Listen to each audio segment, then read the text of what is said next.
Cars and pedestrians were driving along the busy streets of Jiangcheng, but only two of them looked rather suspicious. The blonde, who was looking through something on her phone, felt someone standing behind her, but was in no hurry to turn around. Suddenly, the stranger turned her head, hearing the young man say that he saw that her soul had turned black, and therefore a bloody massacre awaited her. And adjusting his cap, he thoughtfully added that it was better to shed a little blood and hurry in order to prevent the consequences.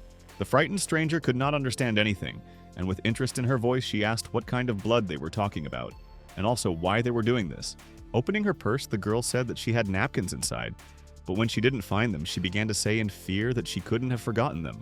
However, just a second later, the beauty began shouting obscene language at our hero, saying that she was not going to date him. Now the young man didn't understand anything. He thought to himself that he had said something important, but instead he heard a bunch of negativity directed at him, deciding that women in this city had changed a lot in 5 years.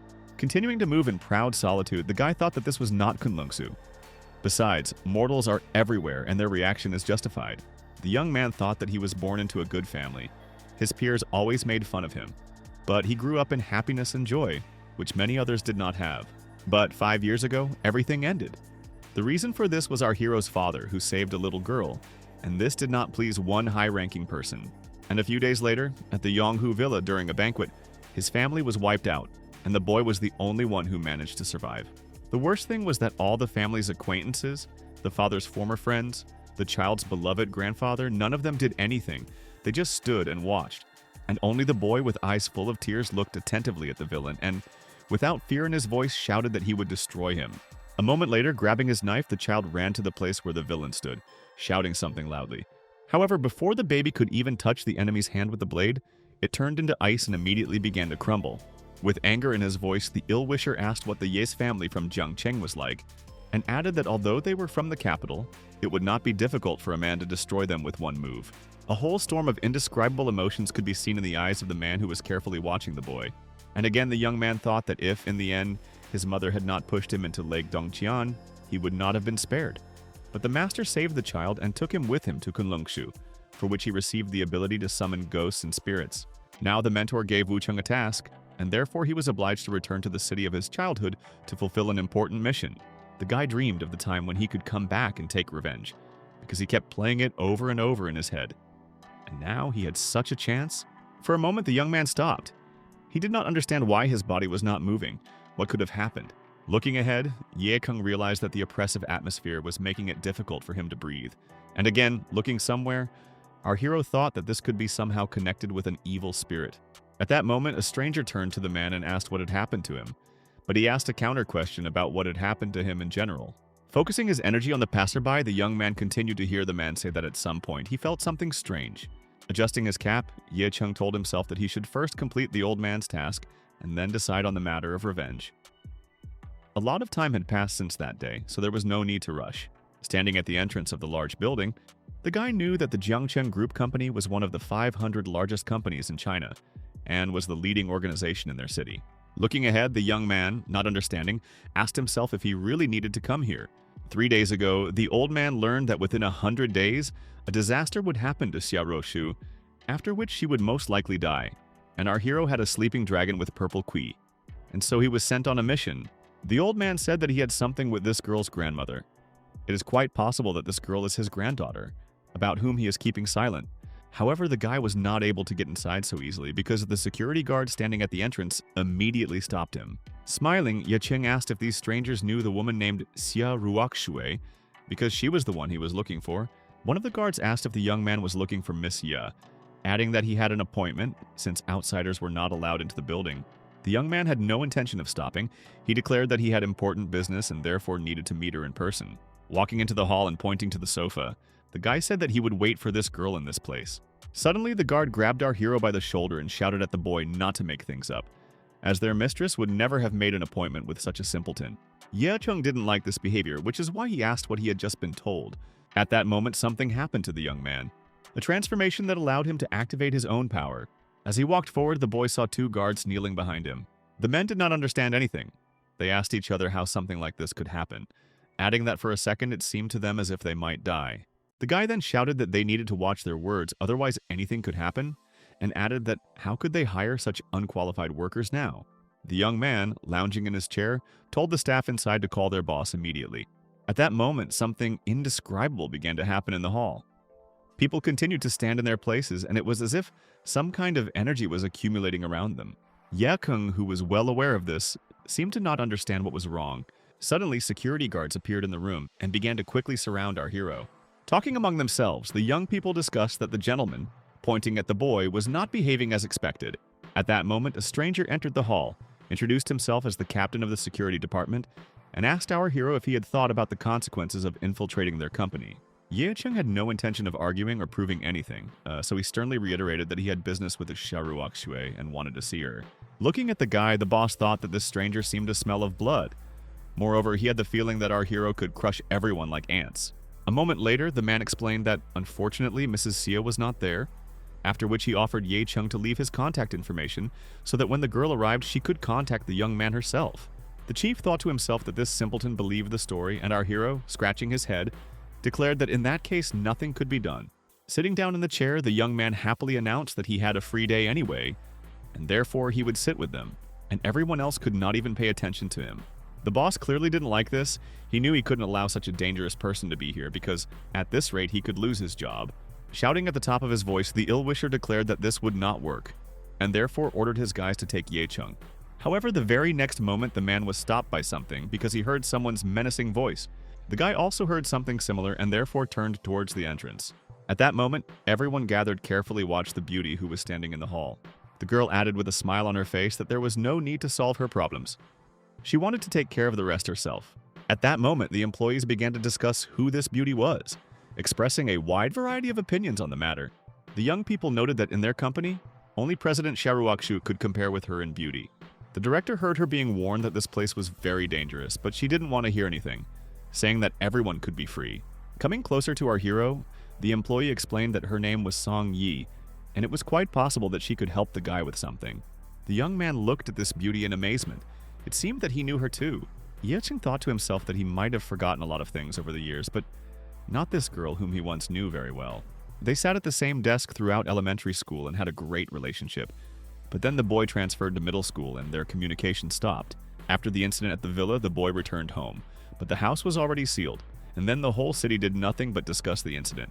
All the families turned their backs on them, and an assassination attempt was made on the Tianjin Company, founded by our hero's father, and the entire capital was in the power of just one man. But Song Yi, despite the pressure from others, endured all the rumors, took the bodies of Ye Chung's parents from the morgue, and opened the cremation, after which their family of 3 had a tombstone erected on the mountain. The guy didn't understand how such a fragile girl could have so much strength. And our hero also didn't know how to thank this beauty, although the young man didn't believe that they would ever meet. At that moment, Song Yi asked if the stranger standing next to her was looking at the beauty with a surprised look. The embarrassed director, turning to the uninvited guest, asked why he had come here, and why he had done so unexpectedly that he had frightened everyone. Our hero, who was also closely observing his former classmate, timidly said that it seemed to him as if they had met before. Embarrassed, Song Yi explained that this way of starting a conversation was quite old-fashioned. As she left, the director explained that if this gentleman wanted to wait in the lobby, he had every right to do so. The most important thing was that the employees not make noise. Looking after her, our hero reflected on the fact that over time she had changed a lot. Embarrassed, the young man thought not so much about the beauty's character, but about her figure, which had become as feminine and attractive as possible. Looking ahead, Ye Chung said out loud that the plans had most likely changed, although he didn't specify what exactly. But after some time, the girl went to the garage to open her car. It seemed that the beauty was never in a hurry, because her every movement testified to her leisurely pace. Sitting in the driver's seat, Song Yi looked around carefully, realizing that something seemed extremely strange to her, and that something was our hero, who was looking at her carefully through the rearview mirror. The young man felt at the height of freedom and, turning to the girl, called her a beauty in a cat-like manner. The wrinkled director immediately began asking how the young man had managed to get inside, and most importantly, when he had done it, and without waiting for an answer, our hero's old acquaintance asked him what he was doing there and what he expected from her. Ye Kun wasn't in a hurry to answer her questions, so he said he just wanted her to give him a quick ride. Answering the question about how long he had been waiting for her, the young man noted that it was not important at all, and the main thing now was to get going as soon as possible. Song Yi, who couldn't understand anything, asked if it was possible for the young man to introduce himself, because she couldn't allow a stranger to sit in her car. But while he was looking at the jealous beauty, the guy thought that the blackened soul and the trace of blood were harbingers of a big event. So it couldn't happen. The hall was quite crowded, as everyone gathered was waiting for some kind of banquet to begin. After some time, our hero appeared, as well as his dazzling companion. Onlookers have already started discussing their beauty, saying that she is the director of a large company, and, among other things, is very smart and educated. However, people were confused about the guy who came with her. They all knew that they were seeing him for the first time, but he didn't look very presentable, and it turned out that he wasn't a person of her circle. As Song Yi walked towards the table, she kept saying that their seats were there, and that they would sit there. Our hero was not concerned with such moments, and therefore he noted that, in principle, he did not care. However, at that moment, ignoring everything, someone addressed the beauty, calling her quite formally. One of the strangers said that he couldn't wait to meet the director since he was the founder of a large company, after which two more men spoke high and began to talk about the business they owned. Ye Cheng, who was a very ordinary guy, watched everything that was happening attentively, but sadly, in order to avoid escalating the situation, the girl suggested that everyone gathered raise their glasses and finally have a drink. Bringing his glass as close as possible to the strangers, he mockingly asked how many glasses he needed to drink. However, over a glass of wine, the businessmen began to ask with a sarcastic tone in their voices who this poor fellow was and who had let him into the hall in the first place. The guy didn't like this kind of behavior, but he wasn't going to act like a victim, knowing full well that he could always fight back. Suddenly, a beautiful woman intervened in the conversation, noting that wine should be drunk differently and asked to be allowed to handle this task herself. The beauty, slightly embarrassed, said that she did not tolerate wine very well and therefore asked to be allowed to take just a sip, and added that she hoped for their understanding. The enchanted men hardly listened to their companion and only nodded, assuring that everything was clear to them. Only Ye Cheng, who understood the essence of what was happening, thoughtfully said, "Wouldn't one sip be too little?" However, at that moment, another unfamiliar young man approached the boys who looked overly confident in himself. The director quietly called him Chen Feng with a hint of horror in her voice, but didn't add anything else. Those gathered immediately began to discuss one of the evenings when a girl splashed wine on a young gentleman, which angered him to the point of madness. Coming close to the beauty, the young man said that last time, because of her, he found himself in an awkward position, but now she must drink the entire bottle of wine to atone for her misdeed. And with anger in his voice, he added that this was no longer a request but a real order. Song Yi tried to object and said that if she drank so much, she would cause trouble for others, so she would like to limit herself to just one glass.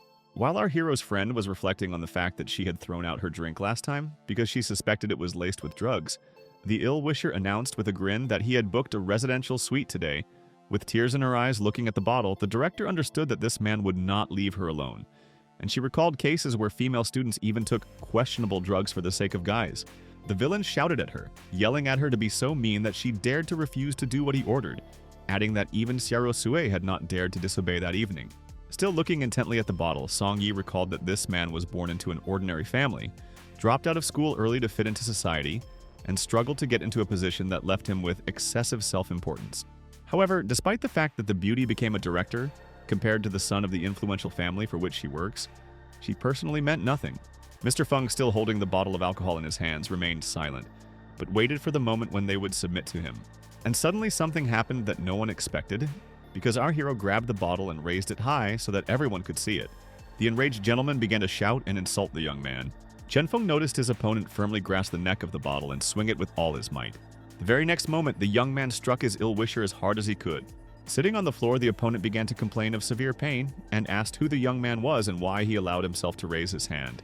However, without waiting for an answer, the young gentleman shouted that even his own father had never dared to raise his hand against him, not to mention strangers. Ye Chen calmly remarked that no one had the right to force a girl to drink alcohol if she said she didn't want to. Those gathered, having witnessed the incident, watched attentively, awaiting the outcome. The guests thought with horror that the guy most likely did not understand who he had raised his hand against and would definitely regret it. Many were sure that the young man would not get away with it, especially considering that in this family there was an ancient warrior ready to defend the honor of the entire clan. Although some people in the crowd thought that our hero acted honorably since he was rudely provoked, suddenly a frightened Song Yi approached the victim and, apologizing, asked him for forgiveness, promising that today she would drink any wine with him, and in any quantity if only he would let her friend go. Chen Feng swung his arm and began to insult the girl, declaring that she was no one to set conditions for him, after which he pushed her aside with all his strength.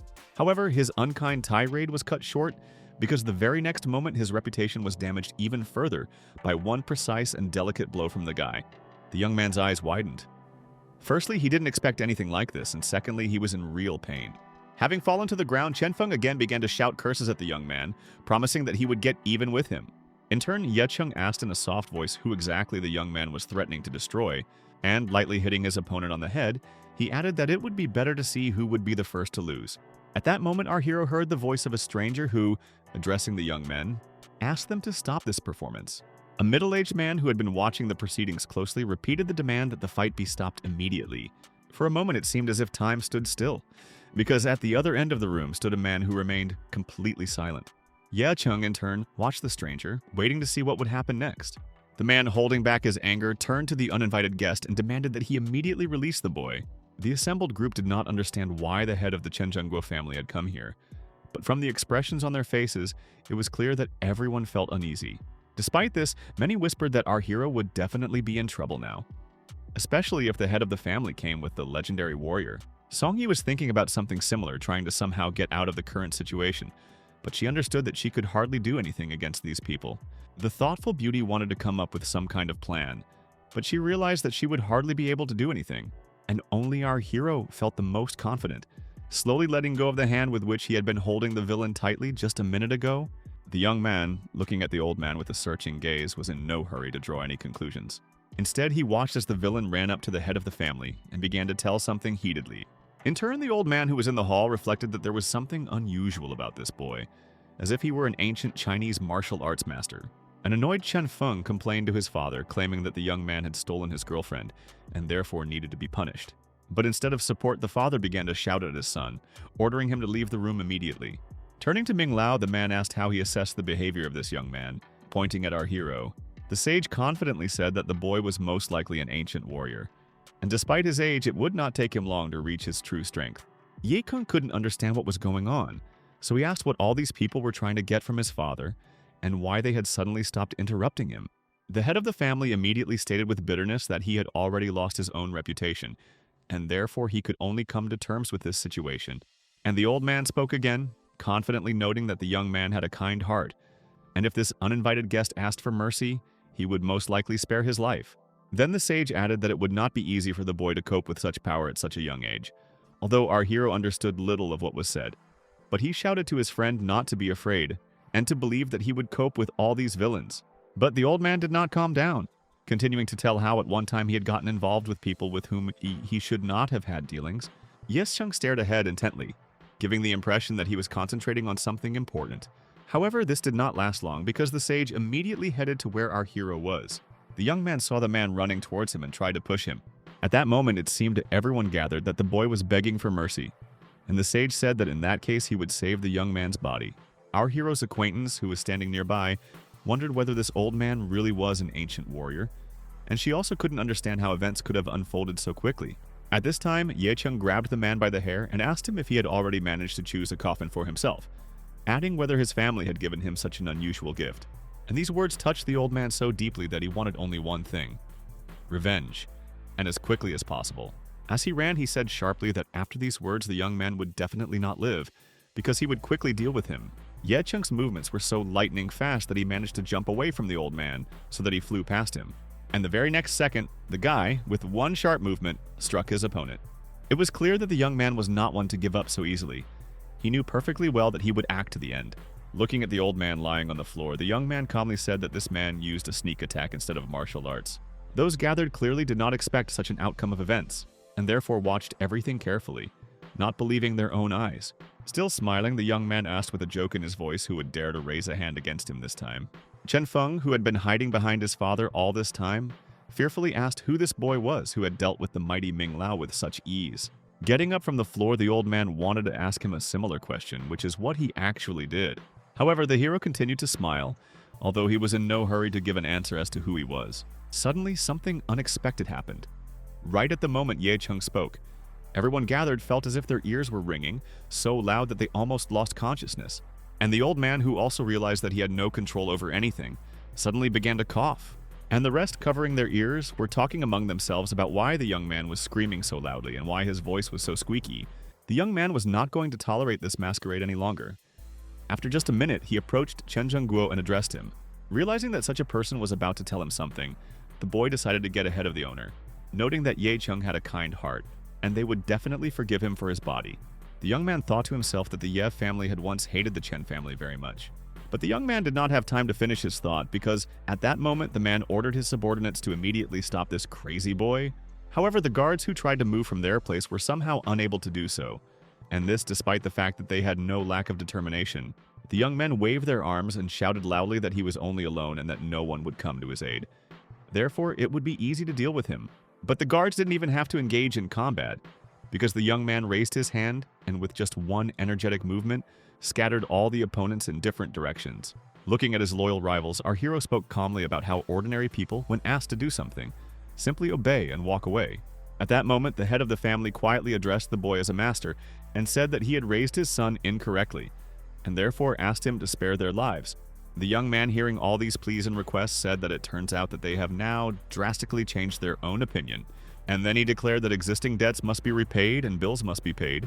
But Ye Cheng didn't have time to do anything because at that moment the policewoman screamed so loudly that it literally deafened everyone gathered. Pointing towards our hero, she asked the young man to immediately move away from the people who were on the floor next to him, although the very next minute she, as if lost in thought, fell silent, staring intently at one point. She was surprised that the Chen family was nearby, not understanding how something like this could even happen. In turn, the head of the family anticipated salvation, which came in the form of a policewoman. He hoped that the guy would be punished to the fullest extent of the law. However, it turned out that the young man did not care at all, as he stood in his place and continued to do the same thing. Once again, the policewoman turned her gaze somewhere to the side, but continued to maintain complete silence. She understood that not only the Chen family was involved in what was happening, but also the ancient warrior, which was even more incomprehensible. The girl had no idea who the guy standing in front of her was, just as she didn't understand how he managed to get everyone to end up on the ground. Putting his hand to his head and thinking about the Chen family, our hero was about to decide what to do next, but he was in no hurry. Instead, the young man turned to the police officer and said that this man had been harassing a woman from a noble family, but he had bravely defended her, and therefore the representative of the security forces should understand everything correctly. Grabbing the weapon, the girl shouted at the guy to let go of the respected gentleman, otherwise she would shoot. However, Ye Cheng said that there was a female captain in front of them, which was quite surprising, and he immediately added that this was a personal matter, so it was best for outsiders not to interfere in it. The surprised girl thought to herself that even if this was the most ordinary fight, the police should still intervene, and the young man could not help but understand this. So she shouted at the young man to keep his head straight, after which he had to sit on the floor. Ye Cheng smiled as he said that he didn't think so. Moreover, he had a completely different opinion on the matter. At that moment, the guy was suddenly grabbed by the arm, and it happened so unexpectedly that he didn't even have time to do anything. Song Yi loudly shouted that she was asking for forgiveness for the young man, explaining that he had problems with his arms and legs, which from time to time stopped obeying, and therefore strange movements occurred. Coming as close as possible to our hero, the girl invited him to stay here. Although he did not understand why this was necessary, the beauty explained that if the young man did not stop resisting, she would ask him to leave the place right now, although it was clear that the young man continued to deny it. Having finally sat the guy down on the floor, our hero's friend shouted that Ye Cheng had done everything as he was asked. The young man didn't know how long he would have to sit like this, but the beauty said that she had thought everything through down to the smallest detail, and so he just had to wait. And a minute later she added that they just needed to go to the office and write a statement, saying that they had nothing to do with what was happening. Listening to this whole story, Ye Cheng noted that he didn't care at all about what was happening, because he could easily get up, turn around, and leave at any moment. After some time, the captain's assistant came into her office and reported that they had reviewed the video from the hotel's surveillance cameras at least 10 times. And apparently, Ye Cheng did act in self-defense, since there was nothing to indicate otherwise. The boss looked intently ahead. It seemed that she did not believe what she heard. And then she asked why it was not possible to view the video from one surveillance camera, hoping that there might be something interesting there. A minute later, the assistant suggested that the captain look at the recording herself, to see how the old man had approached the young man first. It was clear that the sage was actually threatening the guy, but in the next shot, for some reason, he was already lying on the floor, not understanding what had happened to him. The girl began to think thoughtfully out loud, although it was extremely difficult.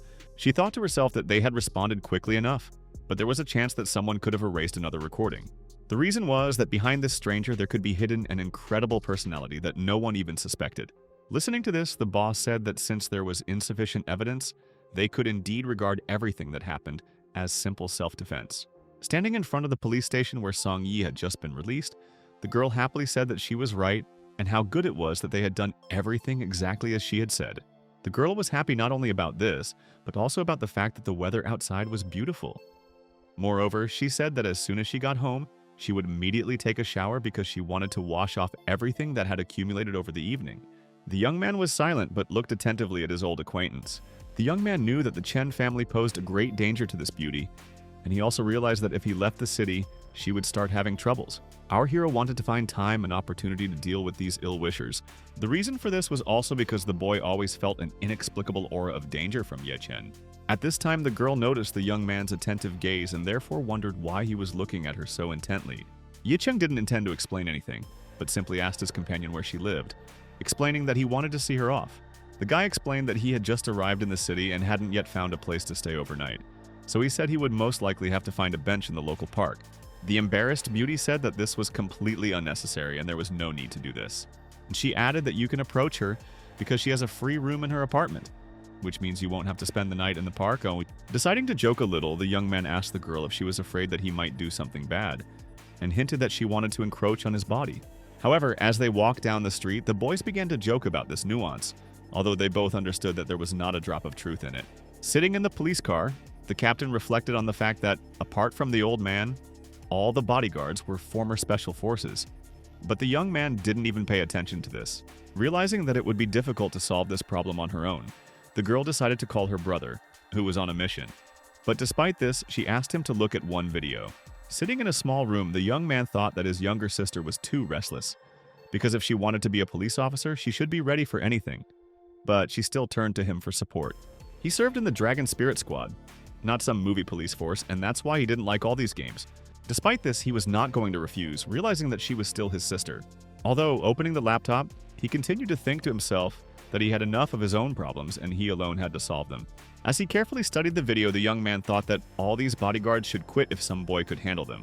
It turned out that everything he saw actually amused the captain's brother, who said that it was a real disgrace. The young man couldn't believe that some young man could deal with all these guards so easily. Although the guy immediately thought about it, it seemed to him that this boy was an ancient warrior, although he soon decided that something was wrong here. Yao Cheng's skill could be described as incredible, as this man turned out to be a true master of martial arts. Having called his sister, the young man said that he wanted to find out all possible information about the boy who was in the video. Coming out of the shower, Song Yi said that she had already bathed, and therefore our hero could now take the bathroom. Sitting on the sofa, he said that everything was clear to him, and that he would go there very soon. For a moment, the young man thought that the girl standing on the threshold really did not suspect anything.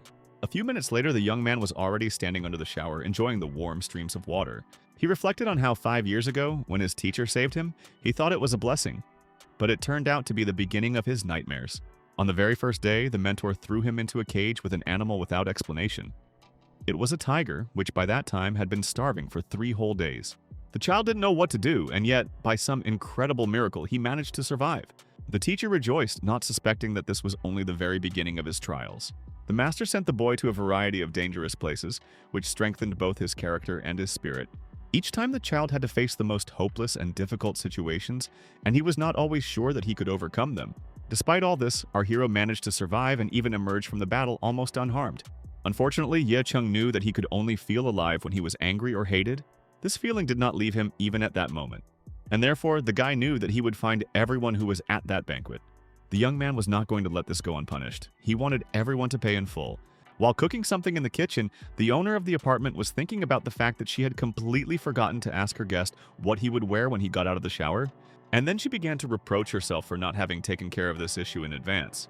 At that moment, the beauty froze in place. Something had greatly disturbed her. She remembered that her clothes were left in the laundry basket and regretted not having hidden them somewhere. Embarrassed, the girl hoped that the young man would be busy with his own affairs and would not pay attention to this basket. As she was getting into the shower, Song Yi asked the guy not to come out yet, saying that she needed to pick up something. However, the young man was already standing in front of his friend and asking what she needed since she had just left. The young man said that the beauty would have to wait a little while he got dressed.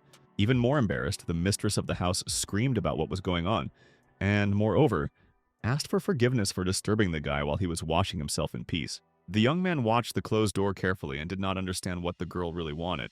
Lying on the bed, Song Yi thought that she hadn't seen anything, or at least she tried to convince herself of this. justifying herself by saying that she had simply gone in to get her things and accidentally bumped into the guy. The young man, realizing that the beauty had locked herself in her bedroom, decided that she would most likely not come out into the living room again. And this was good because our hero decided that he should sort everything out and said out loud that the poison needed to be removed by the roots. Interesting events were also unfolding in the Chen family home at this time. The head of the family sat at the table and muttered discontentedly under his breath, realizing that he had been humiliated like never before. The son didn't like the whole situation, so he asked his father not to be angry, saying that because of him he was already giving himself a headache. After hitting the man shouted that it was because of him that Ming Lao was now seriously injured, while he himself was something useless and unnecessary. The head of the family said that the old man was their only protection. Without him, they were weak and powerless. After which he added that he wanted to take revenge on the boy, who not only caused serious harm to the elder, but also showed that in a powerful land, family is the weakest. And a moment later, he told Fen Chen to immediately go to Wuyashan tomorrow morning, and ordered his grandfather to come down, since he was another person who could help them. The young man was in anticipation of the fact that the old man would easily deal with not only our hero, but also his acquaintance. So the guy said he would do everything in his power to bring this man. Suddenly, the men heard a strange yet familiar voice asking them if it was true that they were lost in their thoughts. The assembled people immediately turned their heads towards the direction from which they heard the voice, realizing that it was Ye Cheng in front of them.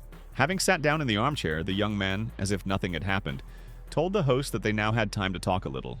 Chen Feng was confident that this boy would not dare to attack them in his own home, although it seemed that the boy had completely different plans in this regard. And to prove this, the young man made it so that the youngest member of the family was already sitting on his knees in an instant. Ye Cheng, without hiding the cold calm in his voice, asked if the assembled people were really so sure that he was incapable of killing anyone.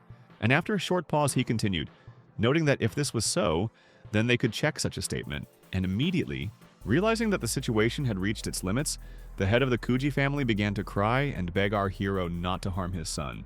Hearing that the man had no complaints against him, the young man immediately began to laugh loudly.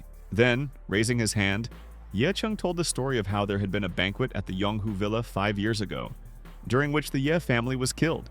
Chen Zhenguo didn't understand how the boy knew about this, although the next second it dawned on him that the boy standing in front of him was the same one who had fallen into the pond. The man screamed that the child should not have survived, that it was almost impossible. However, our hero still calmly said that he would destroy the head of the family, and added that he should know something. He said that he is not an ancient warrior, but the god of medicine. Many believe that a warrior is strength, but in fact, this is not true, because many martial arts masters only use techniques and deception. However, he, a young guy, can easily deal with anyone, and do it with just one blow. Pointing to the man lying on the ground, our hero said that the city shook that day. Chen Yuanli of the Chen family, who had been in the mountains all this time, did not understand what had happened to his family members. He felt that something was wrong, but he couldn't believe that Chen Zhenguo was dead. The man spoke about who this daredevil was who dared to kill his people from the capital. Enraged, Chen Yuanli declared that he would do everything possible to take revenge on the one who decided to destroy their family. At this time, our hero sat in the room, filling up with energy, and also cutting himself off from the echo of the outside world. It turned out that the young man did not see or hear anything, despite the fact that he had a wonderful premonition, and he told himself that Huaxia's aura was too weak. Moreover, it was incompatible with this place, and therefore he needed to practice as much as possible. Reaching for a small stone, the boy said that in a week it would be the anniversary of his parents' death, so he should definitely visit them. He added that his father gave him this black stone for his 10th birthday. Despite this, he still has no idea what is so important about it. Ye Cheng knew that on the back there was some strange writing that looked like it was written in blood, although the very next moment something inexplicable happened. The stone flew out of our hero's hands and seemed to catch fire above the ground. The young man's eyes were closing, his head was spinning violently. He understood that he would not last long and could very well lose consciousness at any moment. But just a second later, something unexpected happened, because Ye Cheng found himself in a cemetery among a large number of graves and swords sticking out of the ground. The boy struggled to get up and tried to understand what had happened to him, but his head hurt and he couldn't collect his thoughts. Finally, looking around, the young man saw that everything around was shrouded in black fog. Only a minute had passed, but the young man already felt that something was wrong because fear was frozen in his eyes. Looking around, our hero realized that something strange and inexplicable was happening, and he didn't even know how he could have gotten to this place. It seemed that an incomprehensible energy was emanating from everywhere, but its nature remained unknown. However, at that moment, the young man saw some strange entity who said that, being at a late stage of life, he dared to enter the cemetery of reincarnation. He added that the intruder wouldn't even be able to move the tombstone, although Ye Chung had no idea why he would need to do that. The entity carefully studied the young man, whose face was frozen in panic, after which the creature said that if the guy wanted to live, he shouldn't linger in this place, but it would be best to get out of here as quickly as possible. Our hero did not understand what happened next, but when he opened his eyes, he realized that he was in the bedroom. Jumping up on the spot, the young man tried to comprehend what had happened to him. Clutching his head, the guy once again told himself that it was literally splitting, and this despite the fact that he had not drunk a drop of alcohol. Taking the stone left by his parents in his hands, our hero wondered if this was really what the old man had been talking about. He knew that if he thought about it seriously until his strength reached a certain threshold, he would hardly be able to move the slab, although it all seemed kind of nonsense. Recalling that strange place, Ye Chung noted out loud that in the rebirth cemetery, each tombstone contained one soul, meaning there were 100 souls in total. As soon as the young man began to think about this, he heard a knock on the door. It was his new acquaintance, who said that it was time to get up. The beauty cheerfully announced that she was having breakfast and was waiting for him in the kitchen because the table was already set. The young man didn't want to detain the girl, who was clearly hungry, and so he quickly replied that he was already on his way. But before getting up from his seat, the guy once again remembered the cemetery where he had found himself in such an incomprehensible way. Only a few minutes passed, and our hero was already sitting at the same table with Song Yi, who had not uttered a word all morning. It was clear that the hostess had done her best, because a variety of delicacies stood before the young man. Smiling, our hero admitted that the beauty cares about him so much that he doesn't even want to leave her house. After which, with a slight smile in his voice, he offered her to wash the dishes and cook, and also remarked that it would be interesting to hear what she would say about this. Winking at her guest, Song Yi laughed and said that she had wonderful heated floors that she turned on in the winter, so no one would refuse the warmth. And then she added that the young man would not be able to live with her because, firstly, there was rent, and secondly, there were also household chores. Hearing this, the beauty thought to herself that the guy now had no money at all, which meant he was going to live at her expense. Without finishing the conversation, Ye Chung bent down to pick up some disposable napkins for some reason. And just a minute later, our hero picked up a pen and started writing something. The owner of the apartment looked attentively at her guest, and at that very moment he handed her a piece of paper on which was written that it was the recipe for the elixir. Our hero quickly explained that this was a rejuvenating product from Yandan, and although it was considered a low-grade product, if it was registered, renting it wouldn't be a problem. Song Yi asked if it was true that this was not a joke, because what company would be interested in something like this, noting that the guy most likely didn't know that he was currently in demand? However, our hero continued to say that he understood everything, and moreover, if he showed this recipe to people from the technical department, they would understand that its lowest cost is 10 million. But the guys didn't have time to finish their sentence because the director received a call from her colleague, Xiao Shui, which greatly interested the young man. He looked carefully ahead, deciding that this was his chance to meet this girl after all. At the same time, he heard his friend saying that she had an appointment with her boss, and therefore she was leaving very soon. Before leaving, Song Yi giggled, saying that she should run now, but next time the guy might have something to brag about. But it would be best for him to find a good job. The young man thought to himself with irony that he had heard that medicine was not a top priority in China, but he had not expected things to be so bad. Walking through the market on a wonderful sunny day, people heard about the offer of a miraculous remedy and excellent hands, thanks to which they can forget about all their troubles. The young man proudly announced that he was offering a 20% discount to his first customers, that the medicine would cure all diseases, and that a consultation would cost only 100,000 yuan. Our hero continued to shout about how health should come first, and therefore he does everything to give it to people. Although passersby seemed to dislike the idea, they were confused as to which hospital this madman had escaped from. Hearing that passersby were going to call the police, Ye Chung decided it would be better to look for customers elsewhere.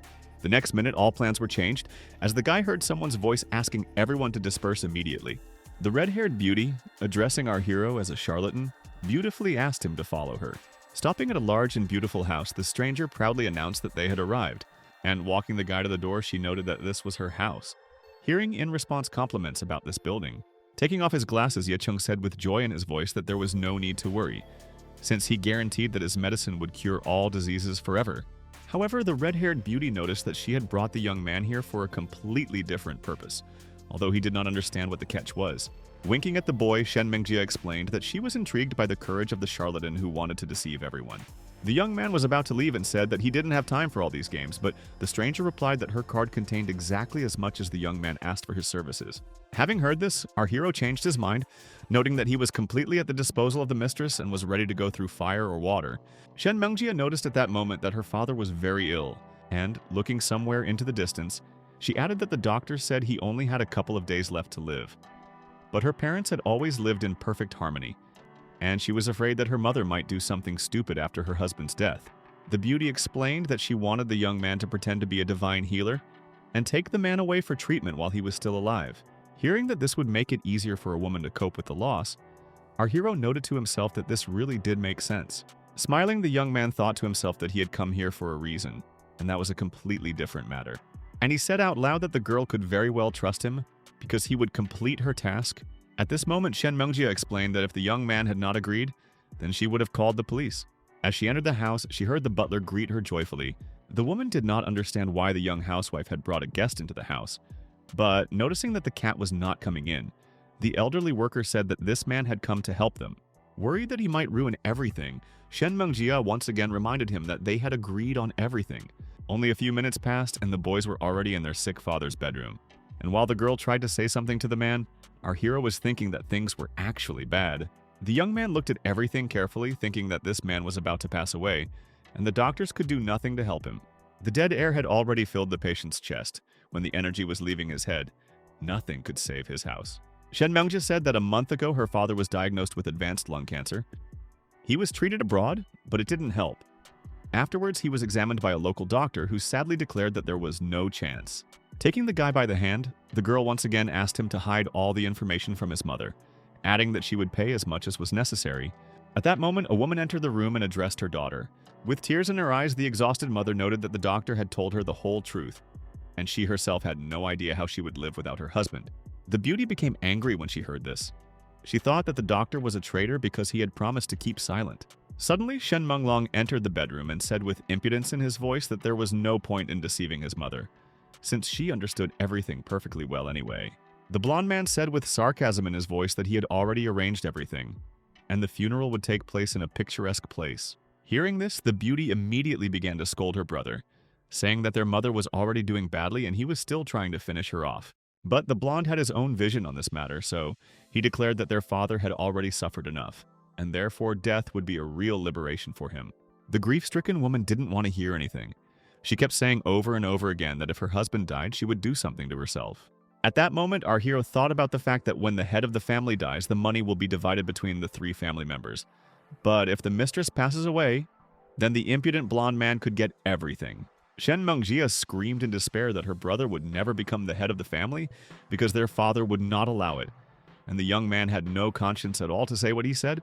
Shouting at his sister, the young man declared that she was stupid and didn't understand anything, since their mother herself wanted their father to leave anyway.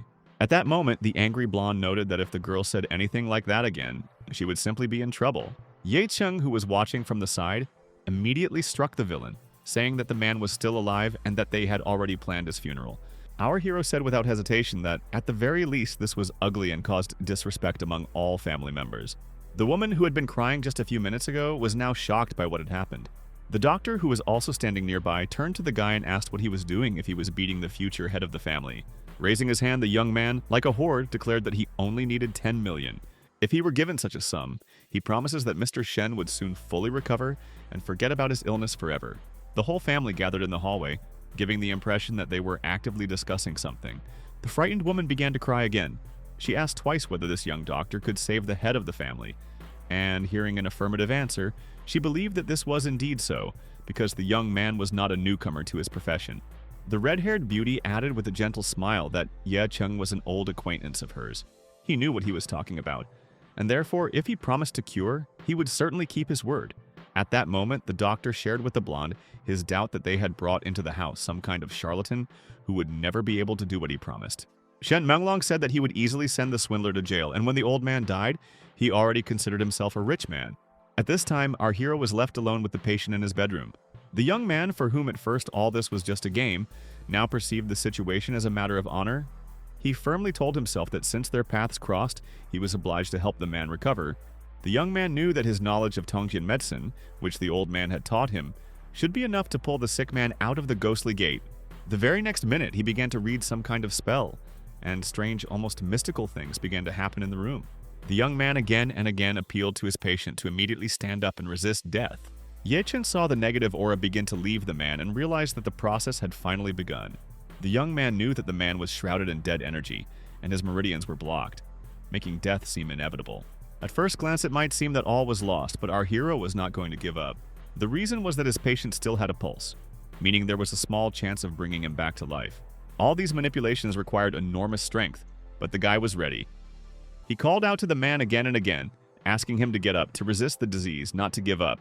Suddenly, something Ye Cheng didn't expect happened. At that moment, Dead Kui burst out. The main task now was to capture this energy and then neutralize it. The young man had already encountered something similar, so he was able to hold the Kui in a death grip. Further coping with the negativity was a matter of technique. Although much depended on the patient's immunity and strength, for some time the negative energy still held the man in its power, but after a few minutes he fell exhausted onto the bed. With a tired voice, the young man quietly said that it was much easier to kill a person than to save him. He could not have imagined that this treatment would take so much energy from him, and he realized that he needed to train even harder. As he left the room, a tired Ye Cheng explained to everyone gathered that everything had gone well, and that the head of the family would soon wake up. The women immediately began to thank their savior, hardly believing that they would actually see a completely healthy person. The owner, handing the credit card to the young man, said that he rightfully deserved the money and gave him the password. But as soon as the woman handed the card to Ye Cheng, the blonde man hurried to intercept it, saying that there was no need to rush into paying. Grabbing a piece of plastic, the young man rudely shouted that his father was in an advanced stage of the disease and therefore no one could cure him. Pointing his finger at our hero, Shen Menglong noted that one should first be convinced of the result, which does not exist, and only then throw money around. Our hero did not like such shameless treatment, and he immediately intercepted the impudent man's hand.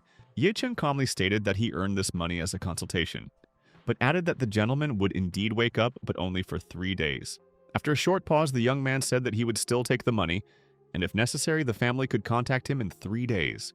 The young man felt extremely confident, and at the same time, this was not empty self-confidence, but a firm belief in his own abilities. Although he then said that if no one came to him during this period of time, the man would die very soon. At that moment, the red-haired beauty heard some kind of creaking sound, and therefore turned her head in the direction from which it came. Everyone gathered saw the head of the family, who walked out of the room on his own feet. The frightened blonde looked at his father as if he were a ghost, not believing that such a thing was even possible, and Mr. Shenhai said that he knew where the doctor who treated him was. After this, the man began to thank his daughter for bringing this incredible guy to him. Hearing that his father praised the blonde for his good deeds, the young man declared that they were now one family. However, the very next moment, the head of the family shouted that from today on, the offspring would not receive a penny for what he had done in the last few days. He added that if Shen Menglong did not immediately find a healer, he would not see his health, and therefore it was advisable to hurry. At that moment, Song Yi was sitting in a meeting and heard the speaker talking about how their company's stock had fallen sharply, and the forecast would not change in the next few days. Those gathered said that if the organization does not launch new cosmetic products soon, then sooner or later, everything will stop. Our hero's friend listened attentively to everything that was discussed, sighing heavily and not knowing what to do. Lost in her thoughts, she thought that she should suggest something, although she had no idea what it was. For a moment, there was silence in the conference room, as everyone considered what solution to propose. The girl often had interesting ideas, but this was not the case when something unusual and productive came to mind. She was even more worried about some kind of incomprehensible itching that suddenly appeared in her chest area. Realizing that she could gently scratch this area, the beauty began to do what she wanted. However, Song Yi suddenly realized that the cause of the itching was not irritation or allergies, but that Ye Cheng's note had somehow gotten under her dress. Reading it, the director did not understand how such a recipe could cost 10 million, believing that the young man was simply joking. Lost in her own thoughts, the beauty didn't even notice how someone's hand snatched the sheet of paper from her. The stranger has already stated that everyone will be interested to know what their director is hiding so close to his heart. While reading the recipe for the elixir, the employee mockingly asked what it was. However, Suna was not going to stop, stating that the director had received a piece of paper from someone and was now keeping it as a treasure. After this, she began to insult the beauty, saying that there was probably some kind of love affair going on. Song Yi wasn't going to give in so easily, so she responded with a barb, and even humiliated her colleague. She, as it turned out, had nothing to do with it at all, and therefore declared that this garbage should be disposed of as quickly as possible. Everyone gathered watched attentively as Suna tore the recipe into tiny pieces within a second. And then, to upset the employee even more, she scattered them right in front of her face. The director had no intention of using this elixir, but she was outraged by her colleague's behavior, which was impudent and dishonest. An argument soon broke out. She shouted that Suna should not take on too much. Trying to catch up with the impudent girl, she screamed that it was indeed an insignificant piece of paper, but it belonged exclusively to her. The people gathered at the meeting observed this strange scene, although they decided not to interfere in the quarrel. But it turned out to be in vain because only a minute passed and the girls went from unflattering phrases to hand-to-hand fighting. Realizing that the situation had dragged on, the colleagues finally got up from their seats to reason with the distraught beauties. However, they didn't have to do anything because at that moment a stranger entered the office and announced that an important meeting was about to begin. The company's president, Xia Ruoxue, was unhappy with this behavior and even began to reprimand her employees. Although after a moment she fell silent, looking inattentively at everyone gathered, it was clear that the president did not intend to focus on this, so she said that everyone present was probably aware of why they had gathered. The blonde stated that their competitors had improved their mouthwash, but their company's products had been at the same level for many years. Everyone gathered immediately began to look at each other, realizing that it would be difficult to argue with this. Suddenly, Xiaoruoxu, who had seemed calm until now, slammed the table with all her might. She told everyone present that their cosmetics had not changed at all for 3 years, and the research and development department was essentially at a standstill. However, some employees immediately began to justify themselves, saying that they were studying all existing formulas but had not yet found a worthy replacement. As it turns out, there are a great many formulas, especially if we take into account those that existed in ancient times, and therefore it has not yet been possible to understand them all. The president herself knew this, so she sternly said that there was no need to repeat herself. The blonde thought to herself that it had taken her 5 years to build the largest cosmetics company, just so her parents would disown her marriage, but now it seemed like everything was falling apart. Sheiruakshu suddenly pointed out that they were all probably concerned with the beauty formula. At that moment, Suna announced that she had seen an interesting recipe at director Song Yi's, which a certain Yan Dan had given to her. One of the developers, hearing this, thought to himself that everyone knew such recipes were lost, and if someone knows it, then it is a great rarity and luck. Jumping up from his seat, the employee shouted that if their colleague really had something similar, then their company was saved. Smiling, the president turned to her subordinate, asking if she really had the recipe. Confused, Song Yi said that this was not entirely true, since the formula was written by her friend. The blonde knew that they needed this chance. There was no other anyway, and so she asked to show what they had. Pointing to the scraps of paper, the director said that this was all that remained of the recipe, although a minute later she added that most likely her friend simply decided to joke about her. The employees, hearing such words, declared that this formula was truly priceless, and if it existed, it was a rarity and a real find. And only Suna was glad that her colleague was openly portraying the company president in a bad light. At that moment, the man who had managed to pick up a small piece of napkin screamed loudly. With a trembling voice, he said that this was indeed the very same recipe, and that it was authentic. The man was indignant. He said that the life of their company depended on this formula, and Suna simply took and tore the paper into small pieces. Everyone heard how an irritated Xia Ruoxue loudly repeated that from that moment on, the girl was removed from her position as director and had to leave the conference room. The beauty heard that she could be prosecuted, but with irony in her voice, she said that she did not know that this piece of paper was so expensive. And a moment later, she added that she had not wanted to do anything like that at all. It happened completely by accident. However, the employees said that their company's very first formula was developed based on this recipe. Unfortunately, at the time, they didn't have a full understanding of what it was. But if the paper could be restored now, it would definitely be a real breakthrough. The happy boss said that she didn't need to know anything else. Everyone just needed to put the pieces together. Suna, who didn't believe that things would turn out this way, asked how this could even be possible, thinking that it was just a coincidence. Hearing that they were addressing her, the girl jumped up from her seat as if scalded, realizing her own guilt. The company's president declared that this formula was apparently their salvation, but due to short-sightedness, the director simply took it and tore it into little pieces. And since the girl is now free, it would be best for her to go to the purchasing department, where they will look after her. A few hours later, our hero's friend had already arrived home and told the guy that she had finished work. Embarrassed, the beauty reflected on the fact that in the morning she could not believe that such a recipe could be genuine. Sitting in her apartment, Song Yi wondered whether the young man would return, especially considering that she had made it clear in the morning that he would not live at her expense. The girl thought about what surprised her about Ye Cheng, who so casually gave her this formula. Although at the same time it seemed to her that this young man was very suspicious, because in fact, he was a stranger who spent the night with her, and then gave her this strange recipe. For a moment, the beauty's thoughts took her in a completely different direction. It even seemed to her that this guy could be the ruler of the world. The owner of the apartment was so immersed in her dreams that she didn't even hear the footsteps that came from behind her. Suddenly, the young man grabbed his friend by the hair, asking how she was doing and what she wanted from him. A frightened Song Yi. He wondered when the young man had managed to enter, hearing in response that he had opened the door just a couple of seconds ago and heard her speaking to him. The embarrassed girl sitting at the other end of the sofa tried to say something, but could not find the right words. Seeing that the beauty was shy, he said that he should probably do something around the house, because otherwise she would worry even more. A flushed Song Yi honestly said that she wanted to apologize to her guest and added that the formula he gave her had been accidentally ruined. The young man explained that this recipe was just a note. It was not good enough yet, but if the girl needed it, the guy could write everything in a better way. However, yawning, he said that he was a little tired and therefore wanted to go to bed early, hinting to the beauty whether she would like to go with him. After which, Ye Chung once again noted that he was very tired, however. If a girl asked him as a man, he would think about it. Song-yi didn't know how to react to such a remark, so she said that it was too much and reminded him that he shouldn't forget that she could call the police. After this, the beauty reminded her guest that he was going to meet with the president of their company, adding that she wanted to see him too. Ye Chung grimaced and proudly declared that he was too busy and simply didn't want to go now. However, the beauty insisted, saying that a couple of days ago he had argued with a person from the security service precisely because of the negotiations, and now he did not want to meet with her. And despite what the apartment owner said, the guy continued to say that he was not in the mood today, so he planned to do his own thing. But Song Yi didn't let up, adding that she could make an appointment for her to see their president the next day.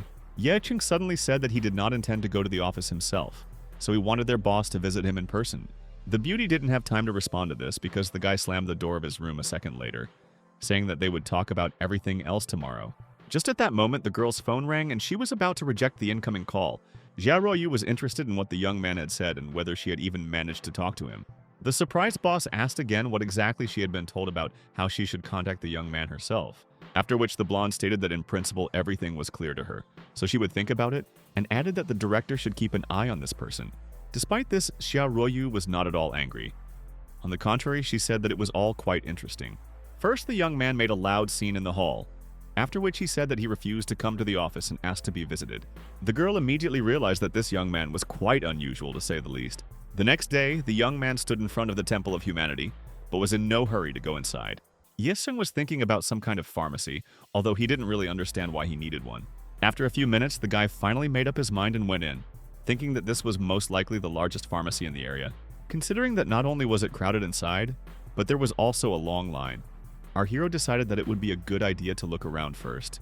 However, after just a moment, the young man's attention was drawn to something special and interesting. It was a painting hanging on the wall that depicted some strange entity. Yicheng said out loud that he knew this work and that it was a fake, although still quite good and of fairly good quality. At that moment, a woman screamed, drawing an autumn theme in her speech, and asked where the swindler had come from in this place. A dissatisfied Juchinsong noted that he called their family's treasure a fake. Although Jurendu calmly told the woman that she shouldn't be so rude, the blonde didn't let up, saying that the guy had called their painting unbelievable even though it was bought in the capital. The man confirmed this, adding that it was impossible to argue about the painting's authenticity, since several collectors had already spoken about it. Although he would like to know why the young man thought so, our hero calmly noted that this only proved the ignorance of people, and also added that the figure's eyes were white and too long. And as he left, he added that the copy was undoubtedly good, and therefore the owners could continue to deceive themselves personally as well as deceive their visitors. Ye Chung also said that he thought everything here sucked, but that was probably not the case. The blonde, hearing these words, began to insult the young man, who was standing nearby and probably heard everything. After which she turned to her grandfather and asked him for permission to teach a lesson to this boy who couldn't keep his mouth shut. The hero didn't care what anyone thought of him, but it seemed that he was ready to accept this bold challenge. However, a moment later the young man noticed how the girl's leg fell with such force that a chill could be felt in the air. As the battle began, Ju Chinsong shouted loudly that this ignoramus could not be allowed to be so overconfident. The man clearly did not like this behavior, so he declared that it was impossible to do anything else, namely to use a special ancient art against mortal people. The young man had seen this hundreds of times before, so he easily grabbed his ill-wishing one by the flute and asked if this was really all they could do. The angry girl thought to herself that she could have killed several people with this blow, but nothing worked with this guy. Our hero had no intention of prolonging such a battle, so he asked if the girl had calmed down. She continued to be indignant, declaring that for some reason he wanted to hit her on the cheek, although this did not suit her. For a moment, the blonde froze in place and showed that something strange was happening. And a moment later, the grandfather turned around, watching as she easily fell to the floor. Yesheng said calmly that he never expected to meet an ancient warrior in such a place. But martial arts are not for women, although if you practice for a couple of years, it is quite possible to learn something. Jukin-song couldn't understand how she could be so humiliated, although she didn't immediately figure out what she could do to counter it. A moment later, the owner of the room began to shout that our drinker did not dare decide what to do, and if he did not like something, then he could leave immediately. However, the grandfather was on the young man's side and tried to understand his granddaughter. Only a minute had passed and the old man was already turning to our hero, drawing how he had managed to do something similar. The guy said that an ordinary boy like him managed to block such a powerful blow. Juking-song had no intention of stopping and proving that she was strong, and if she hadn't been angered, she would have shown everything she was capable of. The young man was amused by this statement, so he already had some kind of plan. However, the guy still watched his rival closely for some time. Ye-chung, who was always confident in his own abilities, suggested that his competitor try again. But this time, the battle had to be at full force. Sitting on the ground, the blonde did not understand where such a strong energy came from, which she had not felt before. So Chin-skong turned to her grandfather and said that it would be best for them to flee, and as quickly as possible. Although the man had a different opinion, he began to ask the young man for forgiveness, saying that his granddaughter was still a child who might not control herself. The old man didn't want to look like a fool, so he looked at the astonished girl and told her to also ask for forgiveness. When the owners went to the painting, the old man once again asked our hero to tell him what he knew about this work, since it seemed that there were too many mysteries associated with it. The guy who wasn't going to get angry pointed to the drawing again and noted that everyone should look very carefully. Somehow, the painting contained a note stating that the artist couldn't do without a few jokes, hinting that it was a common fake. A little time passed, and there was practically no one left in the pharmacy. Turning to our hero, the girl timidly said that she had prepared for him the medicine he had asked about. Ye-chung, who was a kind and sincere person, thanked Miss for personally bringing him the order, although after a minute the blonde noticed whether the guy had enough money for all these potions. The young man, in turn, noticed that the hostess was not as simple as she seemed at first glance. Despite this, she was quite charming. Enraged, Chin-song shouted that today was simply not her day, and no matter how hard she tried, she couldn't show the young man everything she was capable of because of her grandfather. Although the old man was well aware that Ye-chung had skills that they were far from, and therefore he had to respect this man, Mr. Zhu said in a calm voice that he had spoiled his granddaughter, and that the young man should not be angry with her. And then he added that the list the guy had given him was quite extensive, and it would take several days to assemble them. And for such inconvenience, the man was ready to provide everything absolutely free. Showing his card, our hero noted that he still wanted to pay. It wasn't for nothing that he had recently become rich. And then he said that he did not want to give the impression that he was unable to pay for what he should buy. As he left, Ye-chung said goodbye and said that he would definitely come back in a couple of days to pick up his order. The man called our hero by name with a kind of gentle kindness, although the granddaughter did not understand how he could have known the young man. He thought to himself that if the young man he thought was standing in front of him was actually the one he was looking at, then the city would be restless in the near future. Walking down the street, our hero wondered how much time had passed since the death of his parents. This is why we can't delay any longer. We need to start preparing to make our plans come true. Ye-chung paused for a moment, noticing something unusual again. The guy suddenly felt like there was someone following him, and therefore he had to get rid of him. Although the next second, the young man stopped again, thinking about something. At this time, Ju Ching-song, as before, told her grandfather that she did not understand what was so unusual about their bone. Whether he saw that he had simply figured out the painting? Although turning around, the man declared that this person was not just special, he even surpassed their master. She heard the young man's appearance and shouted that her grandfather had made a mistake again, since she was not able to cope with the master with anyone. Although the pharmacy owner continued to stand his ground, declaring that the appearance of this young man was a sign of changes that few people knew about yet. Rumor has it that the new master can kill entire armies with his bare hands. In his eyes, humans are mere insects. Smiling, the young mission asked if he wasn't too young to be such a strong master. However, the man explained that this man was not just a master, he was much more powerful. You would not give him more than 20 years, and he already had opponents. Continuing to move along the street, our hero reflected on the fact that he was being followed by the man Mr. Shen was looking for. He, in turn, was happy because he met the young man so quickly and hoped that he would not bite him, and therefore they would pay him well. A few minutes later, Ye-chung turned into a strange-looking alley. The pursuer realized that something was most likely wrong and began to worry about whether he had been noticed. Looking around the corner, the stranger was horrified. The young man seemed to have fallen into the ground because there was no one there. The man began to feel annoyed, realizing that the subject had been so close but had slipped away literally from under his nose. Suddenly, our hero grabbed his opponent by the cap and asked if he was looking for him. The frightened man screamed that there was no point in killing him, because he himself would tell all the information he needed. Not knowing what would happen next, the man revealed that he was a private detective, and then began a long story about his family, as well as credit and other financial issues. The guy shouted angrily, why should he know all this information if his main goal was to find out the name of the customer? And just a moment later, the detective said that Mr. Ken Haiha had announced a reward of $1 million for the young man. For a moment, the young man thought he remembered that he would die in a couple of days if he was not offered treatment. The private detective, who had relaxed a little, asked why they didn't do it with him so they could split the reward equally. Ye Cheng looked closely at his pursuer and asked him to convey some information. As he was leaving, he said that if a person wants to live, it would be better for him to focus on some normal matters and issues, rather than persecute honest guys. However, the next second, the detective turned to the young man and added that he had too much to do. The man again stated that the high-ranking gentleman hired him because he could not find the doctor he needed on his own. A day later, looking at Song Yi, our hero asked her where she was going, and she was so beautiful. The girl immediately said that they should go to the store to buy Ye Chen some new clothes since he always wore the same ones. It seemed that the young man did not like such care, especially when he heard that his friend had also decided to buy him a phone. The young man laughed under his arm, telling her not to worry about finances since she would pay for everything, and added that it was time for them to go. A little time passed and the guy, dressed in an expensive suit, looked like a respectable gentleman. Laughing, Song Yi said that the young man was much more handsome like this. He looked completely different. A minute later, she added that it was not shameful to court female students in such a state, although the young man immediately noted that he had enough of his own worries. The beauty could not remain silent, and suddenly began to ask if our hero could introduce her to an interesting girl, although her friend did not like the idea. Song Yi started teasing the guy again, picturing what he would be like if he never had girlfriends, which seemed extremely strange. Ye Yin remained silent, but he thought to himself that he had spent 5 years honing his skills, so he had no time for friends or entertainment. However, before this moment, when one girl was still alive, he liked Chu Shiran, who was considered the most beautiful in the school.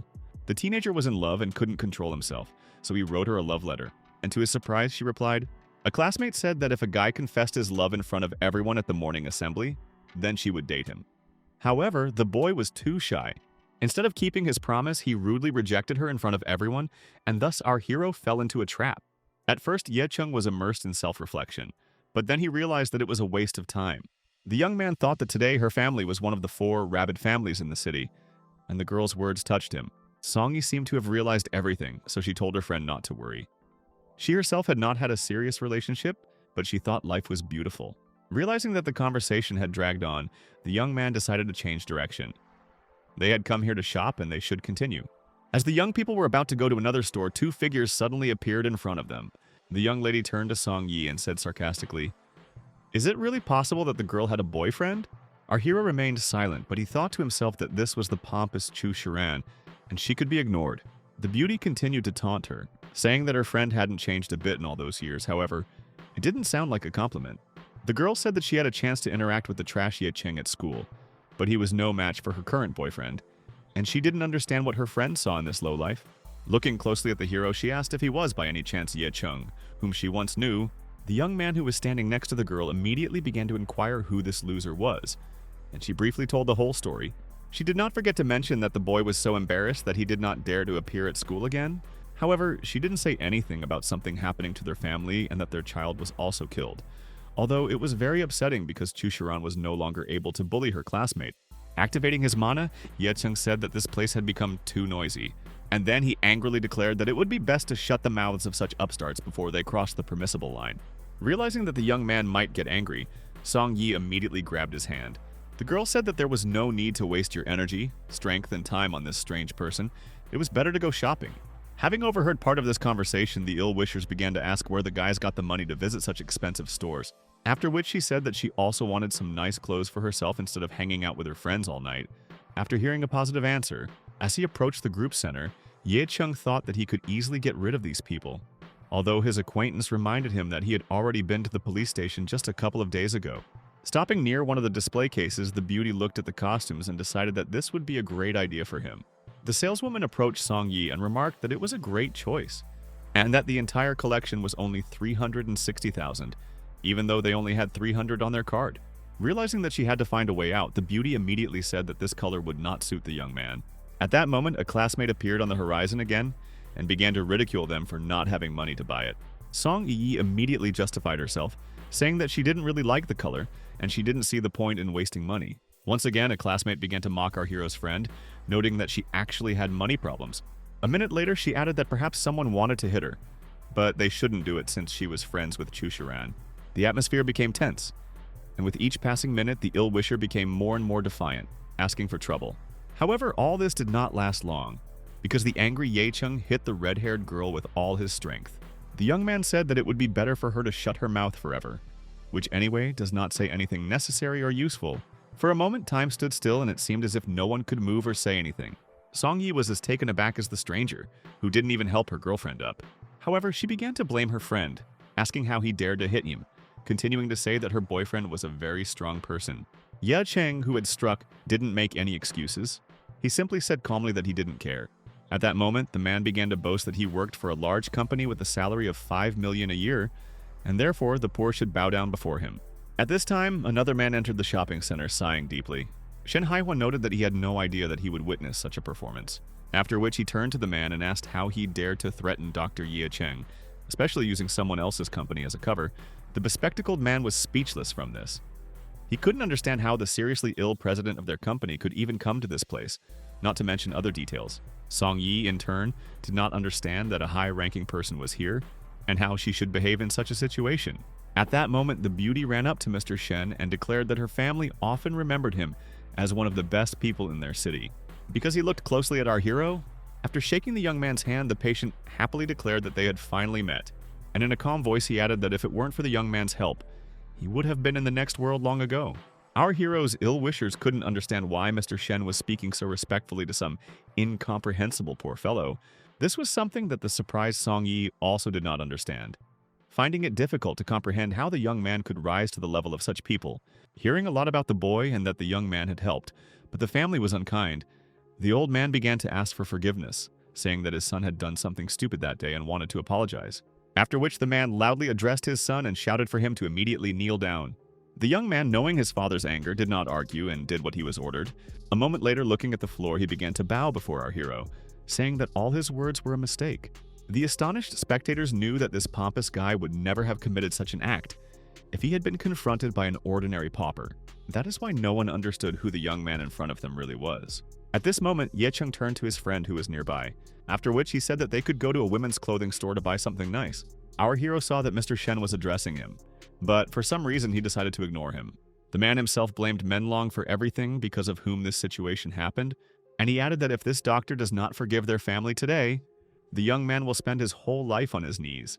At this point, the ill-wisher turned to the high-ranking gentleman and said that he seemed to have made a mistake. After responding to the man, Mr. Shen stated that he was the one who was mistaken, as he, like his son, dared to humiliate Mr. Ye. And from that day on, he no longer worked for the company. Shen Haihua knew that his life was directly connected with the young man, and therefore he could not miss his chance. The man sitting on the ground began to beg his boss not to make hasty decisions, adding that it was all over for him because he had nothing left. Once outside, Song Yi told our hero that he couldn't pay the rent, but still bought her clothes. After which, with modesty in her voice, she added that she was touched by this act. The young man thought to himself that the girl appreciated him because the price had dropped due to discounts, although he had millions in his account. And as he continued to move, he decided to himself that Song Yi was actually a wonderful person. The young man still wanted to think about something when at that moment he was called out. It was Mr. Shen who suggested that the young man take a short walk on a warm and sunny day. The guy continued to keep his distance, asking the man what he was trying to achieve. The father sharply declared that the young man had misunderstood him, because this time he wanted to talk to the miss who was standing next to him. He said that his company's employees had treated her badly, so he asked her to accept all the modest gifts that were in the hands of the assistants. She thought to herself that she wanted to buy all these things herself, but when she saw the price tag, she decided that her friend simply wouldn't be able to afford to pay for all of this. Ye Chung, in turn, knew that the man had used a cunning ploy. Realizing that he could not get through to the young man, he decided to use his friends. The young man didn't want to be treated rudely or be ill-mannered, so he nevertheless turned to Mr. Shen. As she left, Song Yi said that he had given the master a chance after all, and would therefore come to him tomorrow morning, adding that he should remember that life just as it was given back, could also be taken away.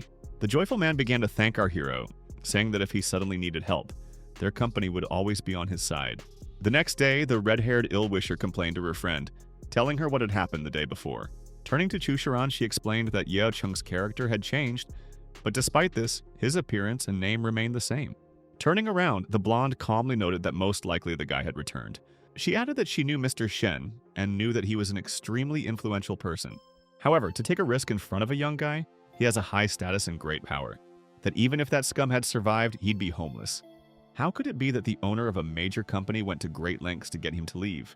Now, the friend didn't understand whether she had actually met their classmate or whether it was just a surname. Chusharan began to explain that 5 years ago, the Ye family was not influential, and therefore they had practically nothing. However, now it looks as if the young man has decided to compete with her and the blonde, who is generally inaccessible to him.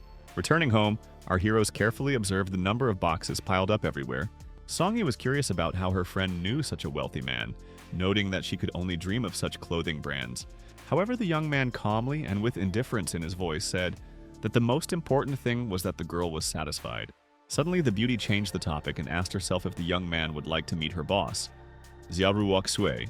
Hearing Songyi begin to praise the president, the young man noted that he had no time for such conversations now, so he would rather watch TV or do his own thing.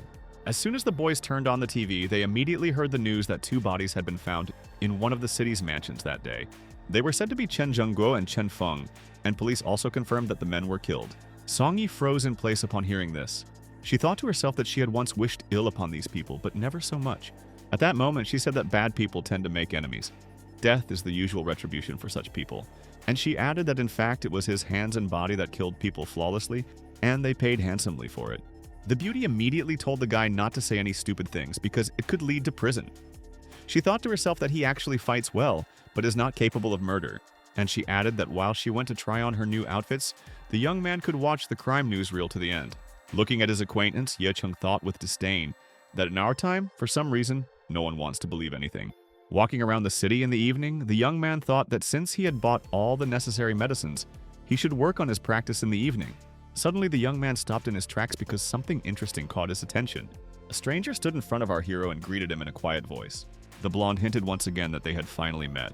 The guy stood there, thinking that the girl was causing too many problems, and it would be best to just turn around and leave. As he passed the officer, the young man added that he had too much to do today, so he was in a hurry. However, the captain did not relent and asked him if he had heard about what happened to the Chen family. She added that it was most likely a curse from the Ye family, and perhaps also from someone who managed to survive. When the young man returned, the blonde noticed that, despite everything she had said, she did not believe that it was him. At the same time, everyone knew that the Ye family had disappeared without a trace. The guy didn't understand what the police officer wanted from him, so he asked her directly what she was hinting at. At that moment, Ye Chung grabbed the girl by the neck. She thought that even though she had trained in martial arts, she still couldn't compare to him, and she said out loud that there were some things that needed to be discussed over dinner. The young man angrily said that this would not happen since he had a meeting with another person. Watching him leave, the officer thought that at that age he had already achieved perfection in ancient martial arts. Although even in 5 years it is impossible to reach such a level without talent and special training, the girl was interested in where the guy had been all this time and what he had been doing. After some time, Ye Chung was already standing in the kitchen of his friend's apartment. The young man laid out all his potions on the table and studied them carefully. He decided that while Songyi was sleeping, he could use her microwave to continue his alchemical experiments. As he stuffed the ingredients inside, he whispered to himself that everything the old master had given him had already become useless junk. Some time passed and he continued his experiments, clearly understanding what he wanted to achieve. Taking 5 small balls in his hands, he noted that it did not turn out as perfect as he had planned. Despite this, there were more than enough of them to give to Shen Haihua, for whom these medicines were intended. Songyi woke up early, yawning, not understanding why she woke up like that. Her eyes had difficulty adjusting to the morning light, and it seemed as if she were seeing something unusual. So she asked the guy where he was going so early and why he hadn't warned her the night before. Our hero, in a good mood, replied that he was going for an examination. And if Songyi had any questions, she could always call him. The girl remarked out loud that she wouldn't call him a good doctor because he spends all day talking nonsense. But despite this, he knows the recipes and has medical knowledge. The girl's thoughts returned to the fact that only a little time had passed since the death of the guy's family. She wondered why he was able to succeed so well since his family was not poor, but his circumstances seemed difficult. At this time, young Miss Shen was outside, looking around carefully. She, like everyone else gathered, seemed to be waiting for some guy, although there were those who were sure that the beauty was waiting for a girlfriend. It was clear that the girl was from a wealthy family, as evidenced by her appearance. The strangers discussed how it happened that she was in such a place without protection.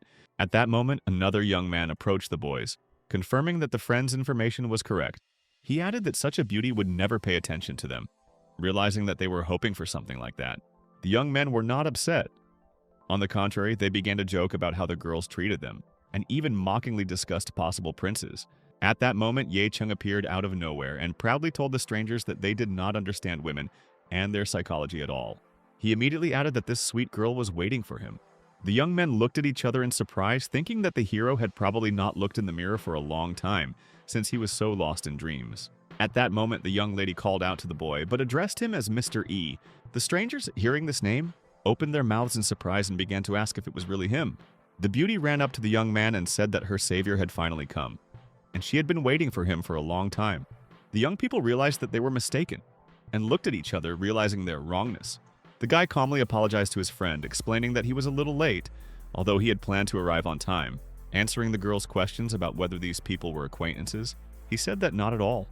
One presented himself as a god in love, and the second as a prince. Song Yi said that they needed to be extremely careful, as there had been too many strange people in the area recently. A short time passed, and Ye Cheng had already arrived to see his patient to examine him and give him advice. The young man didn't waste any time and immediately laid out the pre-prepared pills on the table. The owner of the house looked at them carefully and asked if it was really something edible, adding that perhaps it would be better to use acupuncture or some kind of decoction. Ye Cheng calmly replied that these were safe and edible substances and should be swallowed. He added that to ensure reliability and effectiveness, the pills do not need to be taken all at once. After this, the owner of the house completely trusted his doctor and took the pills. A moment later, Mr. Shen's face changed, and it seemed as if the medicine had really worked. The man raised his hands and screamed loudly, frightening the woman standing nearby. The owner of the house noted that he felt the medicinal aroma spread throughout his body, as if some force was enveloping him in a warm stream. He continued to note that he had the feeling that the emotion was stronger than even the desire to live. After coming to his senses, Shen Haihua declared that he would always be grateful to his savior and would never forget him. Handing Yechen the card, the man said it was his payment for his help, noting that the card contained $100 million. Taking the card, the guy noted to himself that it was just a product and not worth excessive gratitude. The man continued to explain that he had a vacant property next to a large residential complex. He wants to give Ye Cheng the key to it and also hopes that they will have the opportunity to have dinner together soon. Taking the map, Ye Cheng thought to himself that real estate was certainly good, since it could store medicinal materials, but there was a problem with dinner. On the other hand, the young man thought that standing in front of him was a businessman who was certainly knowledgeable about analytics and the companies that are currently leading the market. The young man was not interested in all companies, but only in the organization founded by his father, since it was this company that was the meaning of his life. Ye Cheng calmly accepted the gift.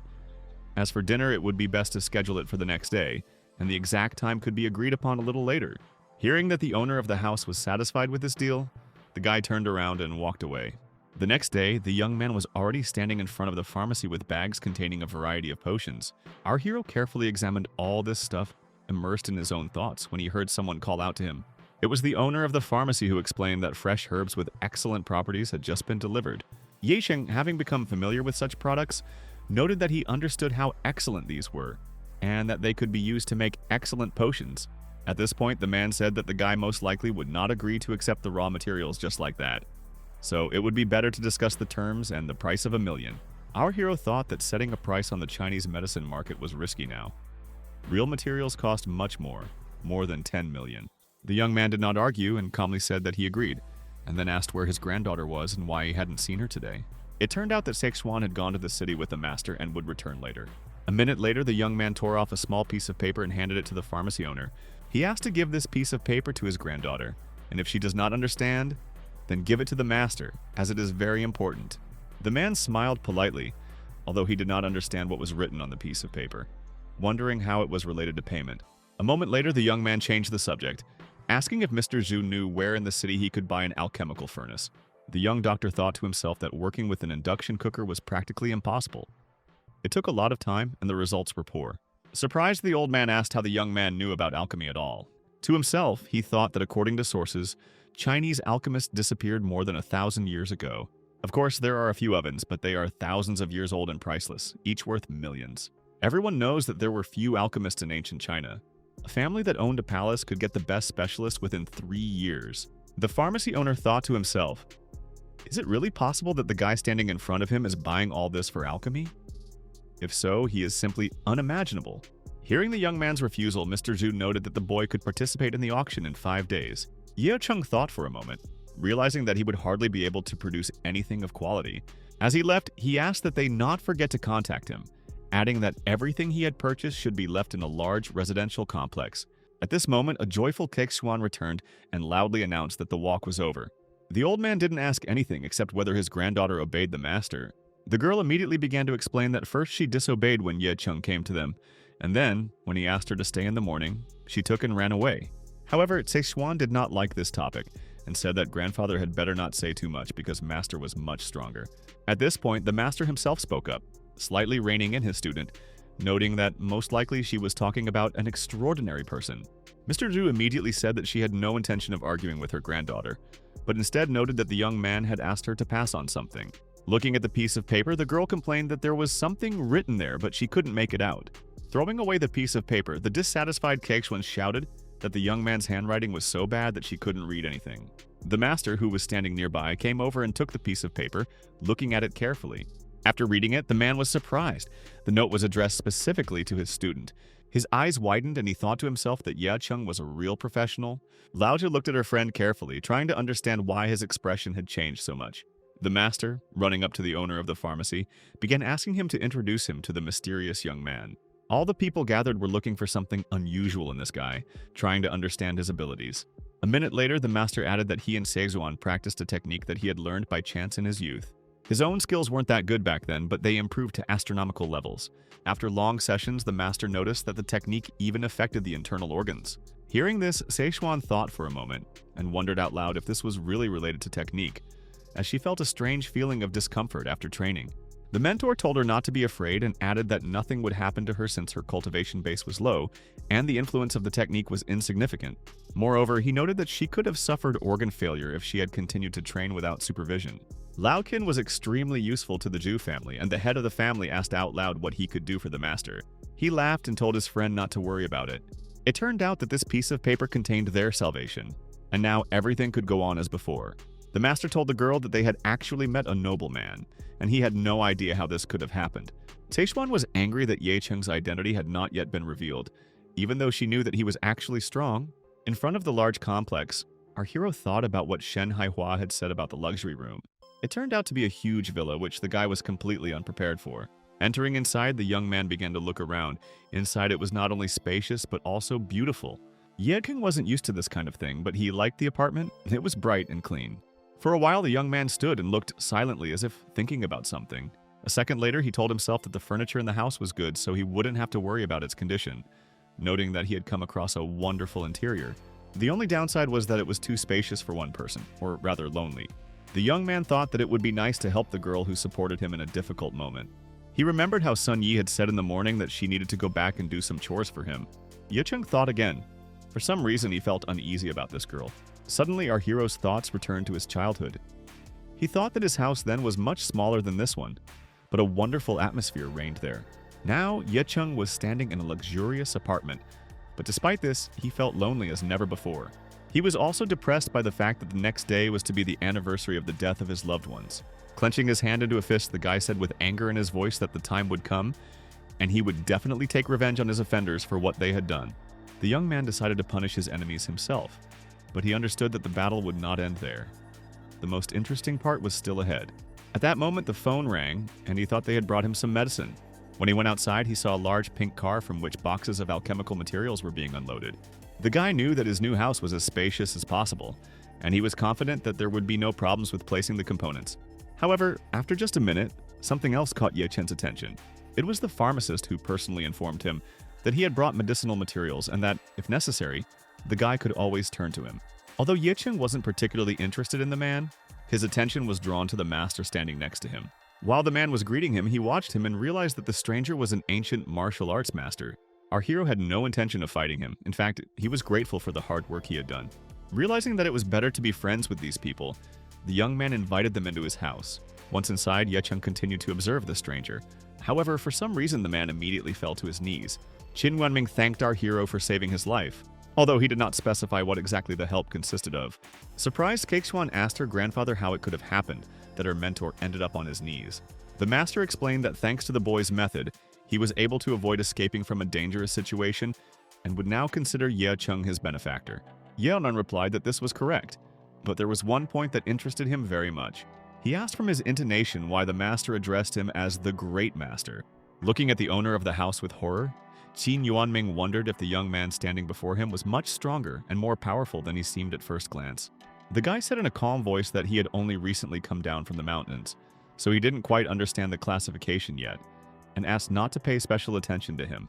With fear on his face, the man felt better, and said that if the young man had improved in the mountains, then he would be able to help the rest of the students further. Everyone knows that there are 4 levels in the martial arts system: external strength, internal strength, semi-transformation master, and transformation master. The master added that at the moment, our hero is a master of transformation. Ye Chung understood that this division was natural, and the exercises he practiced were significantly higher than everyone else's. The reason was that the master forgot to mention the subsequent levels, to which the young man was still too far away. Realizing that there was no point in going into detail, he asked with childish naivety whether the master had a series of gradations beyond these levels. The instructor noted that, of course, he doesn't know many of them, but in the digital age there are people who are knowledgeable about martial arts firsthand.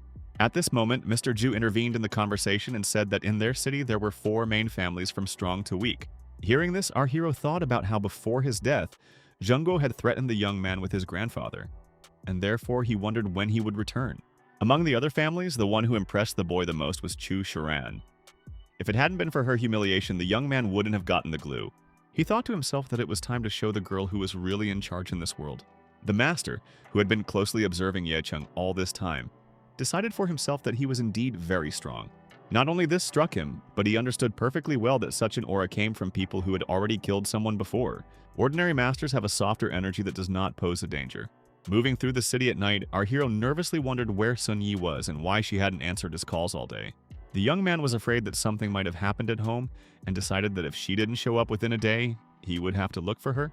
After just a minute, the guy decided that it would be good to have something to eat, because he had completely forgotten about eating, immersed in his own affairs.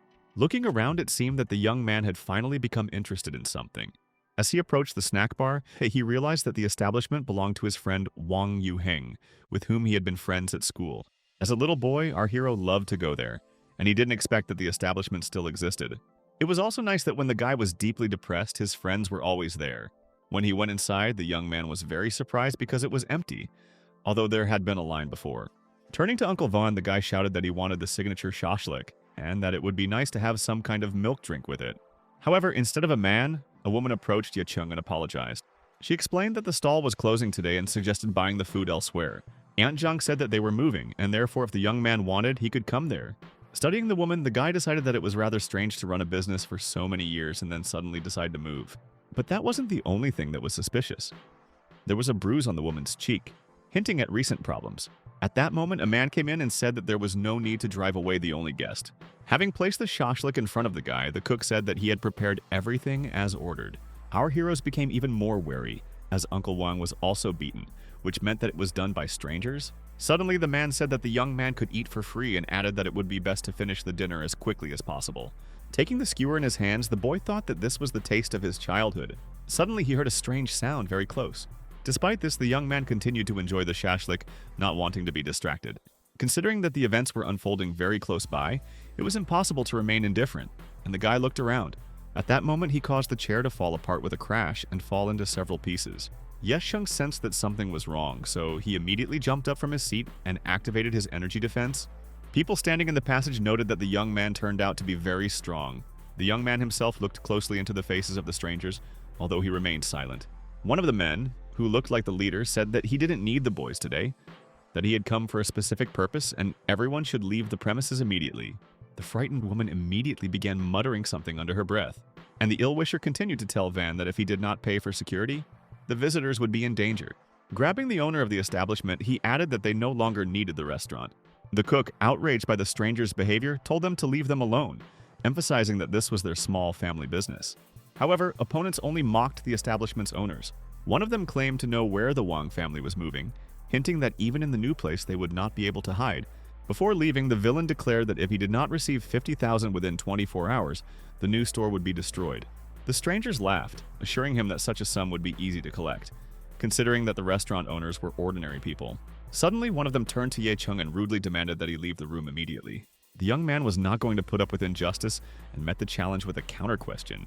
One of the ill-wishers asked again whether this was a misunderstanding. Ye Chung smiled and calmly said that he had explained everything very clearly.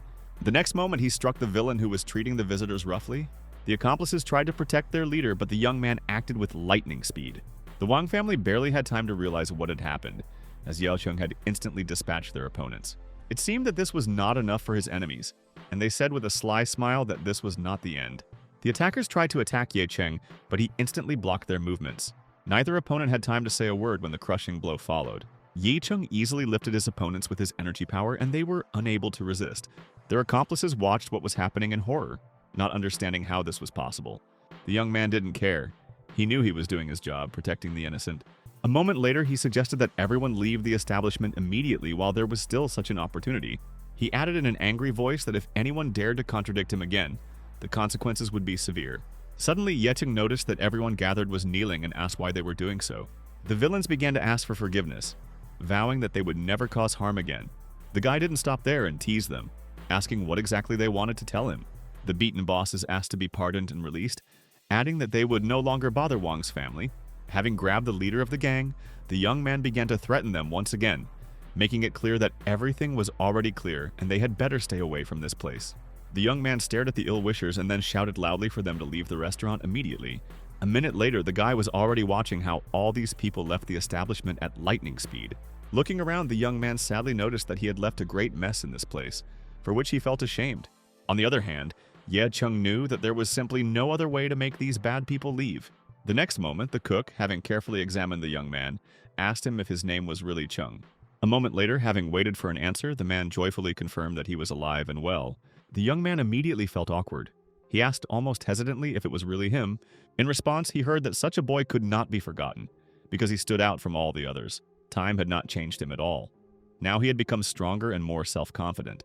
After a short pause, our hero himself said that he had indeed returned. A few hours later, the young man stepped into the house and began calling Song Yi, asking where she was. However, the guy suddenly froze in place. He didn't like what he saw. Showing his phone, Ye Chung explained that he called his friend because he found a good restaurant and wanted to invite her to dinner, but she didn't answer. The blonde, standing with her back to the guy, wondered to herself where the man had come from in the apartment. He, in turn, opened his eyes wide when he saw the beauty who turned to face him. The young man, looking into her eyes, said to himself, "Could it really be she in front of him?" A second later, he realized that it was indeed a girl, and he was stunned because he recognized her as his friend. The blonde explained that the young man had made a strange scene at the reception desk to meet her, and now they were pretending that they hadn't noticed who he was these days. Realizing that it was Xia Ruoxu standing in front of him, the young man better understood what she was doing in this apartment. The beauty explained that Song Yi is her best friend, and they often visit each other, so she has the keys to this house. The young man said he had nowhere to live, so this girl gave him shelter for a while. Watching the blonde, the young man thought about the fact that the old man had asked her for help, although it was difficult to tell from her appearance that she was in danger or needed help. While talking about Song Yi not being at home right now, while simultaneously inquiring about the company's affairs, the young man still wondered where his friend had gone. Xia Ruoxu, her voice a little suspicious, said she hadn't been able to contact her friend all day. Moreover, they had a meeting with high-ranking officials, but the director never showed up. Surprised, the young man asked again whether it was true that the high-ranking official of the company had not seen his subordinate. At this moment, our hero realized that his acquaintance could very well become a target for his personal enemies. Immediately rising from his seat, the young man walked towards the door, ignoring the blonde's question about where he was going. However, she immediately expressed dissatisfaction. First, the young man looked for her himself, leaving the entire office in a tizzy, and now he simply ignores her. With displeasure in his voice, Ye Chung ordered that she should not follow him under any circumstances. The girl didn't like this behavior, so she waved her hand as a sign of displeasure. The beauty stood there for a while, wondering where the guy could have gone. The blonde knew that the young man knew her magic recipe, and it was quite possible that this was why he was acting so arrogant. Despite this, she still did not intend to give up, thinking through a plan of further action. At that moment, Xia Ruoxu thought about how she had given her subordinate the task of making inquiries about this guy, but he hadn't found out anything special. So, there can only be one explanation. Information about the mysterious young man is protected by the highest authorities, and ordinary people cannot obtain it. Jirokshu's common sense was sure that the young man had not come to her just to sell her the recipe. But he had been stopped then, and now she was not ready to give up so easily. As Yechung walked along the corridor, he thought about what was in the capital. He had no information regarding Song Yi, so simply wandering the streets was foolish. For a moment, the boy thought that he could very well be late, and this thought frightened him. Picking up the phone, the young man realized that the matter concerned a person with whom he had nothing in common. But it looked like he would have to sort it out. At this time, an unfamiliar man stood and looked at the evening city through a large window. Hearing the phone ring, the servant said that only a few people in the world knew that number, so the stranger had no idea who was calling. Despite this, the young man tried to understand who could be calling at such an hour. He decided not to introduce himself right away, but simply listened to who wanted to talk to him. At this point, our hero quickly added to himself that there was no point in tracking the caller's number. He also noted that if he found out that people were being sent to him, he would take back everything he had given, including his life, and emphasized that he urgently needed to find his friend with whom he had lost contact that morning. It was clear that Ye Chung had no intention of standing on ceremony or showering the man with compliments, so he gave the man 5 minutes to process all the information. The stranger, hearing that the young man had hung up, said out loud that he had been waiting for some 3 years, after which he added that every day during this time he patiently waited for the young man to call him. A moment later, the man laughed as loudly as he could, although the reason for this was unknown. Only a few minutes had passed when the man called our hero back and told him a few details about what Song Yi had been doing during the day, whose actions seemed somewhat illogical. Hearing the more detailed report that might be ready sometime later, Ye Chung noted that he didn't need it since he had already learned the basic information. After turning off the phone, the young man began to think about what he had just been told. Despite the fact that too many uncertainties remained, the young man understood perfectly well where he should now go. At this time, the very girl the guy had been looking for so long was in the private hospital. She looked at the door with sadness and seemed not to believe that she would actually see someone there. Addressing her parents, the beauty said that she had withdrawn all her deposits and sold the car, leaving 300,000 left to pay for the operation, while simultaneously asking if they really had no other choice. And the girl wanted to add that he took money from the family, but it would have been possible to borrow from the second uncle, who had managed to succeed in business in recent years. However, Song Yi thought that she didn't really want to ask this man for a favor. She had hardly had time to think about this when the next moment her relatives called out to her. Song Yongfu and his wife Dong Saiju haughtily asked why she had come here. It was clear that the man was unhappy, but he was in no hurry to say anything else. He thought to himself that he had not seen his niece for several years, and had no idea that she was such a beauty. And after a moment he decided that she had been pretty before. It was just that he hadn't imagined it. The girl's parents had already started talking about how they needed to save Haoja by any means necessary. As for the money, they would definitely return it if things got difficult. At this moment, Song Yunfu sighed heavily and said that he was very sorry. He noted that if he had talked about this earlier, something would have worked out, but now his business is going through difficult times and he has no spare money. He thought to himself that his relatives looked extremely pathetic and therefore doubted that anyone would return his money. Therefore, he couldn't allow them to be taken away. Crying, our hero's friend said that if the operation wasn't performed now, Haoja could simply die. At this moment, Dong Kaiju spoke up, reminding her husband of Mr. Lee's words at the last dinner. The talk was about him wanting to find a wife for Mr. Lee's son, and she noticed that Song Yi was beautiful. There was no doubt about it. And if she agreed to marry her son, the man would be promoted. He happily shouted that he had simply forgotten about it, but to himself he thought that it was actually a good idea. Taking off her glasses, the woman came close to the girl and began asking about the guy. The beauty said that she is not looking for a relationship, despite the fact that she does not have a boyfriend yet. Dong Kaiju continued to say that although her uncle's business was not going well, Haoja's life was the most important thing. So there were many ways to get money. Not understanding what they were talking about, Song Yi asked again if her auntie had really started talking about a blind date. The woman noted that now everything is in the hands of her niece, who must decide for herself what to do next. However, it must be remembered that if she marries Mr. Lee's son, then her brother's illness can be forgotten forever, adding that the whole family is counting on the girl. Song Yi looked around in confusion, frightened, and seemed to not know how to react to this. However, the aunt continued to convince her niece that such a solution would immediately get rid of all the problems. Suddenly, the girl's father intervened, saying that she had studied and worked very hard, and all this was for the good of the family and not to quarrel with them. But the woman could not calm down. She stood her ground, saying that she had already changed her mind. Besides, I had to think about the boy. He was probably only a few years old. How could I calmly watch as life left his little body? In a quieter tone, she noted that any sister would like to see her own brother grow up. Nearby parents began to complain that, most likely, this is just the kind of family they have. Most likely, they are just losers. Dong Se-ju hoped that she had achieved her main goal, and therefore she had hurt the feelings of these people who could be easily manipulated. A moment later, the uncle joined in and declared that it would be beneficial for the family to become equal to the rich couple, because money problems would never exist again. A moment later, everyone gathered heard the voice of a young man asking who was going to marry his girlfriend.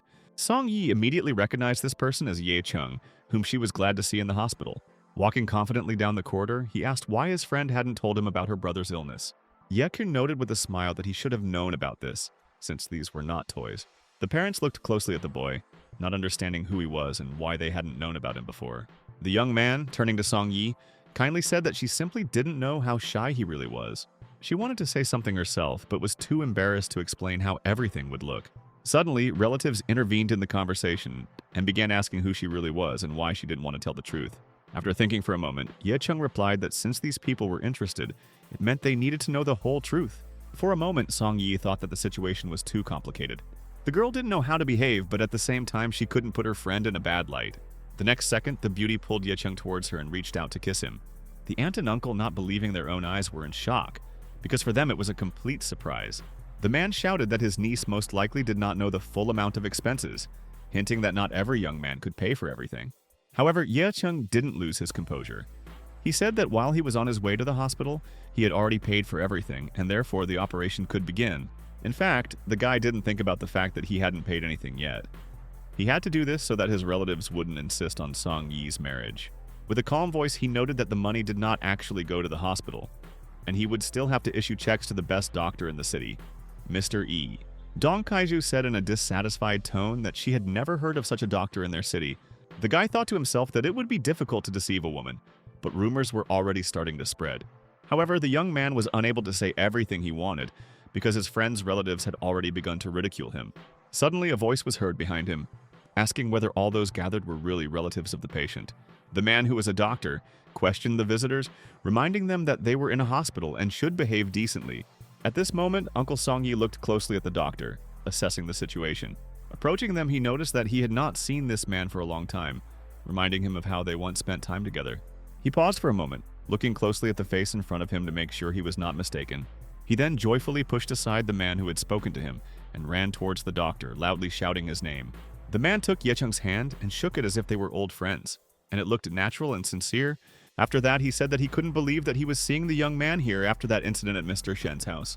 Everyone present watched in amazement as the famous doctor communicated with the young man as if they had known each other for a long time.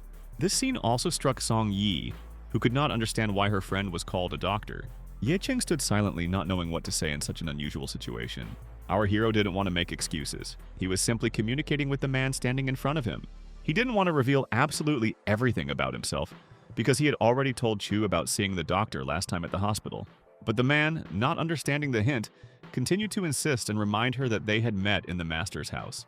Ye Cheng wanted to play out the current situation in a way that would make everything look natural and relaxed. While the young man was pondering these words, Song Yi's parents were whispering, discussing that this young man really seemed to be a doctor. Having realized this, our hero decided to turn the situation to his advantage and told the doctor that he was not a charlatan who deceived rich people. At this point, Uncle Song Yi intervened, telling the doctor that he shouldn't communicate with this young man, as he was allegedly not worthy of trust. He loudly noted that after examining the young man, he considered him a shameless deceiver.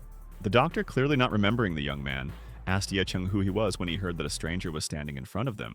Q didn't want to see the strange people in front of him, so he snapped his fingers and asked the guards to come to them immediately. Pointing to the ill-wishers, the man said that the two began to make noise and disturb others. He added that he suspected that the two might have rabies, so it would be better to send them to a dispensary to prevent the spread of the infection. It was clear that something was wrong. People started shouting, claiming that the doctor was lying and demanding justice. Dr. Ye Chung smiled slightly, noting that despite his average skill level as a doctor, his methods were ruthless but effective. At that moment, the young man felt someone touch his t-shirt. Song Yi asked for help, assuring that they would compensate the master for the operation in any case, but outside intervention was impossible. After carefully examining the young people, the doctor was convinced that the girl was indeed the patient's sister. After some time, he announced that he would personally handle the operation and would be fully responsible for its success throughout the entire recovery period. Our hero expressed his full agreement with this decision, supporting it. Ye Chung was sure of this, but the surgeon once again confirmed the seriousness of his intentions. On a small piece of paper, the doctor wrote down the surgical procedure, which will improve medical skills and ensure the safe conduct of the intervention. The doctor, reading what was written, could not believe his own eyes because there was a lost technique of qi and blood, and it was literally priceless. The next moment, our hero took a rigid card out of his pocket and showed it to everyone gathered. When the surgeon heard that the boy wanted to pay for the operation, he said that he would not take any money after what the young man had done for him. A moment later, he added that everyone gathered could rely on him completely. A family that had recently found itself in a difficult situation could not believe that everything had been resolved so easily and quickly. It seemed to them that before them stood a truly holy man, capable of unthinkable deeds. Standing outside, the parents told their daughter to go home and rest while they were at the hospital. At this point, the man added that he had only one question for his daughter. In a colder tone, he clarified that she and her boyfriend were in a relationship and lived together. This is why one should take care that children do not appear prematurely. Embarrassed, Song Yi shouted at her father that he was talking some intolerable nonsense. At this point, the young man intervened, noting that he had not thought that her father cared so much about the beauty's safety. Enraged, the girl began to shout at her friend, saying that it was forbidden to eavesdrop on other people's conversations. Deciding to change the subject, the girl noted that they would get home by car. However, a moment later, looking carefully ahead, she realized that she had completely forgotten about something. Returning to the guy, Song Yi said that she had pawned her car and would try to return the vehicle tomorrow. At that moment, taking the keys and turning on the alarm, the young man asked his friend if she hadn't given him the car keys. With a joke in his voice, he added that he didn't understand when the beauty had managed to pawn it. Looking at the keys, the girl said that they were hers, and in any case, they were very similar to the ones she had. Realizing that Ye Chung had bought the car, he himself explained that he had accidentally run into the mortgage company and, as a temporary boyfriend, was supposed to take the keys, warning the girl not to lose them again. The young man knew that the beauty had achieved everything herself, and he wanted to please her somehow. The next moment, his friend hugged him so tightly that he didn't know how to react. The girl began to tell her friend with gratitude that he had done a lot for her. However, our hero immediately noted that, in fact, he also should thank her for asking him to stay and live in her home. He hesitated a little to say something else, but did not dare. A little time passed, and our hero's car was racing through the night city. A little embarrassed, the beauty asked her friend why he was helping her so much and what he was grateful for. She knew it wasn't just that he'd been hanging around with her for a few days. There was a much bigger reason. Smiling, the young man said mysteriously that perhaps in a day she would receive an answer to her question herself. Song Yi didn't like surprises, so she wondered why it was such a secret and why the young man was keeping the suspense. A moment later, the girl changed the subject, noting that it had become cold in the car and deciding that perhaps some part had broken. At that very moment, our hero's eyes widened. Something scared him, and very much so. The guy sat, looking intently ahead, and thought to himself that this was the spirit of some kind of threat. The young man abruptly ordered his acquaintance not to ask questions and simply do whatever he told her to do. Ye Chen remained silent, although he had already reached for the door handle, listening to the question about his intentions. As he was about to jump out of the car, the young man ordered his friend to immediately return home and not stop anywhere, and once parked, to immediately run to the apartment. The young man also emphasized that the beauty should take his phone and hide in her room, after which she is obliged to call the last contact. The beauty must ask for help to be sent to her immediately, who will have to protect her. When those people come, there's no point in resisting, because Ye Chung himself will soon arrive to save her. Only a second passed, and our hero was already standing on a deserted street. He was in no hurry to leave, but simply watched the car as it drove away, wanting to make sure that no one was following it. The boy knew that ordinary people would not be able to survive a battle between martial artists, so Song Yi would be in great danger next to him. It was not safe to fight alone. It was much better to have someone nearby. However, before the thought could be completed, a car pulled up from behind. Looking at the people walking towards him, he said to himself that the time had come to meet the enemy. At first, the young man looked at the driver. He was not a threat to him. He was too weak. There was only one person who could pose a real danger, and at that moment, he was watching him. The ill-wisher said that 5 years had passed since then, and he had not heard anything about the boy, because he had no idea that anyone from the family had survived. Ye Chung said with a smile that, if he was not mistaken, it was this person who interfered with the incident at the villa, and most likely came today to kill him. The man laughed, looking at the hero, and said that the guy thought too highly of himself. Turning to his assistant Huang Qi, the villain shouted at him to carry out his task. The enraged assistant, just a pawn in these wars, rushed towards where the young man was. It was clear that the driver also had unusual skills, which he activated at that very second. The The man swung and shouted, wanting to kill the young man, not understanding who he was facing.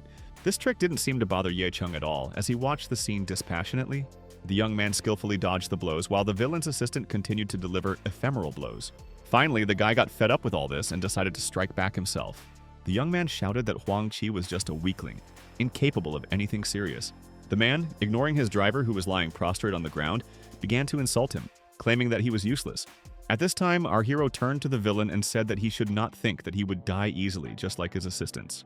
And then the ill-wisher began to laugh and asked if it was true that the guy had decided to use blood and an evil spirit. He added that the boy was able to achieve such perfection in 5 years, although he could have achieved an even better result. The young man was not at all affected by these words and told Yao Jing to stop talking nonsense and keep quiet. However, the man, considering himself the strongest master, said with a grin that it was he who killed the boy's entire family 5 years ago, and was incredibly proud of it. The villain noticed that Huang Qing didn't even take a single step, but was killed with one blow, which indicated that our hero was not as simple as he seemed at first glance. The young man did not want to talk to the killer of his family and simply wanted to deal with him as quickly as possible. However, the enemy noted whether our hero would like to become his dog. All these years, his assistant was a driver who was a good subordinate, but now he is gone, and therefore the vacant place can be taken by a guy. Laughing at this suggestion, Ye Chung stated that the opponent was taking too much on himself, relying solely on his name and amateurish kung fu. The opponent looked closely at the young man, and genuine surprise was visible in his eyes. Addressing the evil spirit, the old man began to tell him about it, as if it were something alive.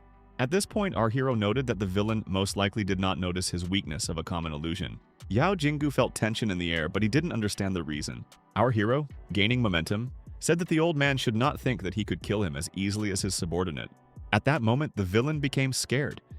He did not expect that such a young master could appear in China, considering that he himself had spent 40 years studying the best martial arts. Raising his hand, the old man realized that something was wrong with him, something that had never happened before. He couldn't understand why there was no strength in his hands, but instead an internal trembling appeared. Yao Jinggu could not control himself and began to verbally attack his opponent, telling him to surrender. The villain shouted that although he didn't know how the guy had achieved such a result in just a few years, there was a colossal gap in experience between them. The young man looked closely at his parents' killer and asked with a smirk if they really had some kind of rift. However, the opponent did not want to believe that he was weaker and continued to frighten him, declaring that he would tear his head into pieces. Our hero saw how this man's hand reached out towards him.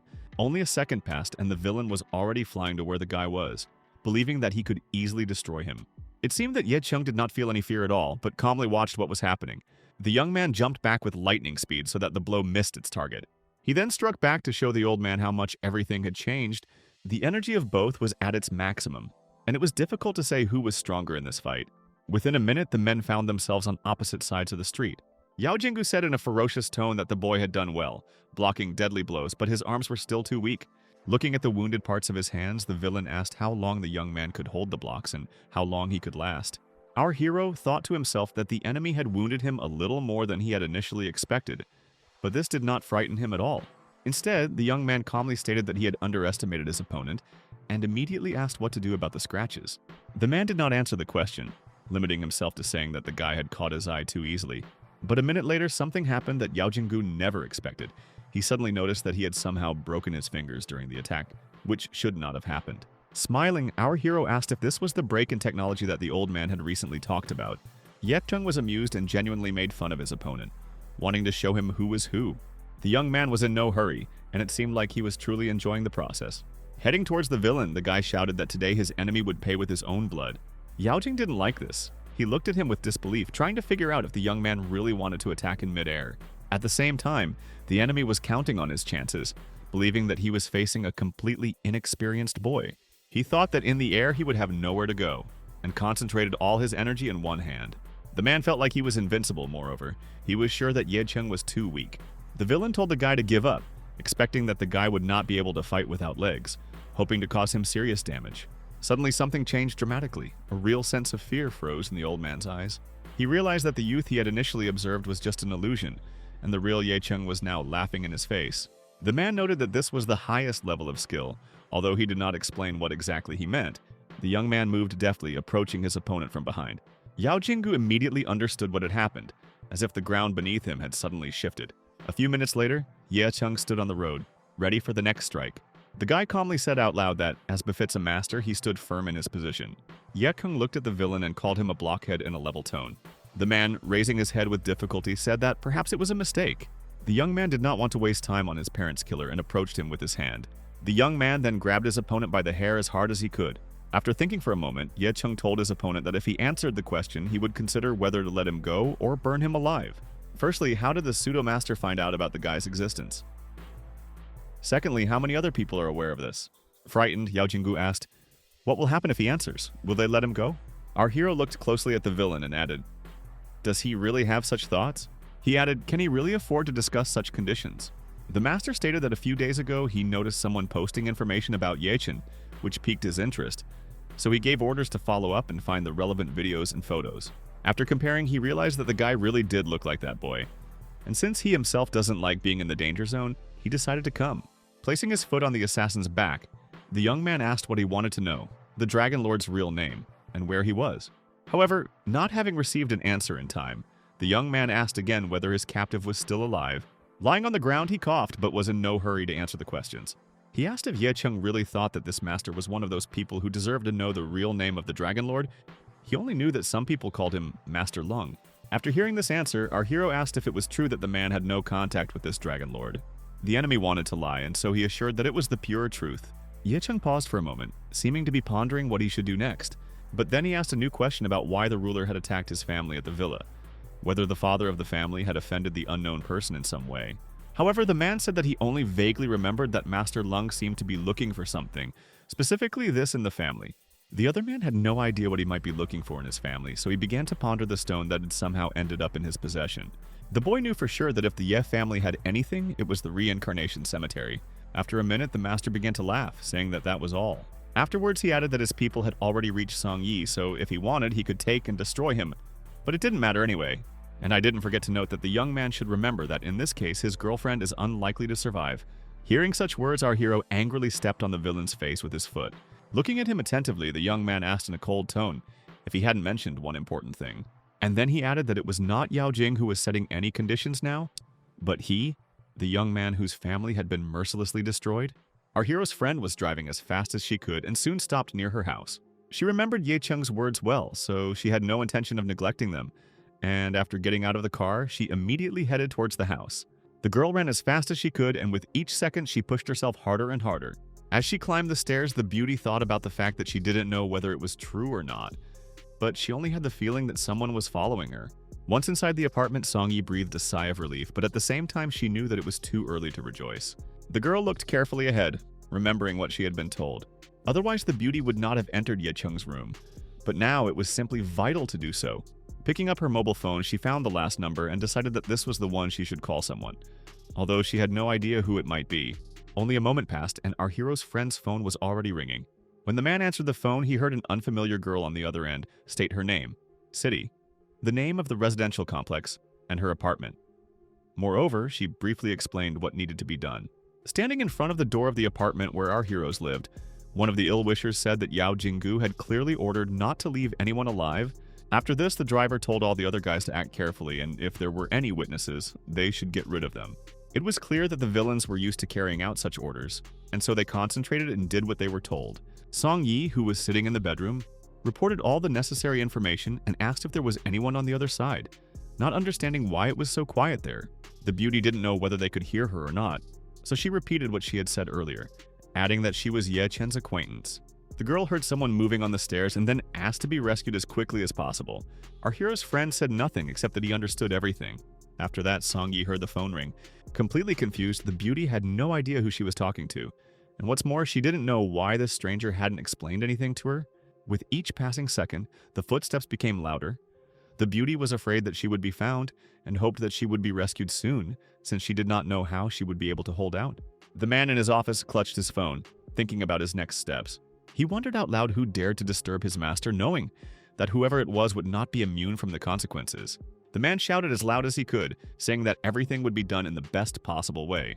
A minute later, a couple of young people were already standing in front of him, waiting for the command. The man said that the guys should immediately go to the specified complex, and if something happens to this woman, the assistants will personally answer to him. Moreover, the man asked that a helicopter be prepared for him, since he himself wanted to appear in person in the city where our hero lived. Although at that very moment one of the assistants informed the chief that the final negotiations with the 6 families would take place tomorrow, he added that it was Jiangnan province, thinking that the man might have forgotten about it. However, he immediately said in a cold tone that they should say on his behalf that he would not come. Looking at his broken phone, he added that if someone was not happy with something, he immediately fell silent. After which he added that if anyone was not satisfied with something, they should come to him, to Yelingtian, in the capital, where he would meet with everyone. At that moment, one of the villains easily broke through the door to the apartment where our heroes lived. The enemy rushing from that side said that he could smell the woman who was hiding in that apartment. The young men didn't want to waste their precious time searching, so they walked around the apartment, asking the girl to show herself and not resist. She, sitting in the bedroom, thought to herself that the villains had reached her house. Beauty had no idea what she could do before her saviors arrived, hoping that everything would work out. Something extremely strange and incomprehensible began to happen at the door. The girl felt like the door was somehow enchanted, as if it was impossible to pass through it. Despite this, those standing behind her in the corridor continued to try to break through, realizing that it was best to use cunning. That's why they said that it would be better for Song-yi to surrender herself, because in that case she would be killed fairly quickly. Otherwise, they would torture her. The woman standing behind the men said that in this case it was necessary to do without murder, although no one understood the reason. One of the opponents said that he had not been able to contact Mr. Yao for some time. Perhaps the situation had changed, so it was better for them not to get involved in the murder. At the same time, men realized that they would at least be allowed to do something similar. The robbers, knowing that they had a lot of time, decided that no one would come here, and therefore they could have a little fun. Clenching his fist, one of the ill-wishers understood that no one would open the door for them, and therefore it had to be knocked down. And then he began to break down the door behind which the beauty was hiding, desperately awaiting help. Suddenly the villain looked closely at the door, asking what was wrong with it, because he hit it with all his might. Looking at all this, the ill-wisher again began to think about why she did not hesitate and give in. Concentrating, one of the men said that he felt a special energy coming from this door. The man who had just been beating and breaking down the door now saw his hand burning, not understanding what was happening to it. It didn't take many seconds before something strange started happening to him and he started screaming to be saved. Those gathered knew something was wrong, but they had never dealt with anything like this before and had no idea where to start. At the same time, the unfortunate man screamed again and again to be saved, asking for some kind of help. A moment later, the villain was already lying on the floor while his subordinates continued to watch him. They asked in horror whether the man was alive or perhaps unconscious, and that was the best case scenario. Others did not know how best to deal with this door, realizing that brute force would not be enough to break it down. Suddenly, some entity appeared on the door and said that if the door was attacked, unpleasant consequences should be expected. The men who had hoped that everything would go smoothly were now at a loss. However, after some time, the opponents found a solution. Taking tools, they decided to open the lock. The beauty, who had been sitting calmly in the bedroom until this moment, was now embarrassed by the sounds outside. Firstly, it was the sound of an instrument, and secondly, it seemed to her that there was someone's corpse lying in the corridor. Starting to cry, Song-yi realized that the enemies were already very close and the door was about to open. The man, who had finally managed to get inside, began to say something in an angry voice. He looked closely at our hero's acquaintance, declaring that he had no idea how beautiful she was. To catch her, he had to lose his brother, and now he has to make up for it. The beauty watched her opponents carefully, not knowing what would happen to her next. For a moment, the girl remembered that Ye Chung had said that no matter what happened, she should live anyway. As Song-yi curled up tighter and began to cry with all her might, she thought that what she wanted most was to be saved. The beauty had no idea that at that moment a knife was flying from somewhere far away. The most interesting thing was that he somehow hit one of the opponents who approached the bed right in the head. Another savior was already climbing through the window, realizing that he had to hurry. With anger in his voice, he said that they were the governor of this city's people, and therefore they were going to destroy all opponents. The villain stood and watched everything carefully. It seemed like they couldn't believe what they had just heard, so they asked about it again. One of the opponents recalled what had happened recently and said that, in principle, it didn't matter who was standing in front of him. But the most important thing was that they had been attacked stealthily, and therefore they would take revenge. However, the next moment the man fell silent, realizing that something was wrong. One of the girl's rescuers dealt a crushing blow to the killer. The same thing was done to another person who was standing very close, and the survivors were angry that they had managed to run into the governor, who was considered the most terrible creature in this province. They say it is better to insult the highest family than to cross this man. That is why the villain said that he realized his mistakes and his actions, and wants to surrender in a good way so that no one else gets hurt. However, the governor's assistants received orders to destroy everyone, so he did what he was told. Only a few minutes passed, and the guys had already easily dealt with all their opponents. The frightened Song Yi finally relaxed a little, realizing that she was most likely saved. And the stranger who bowed before the girl said that she was not afraid of them. Because they were people, Mr. E. The surprised beauty didn't understand whether it was really about Ye Chen, so she decided to ask again. At that very moment, our hero was walking through the cemetery where his parents were buried. The young man was in no hurry, peering intently at the night sky and thinking about something. He had a lot of time, and he was in no hurry, dragging the killer of his loved ones by the scruff of the neck. Yao Jinggu didn't resist. It seemed like he didn't see any point in it at all. Having reached the gravestone inscription, the guy looked at it attentively for a while, but remained silent. Finally, our hero silently said, addressing the killer, that this was the day of the death of his relatives. So he went to them in order to see them. Suddenly, hatred and anger arose within Ye Chen, and he kicked the person next to him with all his might. The enemy didn't like all this, but he didn't dare to do or say anything. Instead, he fell near the tombstone and continued to lie there, pretending that he would simply be forgotten. However, suddenly the young man ordered him to stand up and later kneel before him. At that moment, the man declared that he, Yao Jinggu, was the master of an entire generation, and therefore he should not bow down to ordinary people. And then he noted that it would be better if the young man killed him immediately, because he would definitely not worship anyone. Grabbing the villain by the hair, our hero told him not to contradict him. And then he not only brought him to his knees, but also sent his face into the dirt. Yujing didn't like all this, so he asked the guy to stop making fun of him and leave him alone. Although it seemed that Ye Cheng had a completely different opinion on this, he calmly stated that it would not change anything. The young man made it clear again and again that he must understand forever what he had done, and moreover, he must realize the full gravity of this act. The enemy wanted to do something, but he did not have the strength to resist. Looking at the master who was lying on the ground, he noticed that he now had to do something else. While gathering mana in his hands, Ye Cheng noted that the main part was the sacrifice of offerings, which was indispensable in such a case. Not much time passed, and on the grave there was already a large bag, which was tightly tied. While drinking something from a bottle, the young man turned to his parents again, and said that this man was the first sacrifice that the son had made for them. And in a quieter voice he added that they shouldn't worry, because this was just the beginning. He vowed that everyone connected with the tragedy at the villa 5 years ago, including the man from the capital, would be personally sent to hell by him, atoning for their own sins. Arriving at the cemetery, our hero's friend said out loud that the day before had been too eventful. But the more she got to know Ye Cheng, the more it seemed to her that she didn't understand him. At first, Song Yi mistook him for a charlatan, especially since he looked like her former deceased classmate. It never even occurred to the beauty that they were really the same person, although doubts were already beginning to creep in. However, after a moment, all the girl's thoughts disappeared when she saw the young man sitting on the ground and looking ahead. The young man turned to his parents again and again, as if mentally trying to rewind this action. At this moment, the girl said out loud that the person in front of her was actually Ye Cheng. As she squatted down, Song Yi began to justify herself, explaining that she should have figured everything out earlier. She added that it was no surprise that the young man was so protective of her, and also strived to solve all her problems. The beauty felt awkward, so she continued to say that if she had been able to understand everything earlier, but she was too stupid then. Hugging her old friend, the girl said that he couldn't even imagine what he had gone through because he had changed so much. Song Yi once promised to help everyone, and therefore noted that now the young man did not have to go through everything alone. And now the girl, turning to the parents of our hero, said that a lot of time had passed since their last meeting, and she had no idea that their son would return. But he did return. The beauty said that there was no need to worry about the guy because she would not let him make mistakes, because he had grown up, become a worthy person, and would continue to be so. The embarrassed Ye Cheng did not interrupt his childhood friend, and then asked why she had come after all.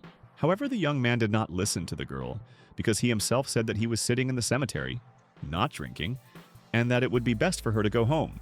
It seemed that the young man did not remember what had happened in the last hours. It seemed to him that he had been in a bar, and therefore had no idea where to go now.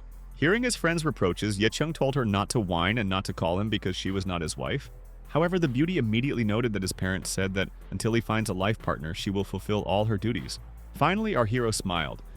He felt a little better because with the arrival of this girl, he forgot about his own revenge, at least for a little while. On the other hand, the boy knew that the sacrifice of offerings was necessary to make his parents happy. A few hours later, a blonde came to the cemetery. She thought that she didn't know what happened here, but she dreamed of the ghostly messenger who came to this place. Looking at the small bag, she decided that it was most likely some kind of tribute. However, upon opening the bag, she discovered that Yao Jinggu herself was inside, not understanding what she was doing there. The blonde wondered who could kill such a powerful master and sacrifice him. Although, looking at the inscription on the grave, she immediately realized that it belonged to the Ye family. Having fallen into a deep sleep, our heroes heard someone knocking on the door, and the knocking was so loud that it was impossible to sleep. Opening one eye, Ye Chung thought that he didn't often overindulge in alcohol, but the past 24 hours had been difficult for him in that regard as well. A minute later, Song Yi also woke up and asked who had arrived at such an early hour. The surprised young man was now no longer interested in this, but in how his acquaintance ended up in his bed. The young man started joking about this, but the girl immediately declared that she didn't really need him, and therefore couldn't count on anything. And then she added that the young man was bad because he got drunk and slept with her in his arms, and she herself was thinking about how to get rid of him as quickly as possible. Song Yi also noticed that the guy smelled strongly of alcohol. Our hero, who clearly enjoyed the joke, smiled beautifully at his friend and asked if she wasn't acting as his temporary wife, who was supposed to hug him. And then the girl immediately noted that this does not mean at all that it is normal when he gets so drunk. Sitting on the bed, the beauty said that it would be good if Ye Chung opened the door, because she could not appear in front of strangers like this. Getting out of bed, our hero noted that he himself wanted to go and open the door to find out who had decided to show up there. Surprisingly, Shen Mengjie felt terrified on the way because she had completely forgotten that her father himself had given him the keys to this house.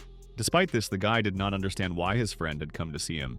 However, Shen Mengjie immediately explained that the gentleman and her father had agreed to have dinner together today, despite the fact that the young man for some reason did not answer his calls, and therefore they decided to visit him.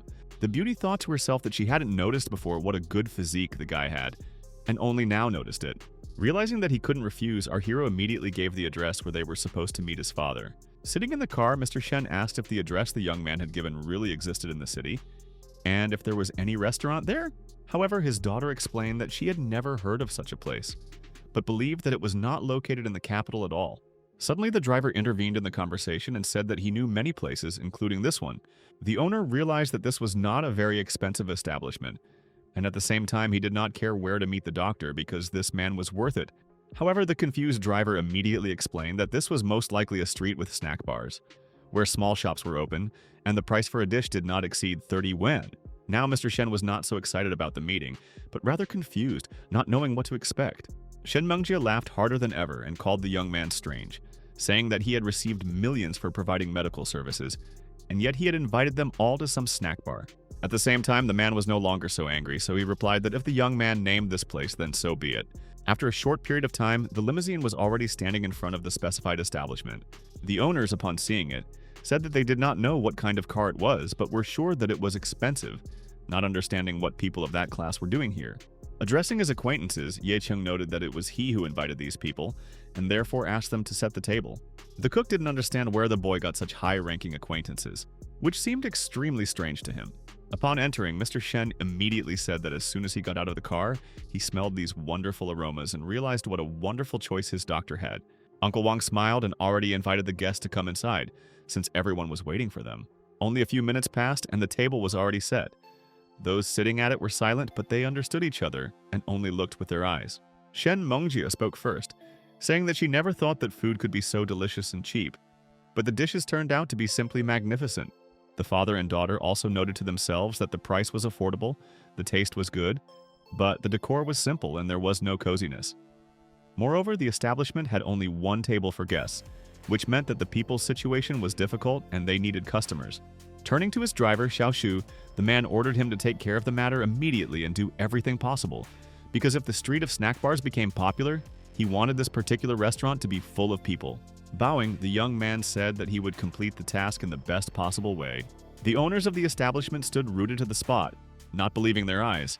They had no idea how everything had unfolded so quickly. In turn, Ye Chung thanked his former acquaintance and said that this was very important for his friends. Mr. Shen immediately asked the guy if it was true that he had not invited him here to eat.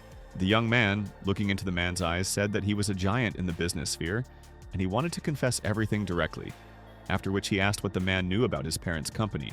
The man said that 5 years ago this company belonged to the Yi family, and the company played an important role in the life of the city. But as a result of a major tragedy at the villa, 3 members of the family were killed, and the company broke up into small and insignificant groups. To conceal the true state of affairs, the company's assets were repeatedly hidden and concealed, making it difficult to find out what was really going on there.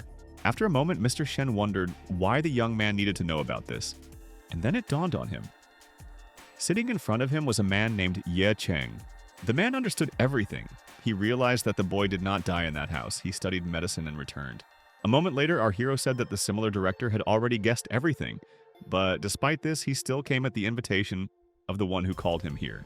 The young man crossed his arms and noted that the main reason was his desire to revive his parents' company. Sitting in the kebab shop, Mr. Shen asked again if it was true that the young man was planning to restore the company's former strength. Listening to him and looking straight into the man's eyes, the boy said that this was his parents' business, and therefore the company must be restored. And then he asked a counter question about where this company is now, despite the fact that many consider it to have disappeared long ago. After thinking for a moment, the director explained that he only knew that the organization had disbanded 5 years ago, and that now the majority share belonged to one of the local companies. The man also said that the leader is a certain Zheng Jingming. Hearing this, Ye Chen thought to himself that he would never forget this name. The reason was that this particular man was a friend of his parents, and had once trusted the family completely. However, it was this man who at one time gave his father an invitation letter to the villa, and when the young man's parents passed away, Zheng Jingming began to smile at everyone, just to please the people of Beijing. Song Yi, looking at how the young man's face changed, turned to him. The guy didn't want to show his true emotions, so he said that he was fine, and there was no need to feel sorry for him. After a while, Mr. Shen spoke again. He said that he could say with certainty that the young man did not yet understand trade, unlike him, and so he suggested that if the hero wanted to get his former company back, he could join their organization, and then together they would take everything into their own hands. Shen Mengjie looked at her father with a searching gaze, not understanding why he was trembling so much, thinking that it might be due to nerves. Although the very next moment she decided that her father was actually determined to unite with the young man for common goals. Ye Cheng asked a counter question about whether the man was afraid for his own family, given that the whole matter was quite murky and therefore dangerous. However, he said with a smile on his face that all businessmen strive for money, and therefore, if he helps the young man, he can count on 10% of the earnings of the largest company. Suddenly, Song Yi intervened in the conversation, saying that she was the director of a large corporation and therefore knew how business was run. Our hero honestly admitted that he thought Shen Haihua was genuinely sincere, and that it just so happened that the guy needed help. And therefore, if something ever happened to their family, he would not stand aside. At that moment, the man himself thought that inside him there was a feeling that he would soon gain even more power. He understood perfectly well that if everything worked out for the best, his family's influence would rise to the skies. As she walked down the street, Song Yi noted to herself that if everything really worked out, it would be wonderful, and the young man's parents would certainly be pleased with such success. Despite all the sadness in his heart, the young man admitted that this was indeed the case. Looking carefully to the side, Ye Cheng noted to himself that they were being watched, although they were not going to kill them. Most likely, Ye Lingtian sent these people to keep an eye on the guy. Continuing to walk down the street, the girl said that she had managed to cook some food at home, and then she immediately asked if the young man was hungry, although she heard a negative answer. To avoid looking stupid, the beauty said that if that was the case, she would buy more groceries because you never know who might want to eat. At that moment, the guy's phone rang, and so he said that Song Yi was alive only thanks to Ye Lingtian, who was very helpful to them in resolving the recent conflict. At that moment, the man said that they would finally be able to talk calmly. He immediately assumed that his acquaintance was in the capital, and added that the man should henceforth call him the benefactor. The man immediately confirmed that he was indeed in the city. Realizing that a meeting was inevitable, the comrade asked to find some place where they could talk quietly. A minute later, Ye Lingtian suggested meeting at the Imperial Club, saying that this place belonged only to him and no one could interfere there. He added that this is the best club in the city, and even for money, many cannot get in there. At that very time, two people were standing in front of some building and looking at it attentively. The young man asked Sharan if she was still considering Master Yao Jing, and without waiting for an answer, he assumed that most likely it was an accident and nothing more. However, the blonde disagreed with this opinion, saying that the Chu family had thrown all their efforts into investigating the cause of death. But at the last moment, they had lost all the evidence, which looked extremely strange. Despite this, the beauty admitted that she still has no idea who could be behind this, and said that even her family is not able to reach a person of such level. However, the man did not listen to her and added that he had an appointment with a gentleman from the National Security Bureau, and it was quite possible that the trail could be found there. Standing at the entrance, the young administrator asked guests to show their membership card. The man didn't explain anything, he just did what he was told. Only a few seconds passed and the girl told the guests that they could go inside. People who were in the club noted that there was a rather strange atmosphere there. At least it was not like usual. Sharan immediately said that the number of masters had increased significantly. Even the strongest had come. The companion, having carefully looked around the room, noted that this was indeed the case, after which he asked the blonde if she saw that old master. The beauty noticed him, although she had no idea who he was, believing that the man knew him. Closing his eyes, he noted that he might be familiar with this man, but he himself did not know him, because he was the administrator of this club. Moreover, the old man is a martial artist and is insanely strong, which is one of the reasons why the Imperial Club is so involved with politics. Turning to her father, the girl noted that she would not be able to lift one thing if the club was only luxurious, and its influence did not extend to all the families of the city. The man replied that the main reason was the person behind the craftsman in the frame. Everyone knows that his name is Ye Ling Tian and he is the governor of the city. The hall was quite crowded, but the girl didn't seem to notice anyone in particular. She suddenly noticed Ye Ling Tian in the crowd, not believing that he was actually in the club. Everyone knows that the Chu family ranks first in the capital, but its influence is mainly concentrated here. As for the governor, the entire province is under his influence, and this is a fairly large part. At that moment, the girl's father spoke up, noting that it was better not to think about the governor since the difference between the family and him was great. And then he added that a person from the security service should be here, and she should successfully negotiate with him if she thought correctly. However, the blonde calmly noted that it would be best to go outside and breathe some fresh air. When the man returned, he said it was a great idea, considering the club was pretty boring. Standing in the corridor, Sharan thought about how every time she closed her eyes, she remembered the master's corpse. Of course, his death was nothing, but whoever killed the man used the corpse to make a sacrifice to Ye's family. Taking a close look at Ye Chen, the beauty briefly thought that it was quite possible that someone from this family was still alive. At that moment, the blonde and the young man's gazes met, and it seemed as if they recognized each other. The beauty herself thought that even if the hero had survived, he still had nowhere to live, since he had no family and it was unclear how he had ended up in this city. That is why the blonde decided that this was just a similar young man, but she could still show him respect and say hello. However, the young man did not want to do something like that right away, and so he immediately asked what the girl needed. Sharan immediately apologized and noted that she had simply made a mistake, because the young man looked like her former classmate, for whom she felt very sorry. Taking the card in her hand, she introduced herself and said that if the guy could come to the club, it meant he couldn't have helped but hear about the Chu family. After which, smiling, she added that this was her responsibility, and therefore, if the young man had any difficulties, he could always turn to her. Suddenly, Yacheng threw the piece of plastic upward with one light movement. The frightened blonde began to ask what the young man was doing and why he was showing her such disrespect. But instead of answering, the young man simply stepped on the business card, saying the girl's last name. After that, he stated that they were most likely playing a joke on him, because he didn't care about the Chu family or the beauty herself, and therefore he asked her to leave immediately. Enraged, Sharan began asking what was wrong with the guy, why he was treating her so rudely. Most likely, he simply did not understand what future awaited her. Ye Sheng, who didn't want to explain anything, asked the Bone Club again if she didn't understand anything. In a more stern tone, he declared that he did not want to see her, and therefore she should leave so as not to force him to repeat it a third time. Getting ready to slap the young man, the blonde shouted that he was an insolent man who, for some unknown reason, decided to consider himself equal to her family. At the moment when the beauty was about to strike, she heard someone's voice, which ordered her to stop what she had started. The co-owner of the club approached the girl and began to reproach her for fighting. A frightened Sharan realized that in front of her was a person, Mr. Doe, whom she did not want to offend. Smiling, the blonde introduced herself and began to say that she had admired him for many years, but did not finish the sentence. Mr. Doe, with anger in his voice, sharply told her to leave the club immediately, after which he added that he didn't care about her or her family, and if she didn't leave now, she would never be able to join the Imperial Club again. The frightened and surprised beauty began to apologize and declared that she would leave immediately, and as she left, she muttered to herself that the stranger was very lucky that this man had approached them. Turning around, Ye Chung noted that there was no roll of chance here at all. After some time, our hero was sitting on a soft sofa, waiting for the scheduled meeting. The young man complained that Ye Lingtian had not yet shown up despite their agreement. An old man nearby said that something might have happened on the way, but there was no need to worry because the governor would appear soon. Ye Chung immediately declared that he had warned the man that he would wait for exactly 3 minutes. If he did not appear, the young man would turn around and leave. The old man thought to himself that the guy in front of him was showing disrespect, but out loud he said again there was no need to worry, because anything could happen.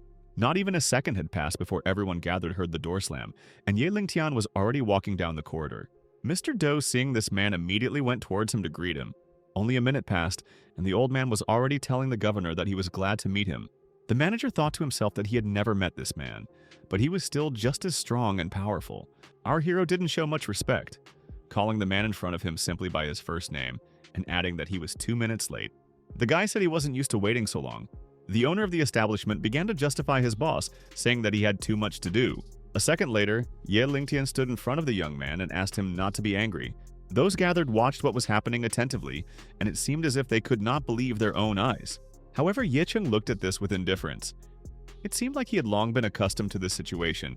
At that moment, the old man thought to himself that he wished someone would explain what was going on, since the governor was kneeling before some strange boy. The second elder also did not understand how it could happen, that the man who held the entire province in fear stood on the same level as a child. For a moment there was silence in the club.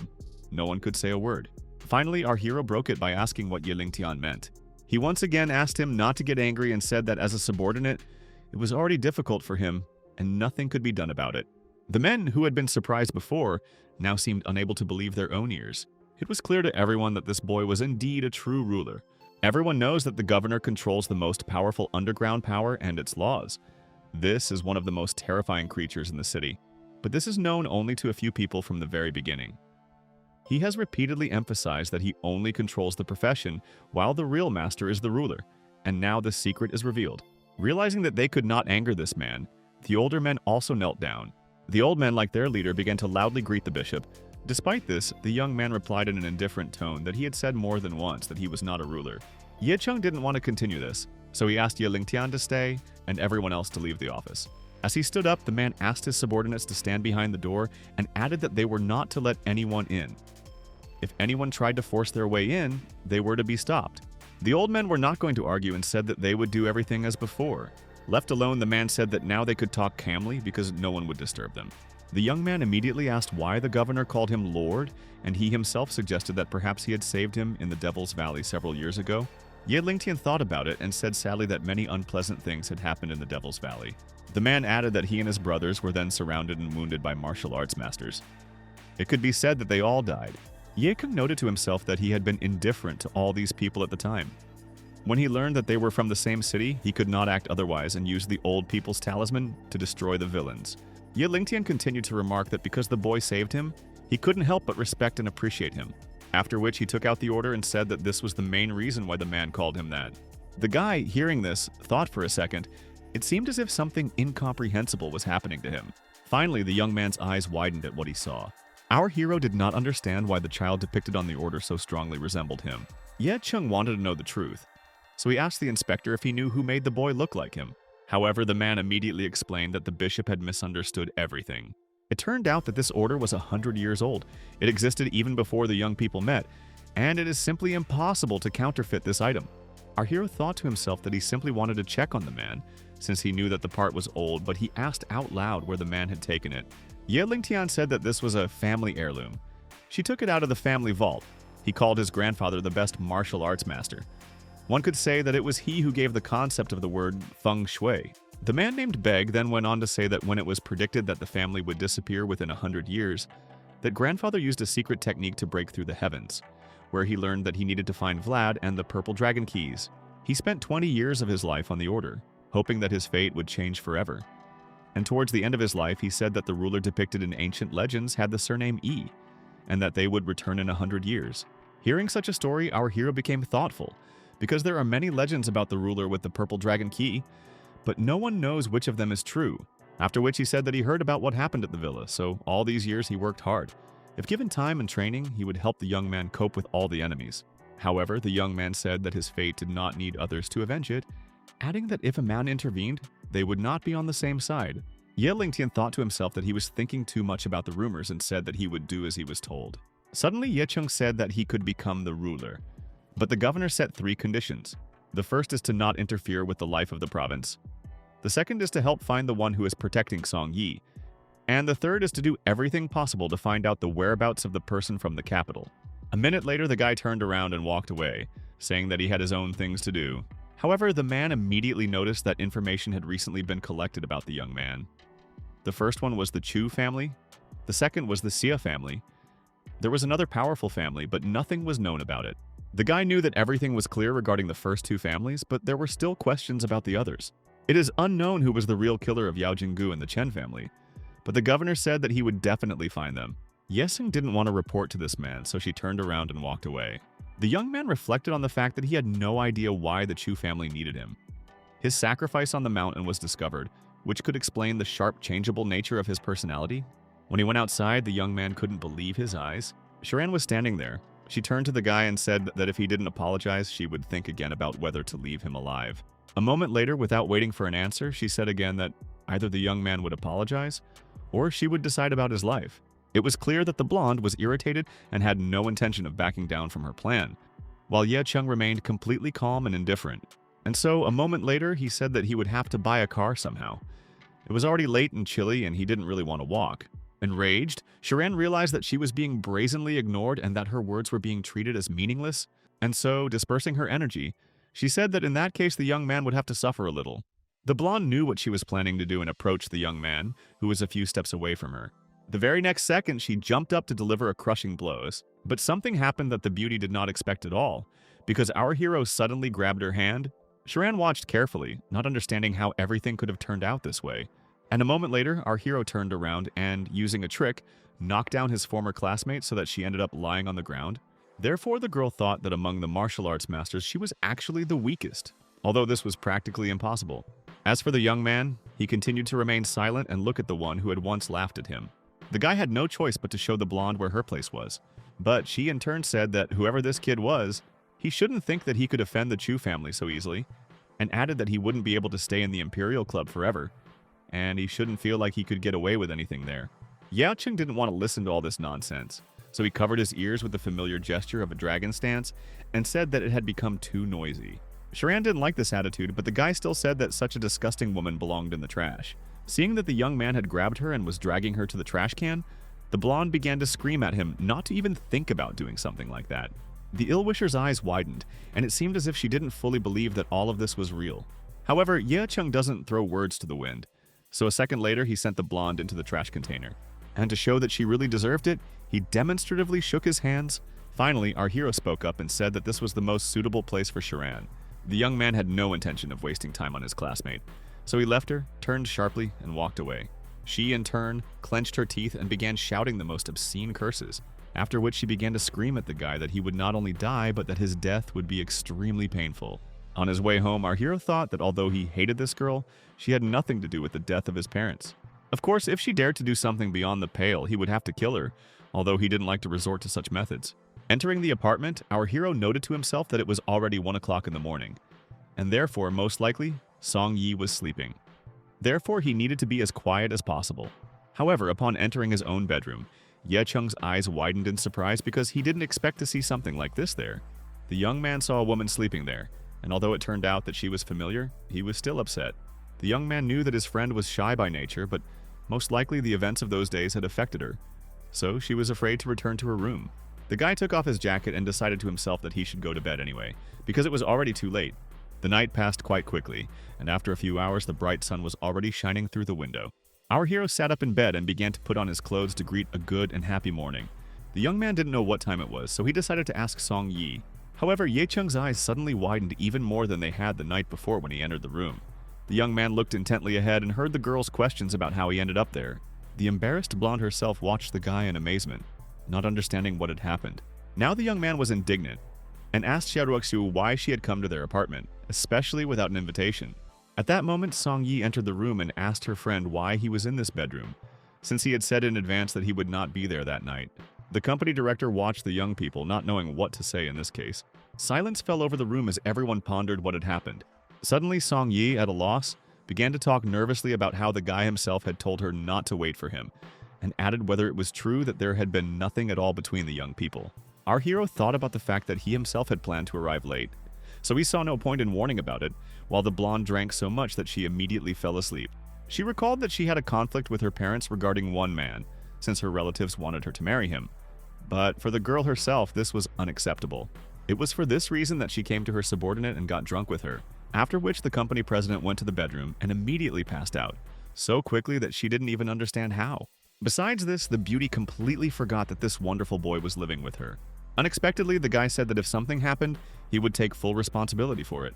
He thought to himself that there was nothing out of the ordinary, yes. He hugged the blonde all night and took responsibility for it. Turning away, the girl asked in a cold tone why she should take responsibility. If the guy was the most ordinary person and most likely didn't even understand what he was talking about.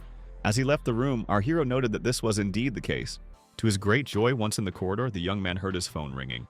After answering, he asked Shen Haiwa what happened, and why he was calling so early. When the young man heard that the man had managed to dig up all the information about the company that had taken over his parents' firm, The boy was surprised. Mr. Shen said his lawyers had found evidence that the company had been maliciously targeted.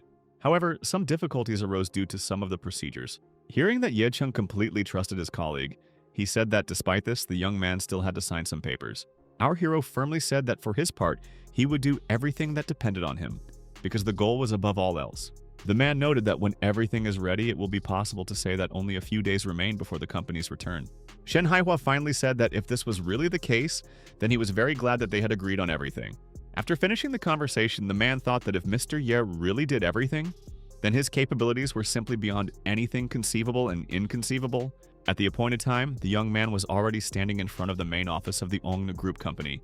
The young man said that, according to the governor, this was the very place where Zheng Jingming was supposed to give an interview. With anger in his voice, the guy continued to note that the time had come to tell this man everything.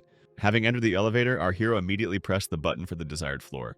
As he exited, the young man remembered that Ye Lingtian had noted that the building only had 33 floors. But for some reason, the elevator only went up to the 29th, and for the latter, you needed a special pass. The reason is that the 29th and 31st floors are offices used solely for disguise. The 32nd floor is where the Qinghe Group, which is engaged in illegal trade, is located, and he needs the 33rd floor. Touching the glass with his hand, the young man decided to himself that he could not go any further by the usual route. Of course, you can break this glass, which would be easy, but there is a chance that the shards will fly onto passers-by below. Despite this, Ye Chen came up with an interesting idea. He decided that he could melt this window to move on. A moment later, the young man was already concentrating on his own goal, calling on fire to help him. It seemed to him that this was something ordinary and natural for him, and therefore did not cause any difficulty. A few minutes later, a strange hole appeared in the window, through which the guy climbed out. Thanks to his other skills, the boy knew he could climb wherever he needed to. Being on the 32nd floor, people looked closely at what was happening outside the window and could not believe their own eyes. Looking at each other, they asked who was there. What kind of fool had decided to come to them, knowing that it was too dangerous? The boss, realizing that something was wrong, ordered the security guards and IT to check everything thoroughly. Suddenly, our hero joyfully declared that there was no point in checking anything because he was already here. The resulting guards immediately began asking Ye Cheng who he was and how he knew about this secret place. However, the guy said that he was the one whom all these people would see for the last time in their lives. It turned out that the young man was not at all embarrassed by the fact that he was standing alone in front of several fairly strong men. One of them angrily shouted that the guy had probably just gone crazy. But Ye Cheng had no intention of delaying, as he knew very well why he had come here. Seeing how the young man easily dealt with one of the leaders, those gathered could not understand how this could happen. Our hero thought to himself that he had been told a lot about these people. He knew perfectly well that they were dangerous criminals for whom human life was worth nothing. That's why Yun said that it's best for guys like them to keep their mouths shut. At the same time, there were business people in the office who were discussing something. The blonde man, turning to Mr. Zheng Jingming, said that there were strange sounds coming from downstairs, and therefore it would be better to go and check what was going on there. However, the fat man, in an indifferent tone, stated that his guys were there, who were the best fighters, and therefore nothing terrible would happen. Hearing such an assurance, the blonde noted that they should return to discussing the military airport. Zheng Jingming's subordinates clearly didn't like what the young man sitting opposite them was saying. He himself noted that treason would, at best, result in execution, since the amount of money currently being smuggled is sufficient to warrant multiple executions. The subordinates listened attentively to the fat man, but continued to maintain complete silence. Realizing that they were still not being given the floor, the young man raised his hand and said that there was one more point that needed to be made. Their country is ready to provide the company with 10 units of high-precision automatic equipment. It must be understood that the market price of one unit is 50 million. A joyful Zheng Jingming said that their country was full of good intentions, and they had no reason to refuse. Holding hands, the men decided that this would strengthen and confirm their union. However, before they could do what they had planned, they heard a loud roar and flames that appeared out of nowhere. Frightened business partners immediately began asking who had come to visit them. Ye Cheng said in a calm voice that if the good people of Huaxia did not interfere, then they would indeed remain in good hands. He added that it would not be enough for these bad people to die even 1,000 times. Zheng Jingming immediately said that he had seen this boy somewhere before. Most likely, he was our hero, but everyone thought he was dead. The frightened man immediately started growling, asking where their security was, where the guys were who were supposed to keep order. With the same calm and indifference, the guy said that all the bodyguards were sleeping. Well, after which he added that the main nuance is that they will never wake up again. The man continued to stutter and ask how this could happen, since there are the best masters among them. However, instead of answering, the guy shoved some kind of envelope at the fat man. Jiang Jingming didn't understand what it was. However, the young man firmly told him to just go ahead and sign everything immediately. And when reading the agreement, the man learned that it referred to the unconditional transfer of shares in all capital. And while the blonde man was snapping his fingers, the fat man was saying that most likely Ye Cheng was simply not himself. The businessman in the suit had already ordered his subordinate to immediately kill this impudent boy. However, the young man simply watched everyone gathered attentively. The bodyguard took some powerful weapon and declared that the task of destroying the enemy had been accepted. A moment later, bullets were already flying in the direction where the young man stood, who had put up some kind of protection. It seemed that the young man could do absolutely everything, and quite easily, after which our hero said that he had seen a lot of firearms, but he still didn't like using them. And then the guy shouted that he was returning everything that was sent to him. The blonde watched the young man in fear, not understanding what had happened and how this could even happen. However, he smiled and asked if this was all his opponents were capable of. The guards shouted that they themselves did not realize what kind of cheap tricks these were, because their heads were already spinning from practicing ancient martial arts. Ye Cheng simply said that he only needed to spit to take everyone down. It's not for nothing that he is called the master of this city. He added that unfortunately they all still have to work to reach his level. After this, our hero began to quickly deal with his ill-wishers, realizing that he did not want to drag out this game. Despite this, he heard one of the fat men ask in fear if the boy was really a master and not an imposter. He added that at that age it is generally impossible to become a master. It seemed as if time stood still because the opponents did not know what to do. The blonde, knowing that the young man had decided not to touch him, thought that he should act as quickly as possible to avoid being hit. And so, smiling, he declared that it would be better not to interfere and try to put pressure. And he himself declined, since he still had a lot of things to do.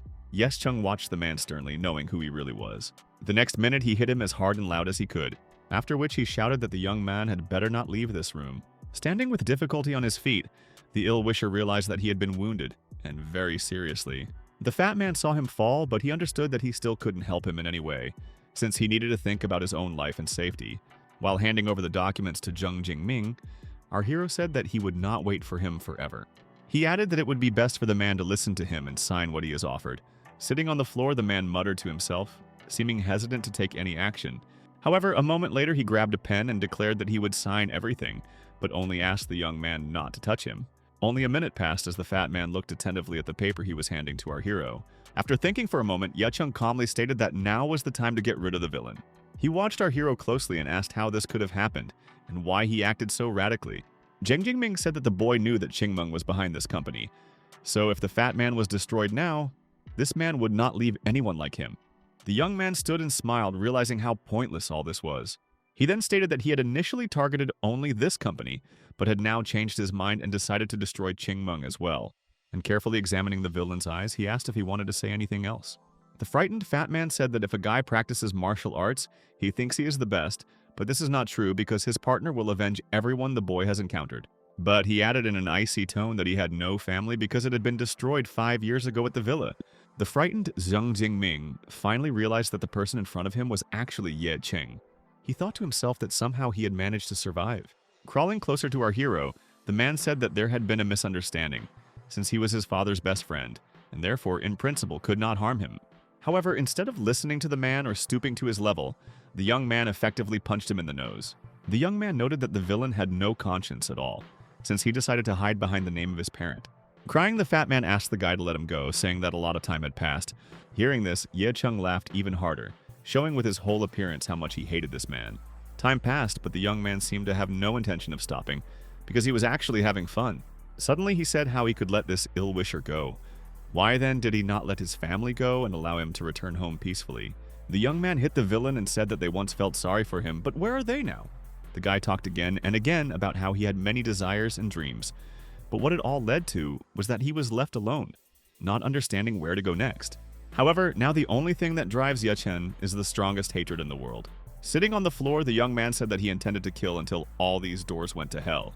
After some time standing on the street, the young man reflected on how caring the city governor was. He protected him from many troubles and brought him new clothes. But the problems are not over yet, because the issue with Qingmen needs to be resolved. Suddenly, our hero heard someone addressing him, asking what he was doing in these places. The young man said that the officer was addressing him as an Iceman, noting that he should have asked a question about what she was doing there. It turned out that in that case he wouldn't say anything about this being classified information, but suddenly something went wrong because Ye Cheng heard a strange, sharp sound. Raising his head, the young man noticed how huge stones were flying down from somewhere above. The policewoman stood her ground, and it seemed she would not be able to avoid the cobblestone that was flying straight at her. Frozen in place, she thought that it was all over for her. Our hero, who possessed lightning speed, realized that he had to save the officer, so he rushed towards her. The guy himself did not understand how he managed to grab the girl in his arms and carry her from the place where the stone had already fallen. A second later, the officer asked if everything was okay and how she felt. Okay, and the frightened beauty began to thank Ye Chung for saving her life. Continuing to stand in her place, the officer continued to say that she was fine and there were no problems. After which she noted that she was grateful to our hero for such a brave act.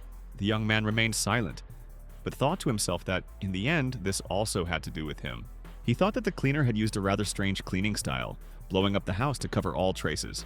Passers-by gathered on the street watched attentively, but did not fully comprehend what had happened. At this moment, several strange people appeared next to our hero, to whom he paid close attention. Ye Chung remained silent, but his gaze was directed towards these young people.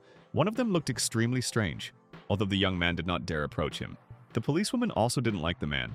She noticed his unsteady gait, deciding that the explosion hadn't happened out of nowhere, but most likely because of Chingman. She had been investigating the man's case for the past few days and knew that the group posed a serious threat, and that the police were suffering from the remaining evidence. Having asked for forgiveness, the girl told our hero that she should immediately leave for her business, and for the rest she would find him later. Sighing, our hero noted that he was actually getting pretty fed up with this, and I decided that I should get rid of all existing interference as quickly as possible. A little later, two people were walking slowly towards some building.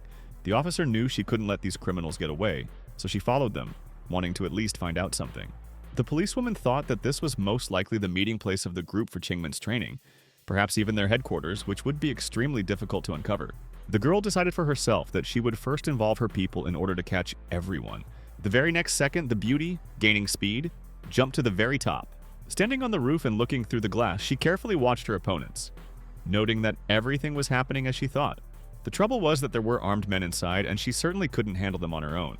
Picking up the phone, the beauty noted to herself that there was no connection here, so calling for support would be extremely difficult.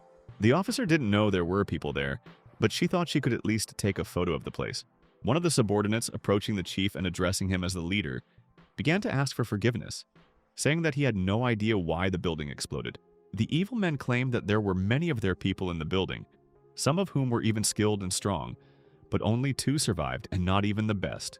And to make it even more interesting, these fools don't even suspect that they are being watched. Pointing at the officers, it seemed as if this was a real crime, and people could no longer see a way out. The frightened girl knew that this master had abilities much stronger than her own, and she realized that if something happened, she would not be able to defeat him. And the next moment, something happened that the officer did not expect. She noticed that he rushed towards her. The man reasoned that, most likely, the beauty would no longer want to remain in their company. Another minute later, the villain came as close as possible to the policewoman and knocked her down. Lifting her by the head, the ill-wisher heard the officer say that she was a representative of law enforcement, and that their colleagues would be looking for her soon. And she warned that it would be best for the villain to stop, because if something happened to her, there would be nothing left of Chingman. Suddenly, the villains threw the girl to the other side with all their might. He said that he had been in the criminal world for a long time, and had been let in countless times. Yet some woman was going to threaten him. The beauty didn't know how to act, so she told the enemy to keep in mind that her father was from the southwest Bailey-Seong military region, and if anything happened to her, they would be pulled out from underground 1,000 times. Suddenly, the man froze in place. He clearly knew this person, but he did not understand. If the girl's father was really so influential, then why she came to the capital and became a police officer? For a moment, the villain thought he did not know how best to act in the current situation, because he said they would deal with this situation a little later. At that moment, the officer thought to herself that she should not have gone alone and should not have stopped in this place. The girl was sure that she would not be left alive, and instead of being humiliated, she would just as easily commit suicide. At that moment, she noted that they had already wasted a lot of time, and there was no point in standing on ceremony. The next minute, a voice was heard, which said that if the person does not want, then why insist? He added that this seemed like a dishonest and incorrect act. The man raised his head and immediately asked who our hero was, saying that this was a closed area and entry was prohibited. But Ye Chung proudly declared that he had come to the capital for a reason. And with calmness in his voice, he added that he appeared here to destroy all bad people. After which the guy asked again if everything was clear to the offender, or if he needed to explain anything further. The villain, with anger in his voice, asked if the young man had made a mistake and if he had actually said that he was going to destroy them all. A moment later, the men standing below began to laugh, noting that almost all of them were martial artists and would then erase this boy. It seemed to everyone gathered that he was just some crazy young man in front of them. But there was something unusual about him. A moment later, the ill-wishers noticed some yellow lights flying in their direction. As for Ye Chung, he quickly headed towards where his familiar officer was. It was clear from the guy's actions that he was determined and had no plans to retreat or give up. Watching everything that was happening, people said that it was simply impossible for an ordinary person to perform such stunts. One of the men, adjusting his glasses, added that this young man was truly brave and had dared to go to war against their organization, and continued that now it was his turn to deal with this man. Standing in front of our hero, he said with a smirk in his voice that Ye Cheng was moving incredibly slowly. However, the young man only smiled, knowing that he would still do everything as consistently as possible. Attacking his opponent, our hero shouted that Fatso couldn't defeat him, and that he could do a lot. The young man did not want to remain silent and said again that the man's right hand was destroyed in a matter of seconds. What happened next, no one understood, because the young man dealt with his opponent so quickly, as if it were some small and insignificant detail. Sitting on the ground, the beauty thought that every movement of this man was deadly, so fast that it was impossible to follow him. The beauty did not understand where such a man, whom no one had ever heard of, came from in their city. Finally, the brute spoke up, noting that it was unexpected to see such a strong man at the peak of his inner strength, and that's why he wanted to deal with him. The man was sure that with his strong body he wouldn't even feel the blow, but if the guy still bowed his head and submitted, he would think differently. Before his opponent could finish his last sentence, Ye Chung immediately delivered one of his most powerful blows. However, the guy was not going to stop and continued to act. Trying to catch his breath, the man began calling our hero various obscene words, realizing that he had made a mistake about him. The beauty thought to herself that the boy standing in front of them was very dangerous and needed to be dealt with as quickly as possible. And while the thug was gathering his strength to strike, the young man neutralized him in literally a matter of seconds. After such an attack, the situation became even more unpleasant for the man. He did not understand where this would all lead. However, suddenly the young man heard his rival begin to beg someone to stop him. He said that it was best to talk and added that he could do absolutely anything for the guy that he wanted. Ye Cheng studied his opponent closely, saying that he had become too amiable, and, striking a blow, he added that these were just beautiful words that were worth nothing. Looking around, the astonished policewoman noted to herself that in just a few moments the training group had been destroyed by just one person. The girl who had seen a lot now had no idea who was in front of her. The frightened beauty nervously asked what the young man wanted from her, and what he expected. Looking at the guy's hand that was reaching for her head, the beauty thought that most likely he wanted her to remain silent forever. Closing her eyes and starting to cry, the girl asked Ye Chung not to touch her. However, the very next second, she noticed that the young man was looking at the wound on her leg. Not knowing what the guy was up to, the beauty immediately started yelling at him, accusing him of taking advantage of the situation. However, our hero calmly explained that the officer had many cracks in her legs, and if nothing was done, she could become disabled. The young man didn't say anything else, he just concentrated on the wound. The girl noted with surprise that the healing energy was not only hot, but also thrillingly pleasant. Much to his surprise, after a couple of minutes, she began to scream that she no longer had any pain, and noted that if the young man decided to become a doctor, he would be in great demand. Hearing that Ye Chung asked the policewoman to collect the phones of all the villains to check them while he left, the officer began to ask where he was going. In a stern tone, our hero declared that he was not finished with everything yet. He had a lot to do. After the showdown that night, several more groups were destroyed. One of the police officers investigating the situation noted that among the dead were craftsmen, but all of them were engaged in dishonest activities. The girl also noted that one could tell from their facial expressions that many had seen something unflattering. Just as the employee was finishing her oral report, her phone rang. Realizing it was her brother calling, she told him that their city had changed a lot in recent days. The young man didn't believe what his sister was telling him, and asked again if she thought Ye Chung had killed all those people. The guy couldn't believe that this was possible, because to resist these people, you need to be not just strong, but extremely strong. The girl admitted that this was indeed the case, and that is why the young man turned out to be the one who saved many in their city. However, the brother's reaction was unpredictable. The man shouted that he was returning to the capital immediately and asked the police to delete the man's contacts, saying that he was extremely dangerous. According to his brother, he doesn't care who this boy is. He has to see with his own eyes what he is capable of. Standing on the street, our hero noted that it is easy to talk about killing people when it is inexpensive, but ultimately justice must be served. The next minute, the young man stopped. Something began to bother him. However, Ye Chung thought that the life of rich people like Xiaoruoxu was really good, especially if they drank tea after dinner. At that moment, the blonde stood and watched our hero attentively, although she remained silent. He, in turn, decided that he did not want to cross paths with her and pretended not to notice her. However, things didn't work out that way. Jae-ryuk-soo realized that the young man was planning to pass by and called out to him. Running out of the room, she asked her mother to wait a little. After this, the beauty followed our hero, nervously asking where he was going in such a hurry. Yeschung said indifferently that he was in no hurry. He was just passing by, and the blonde most likely wanted to treat him to coffee. Jae-ryuk-soo was nervously thinking about how she wanted to somehow make amends for what happened. The young man noted that the beauty should not forget that she slept with him in his room.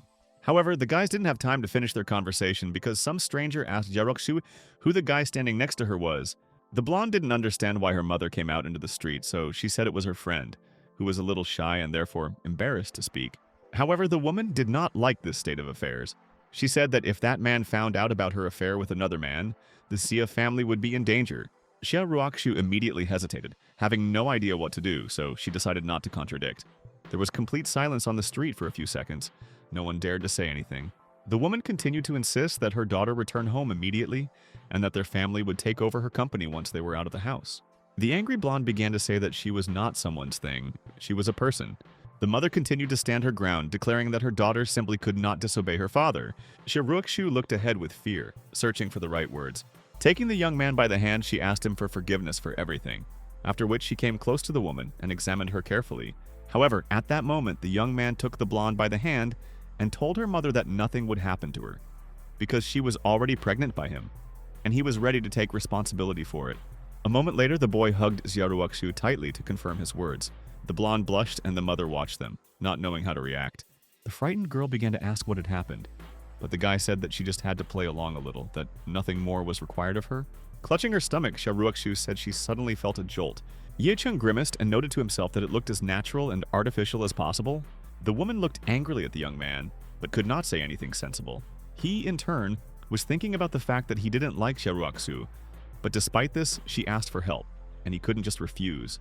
Moreover, the boy noticed a special mark on the blonde's forehead and remembered that the elders had asked him to do everything possible to protect this girl. If she returned home, her strength would surely increase. Answering her mother's question, the beauty noted that the young man was entirely right. Even more enraged, the woman began to shout that the daughter she had so cherished had defiled the family with some unknown person. She added that Jae-ryuk-soo should slowly return home, and they should call a doctor who would sort out the whole situation. But the girl did not listen. Realizing that a fight might break out, Yeschung took Madame Sia's hand and cautioned her not to go too far. However, she did not remain silent, declaring that no one understood who this boy was dealing with. After which he began to talk about his family and the connections they had, so that the young man would become scared and give in.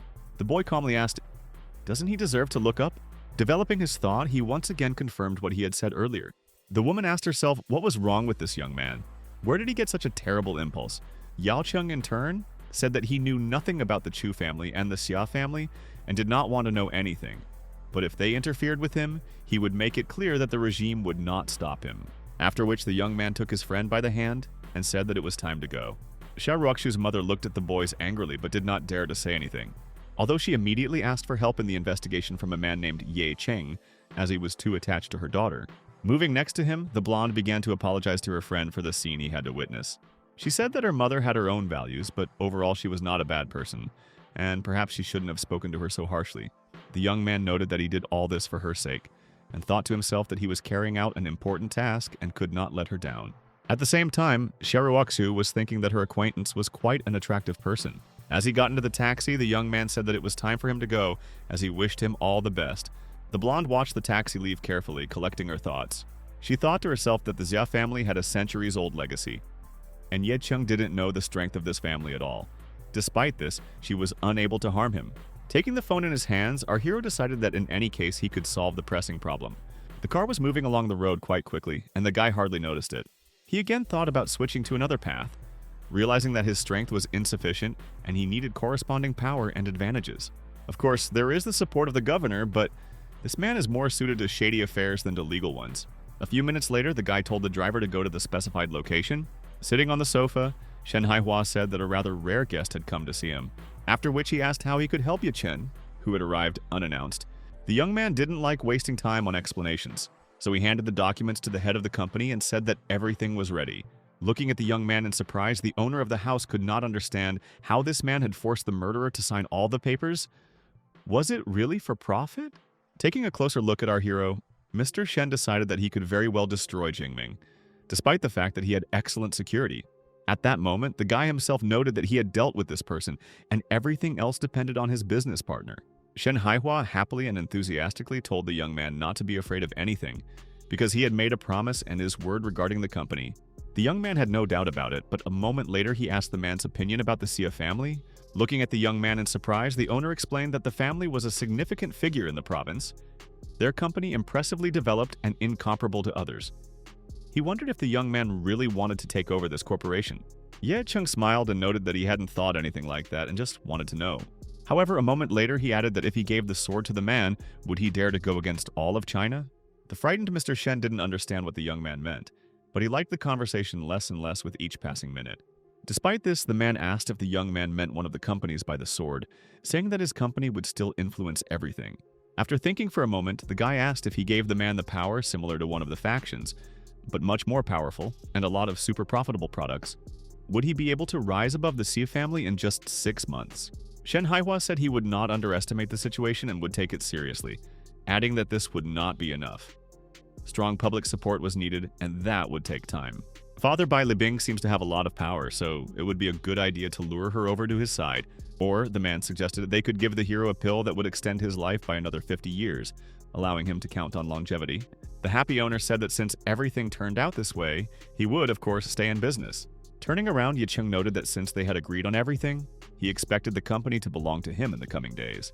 Looking after this boy, the man reflected on how his life had changed dramatically after meeting him. Everyone may think of this young man as an ordinary sprout, but anyone who has watched him for decades understands that there is a powerful force hidden within him. A few hours later, Ye Chung returned home and happily told his friend. However, instead of an answer, he heard silence. It turned out that either no one could hear him or no one was paying attention to him. Upon entering the room, our hero immediately understood everything.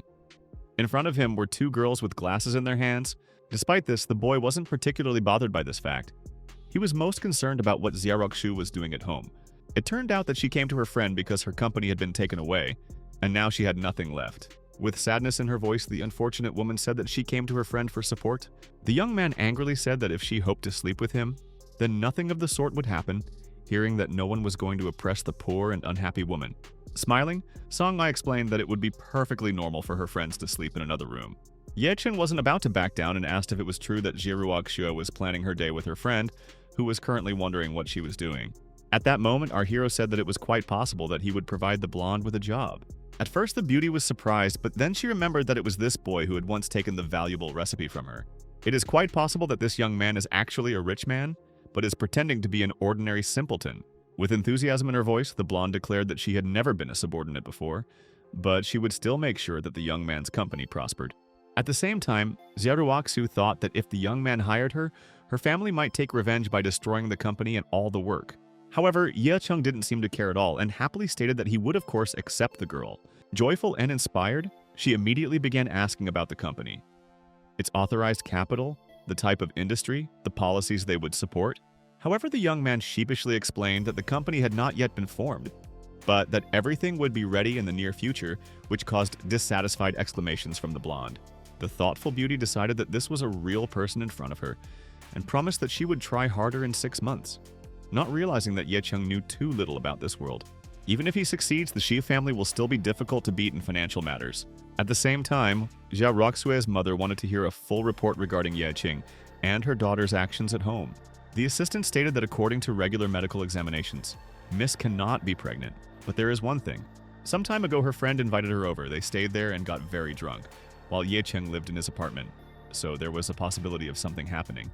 To this, the woman shouted that if this was really so, then the boy should be destroyed, after which she loudly demanded that the secretary explain where this trash came from.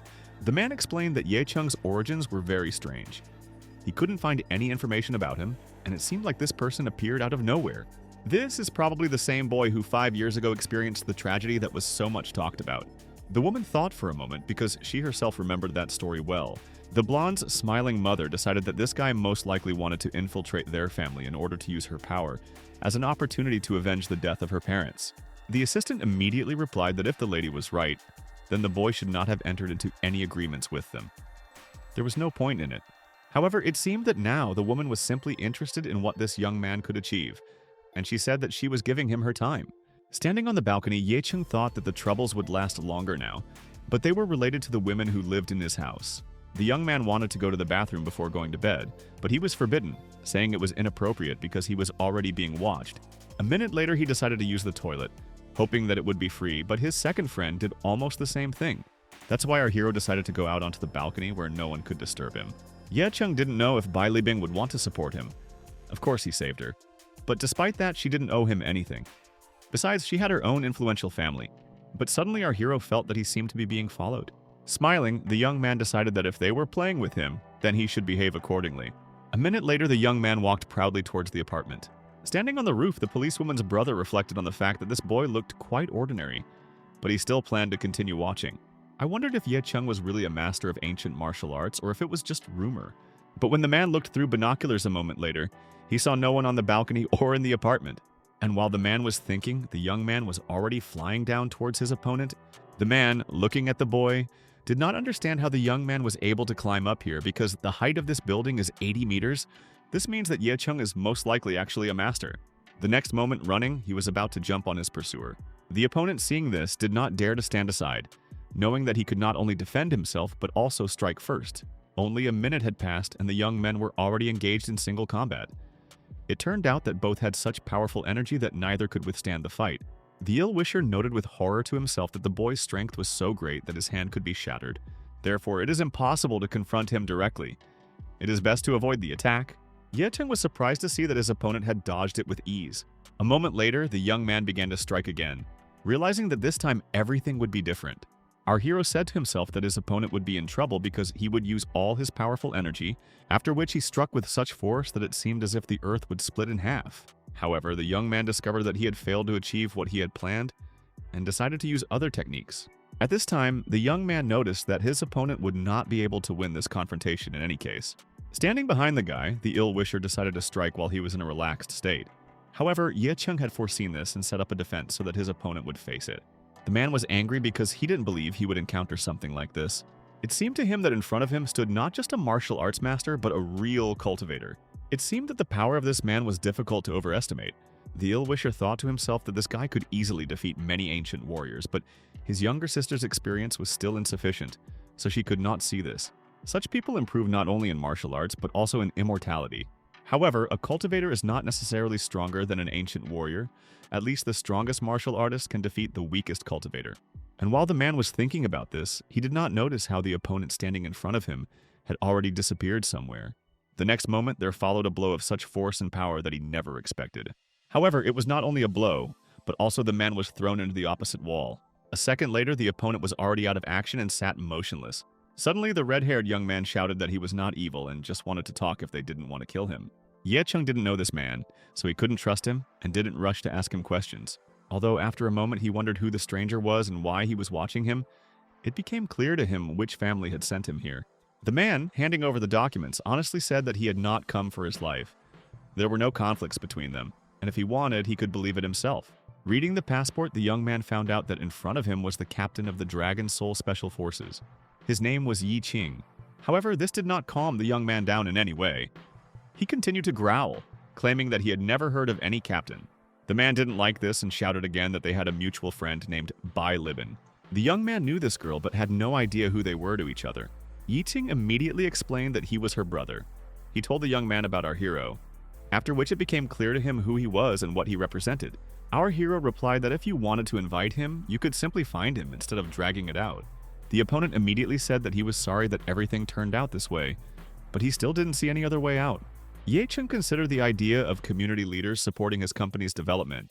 He initially considered using a police officer, but now, it seems this man is the most suitable. In response to Yi Qing's question, he said that their special forces were a Chinese detachment, and reported exclusively to the commander of the 2nd detachment and above. The young man, having thought about it again, decided that 3rd place was quite significant and had weight. Addressing his ill-wisher, our hero said that he would let him into the project only if they signed a contract. Yi Qing thought to himself that this was inappropriate, but asked out loud if the guy was sure of what he wanted. At that moment, the man said that the young man was the son of the murdered owner of the company, who most likely wanted to revive it. A minute later, Ye Cheng offered his new acquaintance a magic pill and said that if he drank it, he would be able to recover from his wounds. The man looked at what was being offered to him in horror. He had heard of similar things, but he didn't think that anyone could actually create something so amazing. The young man watched the reaction with a smile on his face, ready to act if something similar happened to the young man again. Taking his potion out of his pocket, our hero asked a counter question about whether this was what his new acquaintance was talking about. He added that if the pills were given to his country, all the military would want to use them. As he left, Ye Cheng noted that if the young man needed this, then he should first fulfill his request. That is, invite the person to a personal meeting. However, Ye Cheng had no idea how to do this. He felt that the guy already had too much to do, and out loud he said that he had no idea that this boy was so amazing. Sitting in his room, the young man complained that living with two women was very difficult because he had to line up in advance for the bathroom and the toilet. Taking the stone in his hands, he noted out loud that his strength had increased recently, and therefore decided to visit the cemetery of reincarnation once again, while there was still time. The young man closed his eyes and began to concentrate, trying to remember the emotions he had experienced last time. Suddenly, Ye Cheng's eyes widened. It seemed that the desired effects had been achieved. Looking around, he noted to himself that he was in a dark place. However, unlike last time, he didn't have a headache, there was no discomfort, and the cemetery no longer repulsed him. The young man assumed that it might have something to do with his strength. The next moment, his attention was drawn to some large stone. The boy decided that thanks to the voice he heard in the cemetery of reincarnation, he had reached the threshold of power. This is enough to cause obsession and power in a person. Placing his hand on the stone, our hero decided that the one he could summon now was Doomfist. But how to do this was unclear. Ye Cheng was not going to wait and decided to use all possible methods. As Jia Ruoxu left, she explained that she was planning to take care of her own affairs and would not be home for dinner. Song Yi asked her friend to bring some groceries when she went back. The young man didn't plan to interfere in the women's conversation, so he jumped onto the sofa. He thought to himself that he had tried a lot in 2 days, but had not moved the tombstone even a centimeter, deciding that his strength was not yet sufficient. To improve, you need an alchemical medicine, and for this you need to get an alchemical furnace. Jurende said that the auction would take place today, but the man had disappeared somewhere, so it would be a good idea to go see him. At that moment, the young man's phone rang and he realized that it was Shen Haihua. The man had already informed the boy that the company was completely under his control. He noted that he is currently managing the company, but that in 2 days he could begin to revise the plans. Laughing, our hero said that this was wonderful news, jokingly adding that he already thought that they wanted to deceive him. Getting up from the sofa, Ye Cheng happily announced to everyone gathered that his parents' company was back in business. At the same time, the young man was bothered by Yi Cheng, who still had not contacted him. But before the young man could finish his thought, someone knocked loudly on the door. Opening the door, our hero told his friend that Lao Ju had come to visit them. The out-of-breath old man said that he had waited obediently all morning, but the boy was still not there. So he had to spend time to come here. The young man said out loud that he was not pleased to hear this, and even more displeased to realize that he had forgotten to give his address. He thought to himself that it was not surprising that he had waited for news in vain. Handing our hero an envelope, the old man said he was in a hurry. Besides, something had recently happened to his family, but that wasn't important. What mattered was that he brought an invitation to the auction. Our young hero liked this man, and so he asked what had happened to the family and whether they needed help. However, instead of answering, Ye Cheng only noticed the closed door, deciding that it was something serious. The time was approaching, and the young man arrived at the Millennium Hotel, where the meeting was to take place.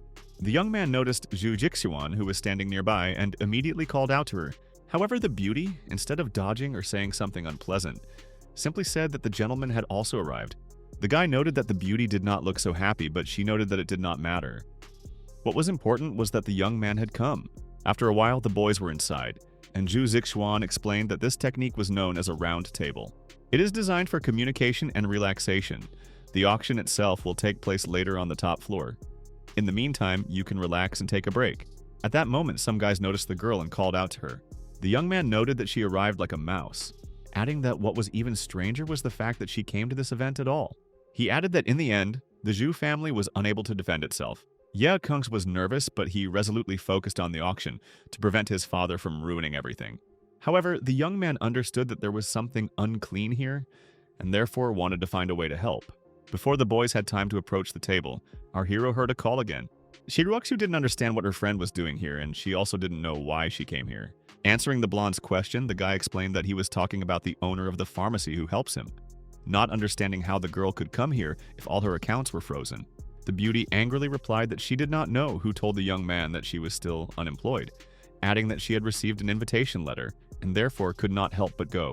Upon hearing that Ye Chung had come to the auction, her friend thought he was just joking with her. And then she said that this was not a simple auction, and behind it stood a man who was not easy to meet.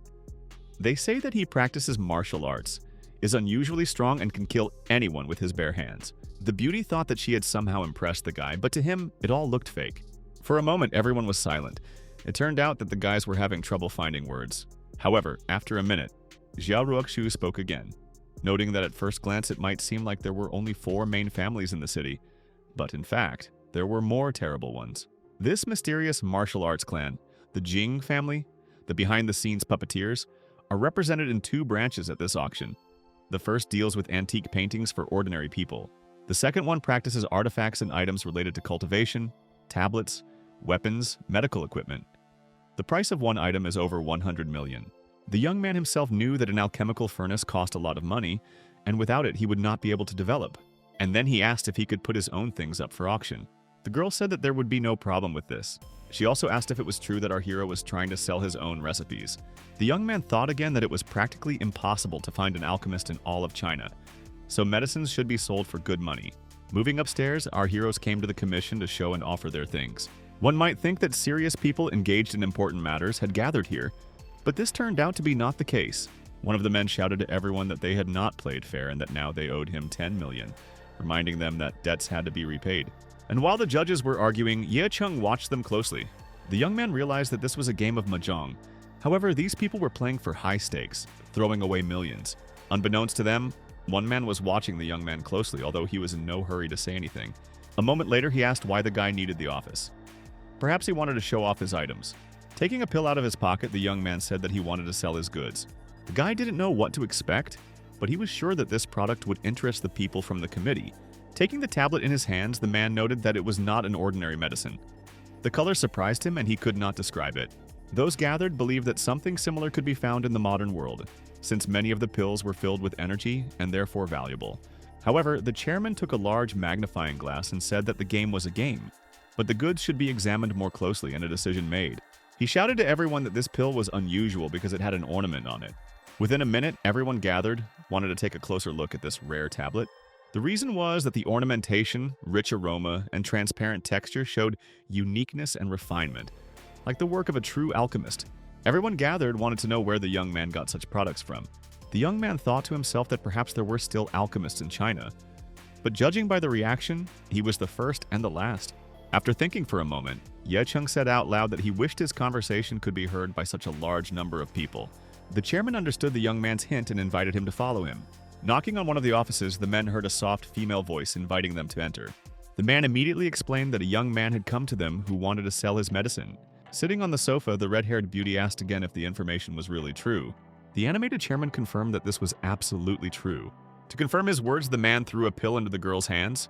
After looking at it, the stranger said that it really was some kind of potion, and judging by its color, it had been made at least a month ago.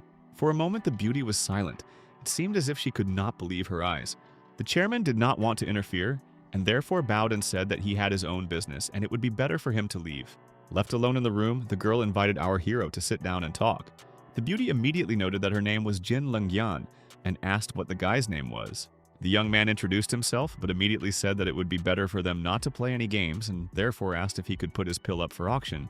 The stranger noted that there shouldn't be any problems and asked how much goods Ye Chung wanted to put up for sale. The young man noted with some apprehension that at the moment he only had 5 of them.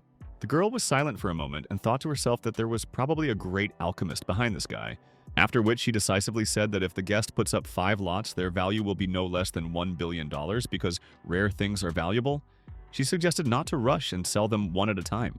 The young man asked how much Mrs. Jin Lingyan wanted to take for the remaining 4, since her family could make a good profit from this, adding that the price should suit everyone. The girl thought to herself that if they sold 1 pill at a time, they would make a good profit. But out loud she said that Ye Chung was quite impudent. Taking the bank card in her hands, the beauty said that there were billions of yuan on this card and the password was the last digits of the number, and that was all she had. Of course, this money is not enough to buy 4 pills, and so she has a proposal. From now on, her family will be indebted to the young man. Holding the card in his hands, the young man was silent for several minutes, thinking about his decision.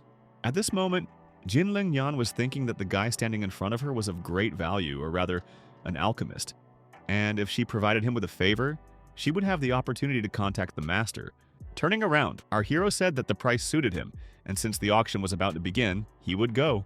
The beauty said nothing. Instead, she simply tossed a card at the young man. The young man caught her in midair and quickly hugged her. The guy didn't understand what it was or why he needed it, which he said directly. The girl said that auctioneers like him come alone, and in most cases prefer to hide their identity. The guy realized that he didn't want to know any unnecessary information and said again that he needed to go. When our hero came out, Jin Lingyan decided for herself that, judging by the young man's reaction, he was an ancient warrior, and clearly one who was not aware of his own strength. The girl called someone and asked them to conduct an investigation and collect information on a person named Ye Chung. Only a few minutes passed and the hall was already completely filled with guests. Shiruakshu, who was sitting next to our hero, asked him about the price. The young man calmly said that more than 10 billion should be quite enough. The blonde said doubtfully that it wasn't true. His recipes were truly priceless, but nothing like that could be bought for $1 billion, so there was no point in counting on it. At this point, the host announced to everyone gathered that the final lot of the first stage was a piece of jewelry. The subject was the star tier, which Shiruakshu had paid special attention to. The presenter announced that the starting price was 60 million, with each subsequent potential buyer expected to raise the price by more than 2 million. Only a moment had passed, and already the hall was filled with loud cries of who was willing to pay for this piece of jewelry and how much. It turned out that the blonde was interested in this precious item, but she refused to buy it, since everything had turned out badly, and now she had no opportunity to buy what she wanted. For some reason, the beauty silently asked for forgiveness, including from her grandfather. Ye Sheng saw his acquaintance tense up. It seemed like he sensed that she needed this jewel. Watching the auction closely, Jin Lingyan couldn't understand why our hero spent such a huge amount of money on a necklace, thinking it was just a simple trinket. On the other hand, the beauty decided that it was quite possible that this was a gift for the girl. However, considering that the money no longer belonged to her, whoever saw fit could spend it. Although only a second had passed, people began to bid again, indicating that the winner had not yet been determined. At that moment, some stranger said that he could pay 96 million, and in that case, this beauty would go to him. The guy knew that the lady from the Jia family was somehow connected with the jewelry, and so he decided that if he bought this beauty, he could easily win her heart and trust. He was glad that he took 140 billion with him. Therefore, his victory was assured. However, the next moment, the presenter announced that some unknown gentleman had offered 200 million. The blonde looked at everyone present, hoping to figure out the person who had passed him. A moment later, the man said that the gentleman wished to remain anonymous, and the organizer allowed him to act on his behalf. Jumping up from his seat, the disgruntled stranger began shouting that this auction was a real provocation, and that it was being conducted unfairly. Hearing that something was wrong in the hall, Jin Lingyan decided to figure it out herself. So she asked if it was true that the young man did not respect their family. She added that all of this belongs to her family, and it is worth remembering that many of them are martial arts masters. The cowering blonde immediately began to say that he didn't mean to say anything bad. The girl continued to say that she would not allow her family to be humiliated and ordered her guards to immediately throw this disrespectful man out into the street. The guy, who looked in a bad light, asked to be forgiven. In a cold tone, the beauty declared that from now on, the Chu family was forbidden to participate in their auction. The assembled people began to talk about how the Jin family was influential, and therefore it was best to be on good terms with them. Realizing that the audience's attention was diverted elsewhere, the organizer once again stated that the decoration had been sold. Shiruakshu thought to herself that at first she just wanted to buy the necklace through other people from the person who would buy it, but now she had no idea what this man's name was or what he looked like, and so she didn't know what to do next. A moment later, everyone gathered heard that the next lot had been sold. Jin Lingyan took the stage and announced that the second stage of the auction was beginning, adding that the time for the rarest pieces had not yet come, but she asked the audience not to disperse. Moreover, the first lot, which was armor made of golden thread, was already on the table. Time passed so quickly that after a few minutes, the owner had already moved on to the seventh lot. A surprised Jujitsuan noted that so many things had already been sold. Despite the fact that each item cost a lot of money, she noted with a sad tone in her voice that this even applied to books with secret techniques. However, our hero had a completely different opinion on this matter. He believed that it was all pure junk. He knew that this was just a pile of rubbish that could never compare to the world of ancient arts. The masters here thought themselves too powerful, not realizing their own worthlessness. A little more time passed, and the girl said that the next lot could be classified as a heavy category. The reason was that this was the very tripod of 100 herbs that everyone had been waiting for. The owner noted that it was found completely by accident, and one of her family's items could be used to make medicine. The beauty told him about this item, and Yecheng thought that this item was of much higher quality than he expected. The participants, not wanting to miss the chance, The very next minute, everyone was shouting at the same time that they wanted to buy this alchemical furnace. Jin Lingyan was silent for a moment, because our hero made an offer that she could name any price and the young man would buy her. At that very time, the bidding continued in the hall, and it seemed that winning would be extremely difficult. Moreover, people began to actively discuss those who offered the largest amounts. A minute later, the young man received a message stating that it would be best to refuse the lot in favor of a rich man who was a master of ancient arts. The guy had no intention of doing this, and so he simply and briefly replied that he would not do anything like that. Jin Lingyan understood the young man, and she knew that he had brought her benefit, so she wanted to help him.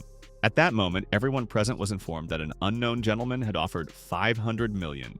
Once again, loud cries echoed through the hall, saying that he would regret crossing Mr. Zheng, who was influential and well-known in the city. At that moment, some unknown person raised his hand and loudly declared that he could offer 530 million.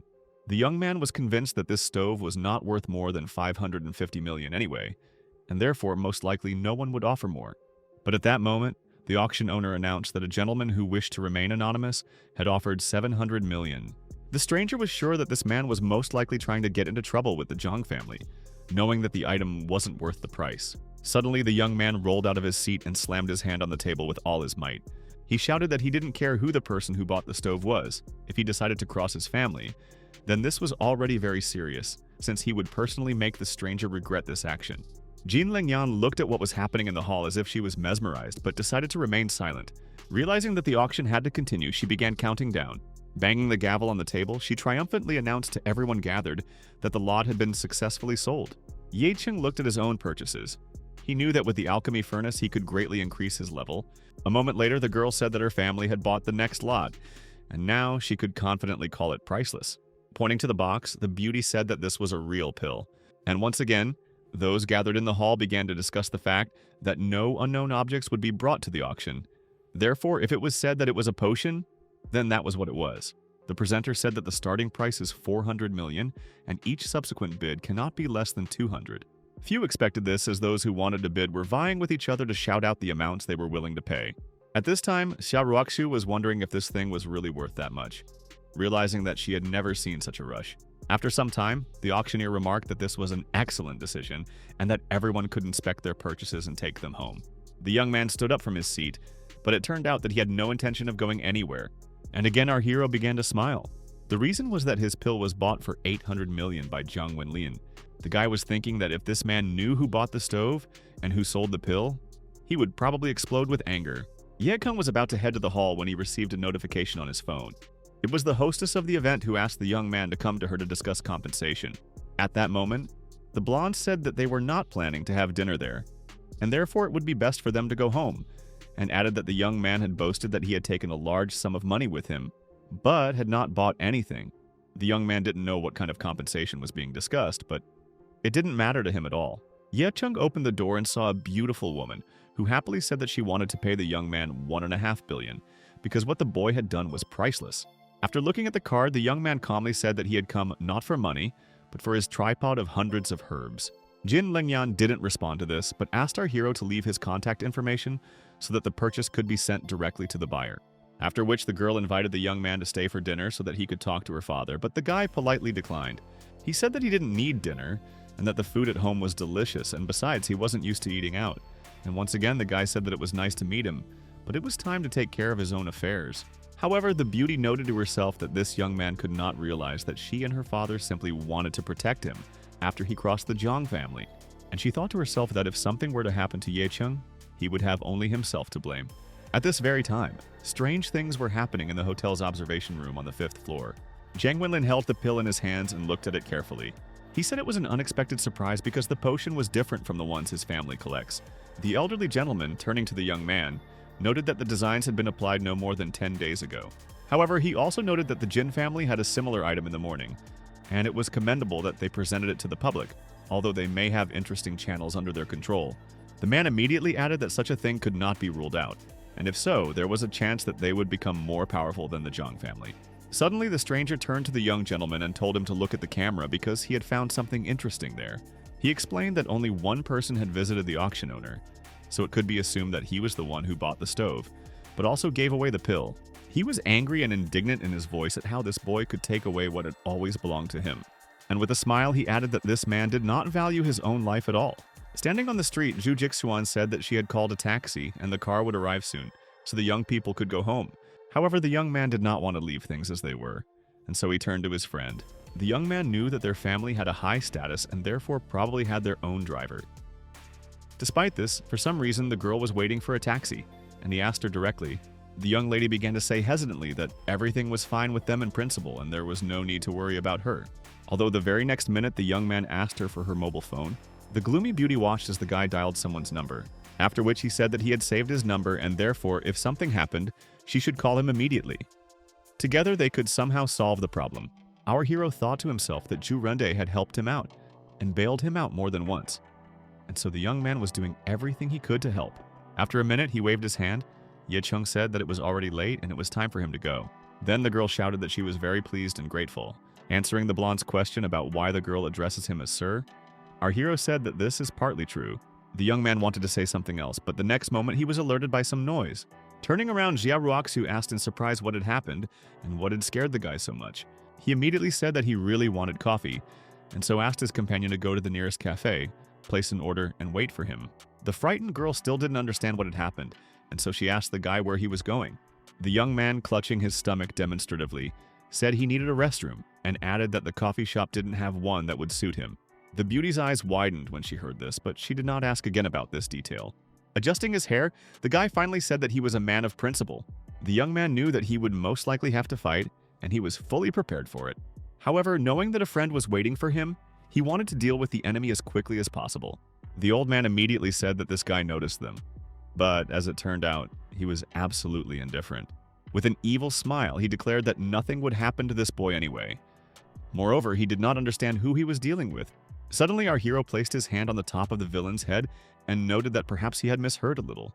The man himself did not like this state of affairs, so he shouted that Ye Chung was planning a sneak attack. With a stern tone in his voice, he noted that the boy had dared to laugh at the young master, and he was definitely not in the mood for jokes. Our hero didn't care what anyone said about him. He always knew he was standing up for the truth, and so he followed his own path. It seemed that after a second, the old man understood everything, and his eyes widened. The young man shouted that all the threats were nonsense and that he was not at all afraid of them. The surprised Jiang Wenlin clearly didn't understand what was going on.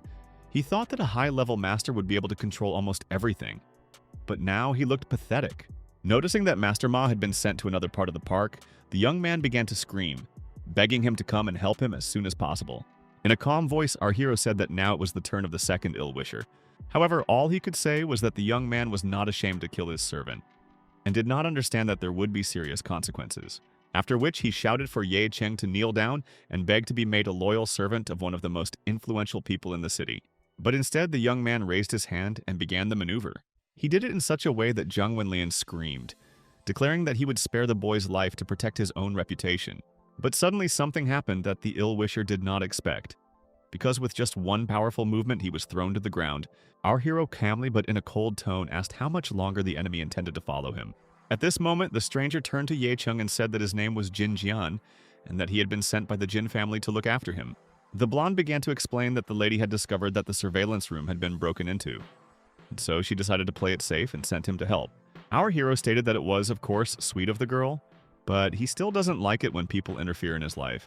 He added that the young man should return and tell his mistress that he was fine, and that there was no need to worry about him anymore. Jin Jian hesitated and noted that there was one more detail, but he didn't know whether to mention it or not. The man lying on the ground now is Zhang Baoguo's son, so if this young man is destroyed now, the young man will face global problems due to his rating. After thinking for a moment, Ye Chung decided that he didn't understand what this rating meant. Perhaps this was how ancient Chinese martial artists rated him. And the blonde said that he was glad that he told him about something like this, and thought to himself that he was responsible for the girls he knew, and therefore could not risk their lives. At that moment, the blonde man received a call from Jin Lengyan, and he immediately told her that Jiang Wenlin had been killed. Immediately rushing to the scene, she began to inquire whether this was really true, since it was the third young master of the family. She thought to herself that this was a big and unforgivable mistake, which Ye Chung would most likely deeply regret in time. Although the beauty doubted who did it, her assistant noted that it was a young man, and there was no doubt. Knowing that the great alchemist was certainly behind this, the lady immediately ordered the body to be disposed of, and the Jiang family to be contacted. After which she noted that her assistants should wait for the person who would destroy all the evidence. She thought to herself that her family could not influence what happened in any way, and therefore, in this case, they were just observers. Just a few hours later, a variety of delicacies were on the table in the apartment of our hero and his friends. Song Yi, seeing that her friend was not eating, began to ask what was wrong, but she said that she simply did not have much of an appetite. Our hero became immersed in his own thoughts about what he had asked the governor about the rating, but became even more confused. He realized that there was a certain system of spiritual path, but apparently the ancient martial arts system simply could not evaluate everything at the same time when the masters had previously belonged to a different system. Masters have strengths and weaknesses, since there are no elite masters at the top level. It turns out that the rating also takes into account property, but then what place does the master himself occupy in the rating? If Jiang Baogo is 514, then by fighting him, our hero will be able to understand whether he is weaker or not. And when saying goodbye to the young man, Song Yi said that their friend had a birthday next week, and he should think of a gift. However, she added that in their time, they give gifts differently. He would simply buy a red envelope and put 250,000 in it. Surprised, Yaruaksu immediately asked if she had heard and understood the amount correctly, although the young man said that he was mistaken, because the amount was 512,000. Now, Song Yi herself was surprised, not understanding whether the guys were really on such a good relationship that the gifts were so expensive. But Yecheng didn't have time to answer the questions because he was distracted by a phone call. It was Zhu Zixuan who asked the young man to save her father. Not much time passed, and the young man had already arrived at the family estate. However, something extremely strange and inexplicable was happening there. The young man noted that the situation was dire because there were soldiers at the gate and on the roof, and 3 sniper rifles were pointed at him. The boy didn't understand what the family had gotten themselves into or what the military had to do with it. Yesong decided that he should use all his connections to solve the problem. It was for this reason that he dialed Bai Libing's number and asked if he could help with the military affairs of the Zhu family estate.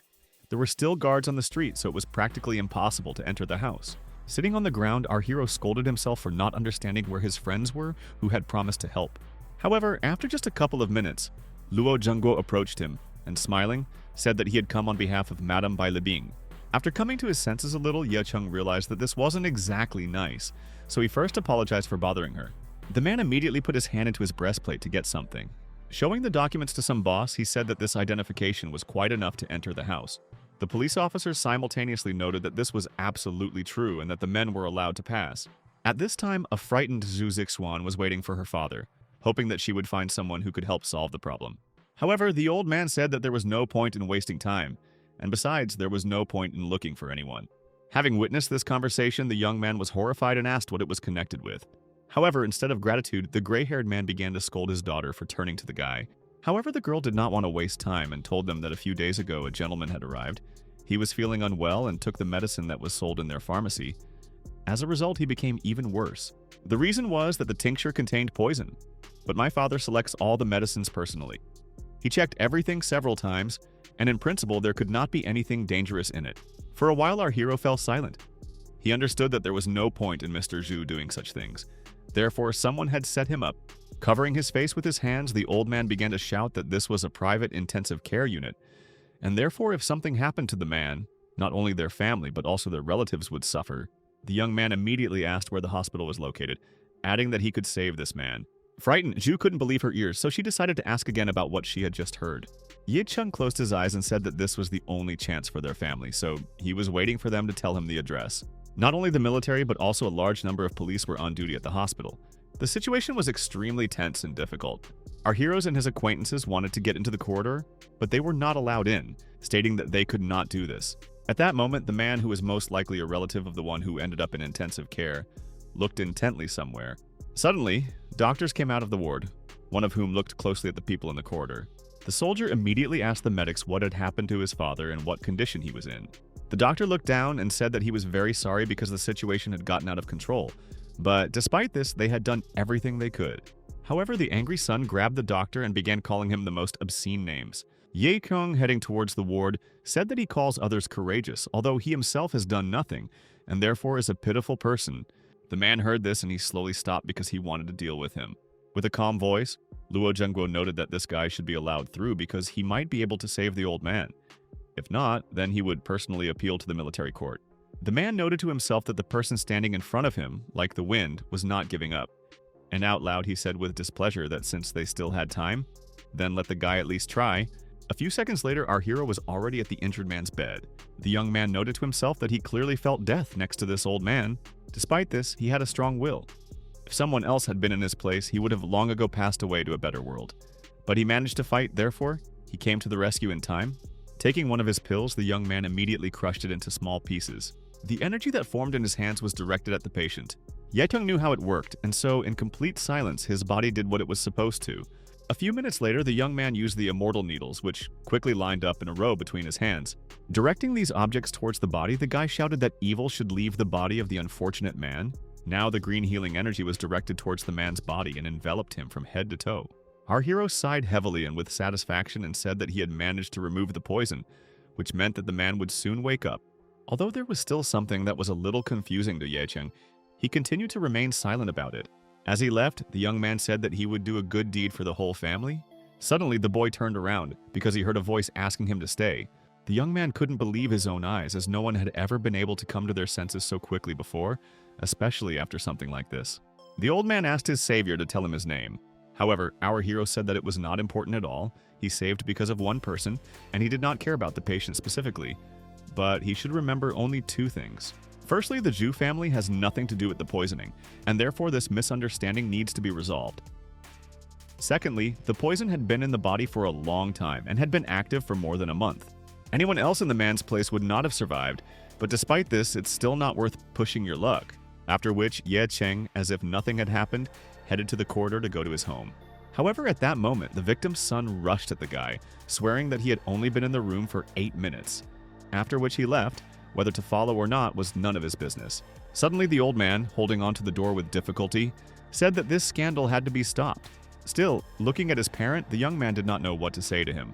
Everyone gathered was surprised that the leader was alive, and this turned out to be some kind of real miracle since he was on the verge of death.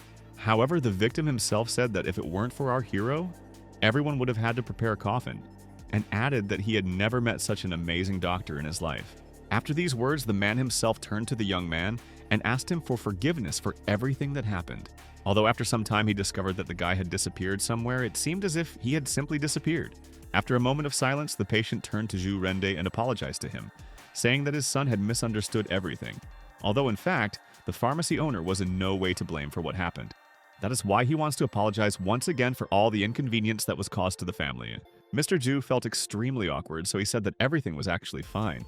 After this, the men began to talk about our hero, agreeing that this boy is in fact a growing doctor and is capable of much. The interesting thing was that he was also modest. No wonder he left the hospital so quickly. At this very time, the Jiang family stood in the courtyard of their own estate and felt sad. The head of the Jiang Baoguo family asked his assistant who dared to kill his son. He only said that the investigation was ongoing.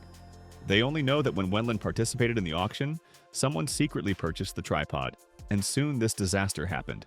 Having shouted loudly throughout the yard, the man sent his son to the protests, he and the house, or rather to the hotel, in order to check not only each participant, but also every nook and cranny.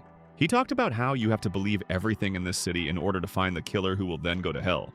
Ye-chung was walking through the city at night. He knew that he had finished all his business and therefore planned to go home. But at that moment his phone rang. Shen Haihua said that all matters related to the company had been settled, and therefore he would like to know who would be the founder of the company. The young man said with joy in his voice that he was tired of sitting in the shadows and hiding, and therefore he wanted his name to be used. Moreover, the guy wants everyone in this city to know that Ye-chung has returned, and his parents' company has finally been born. As he made his way back to his home, our hero learned that an alchemical furnace had recently arrived, along with hundreds of herbs and jewelry purchased at auction. The young man said that this was all wonderful, but thought to himself that he had been dreaming of such a tripod for a long time.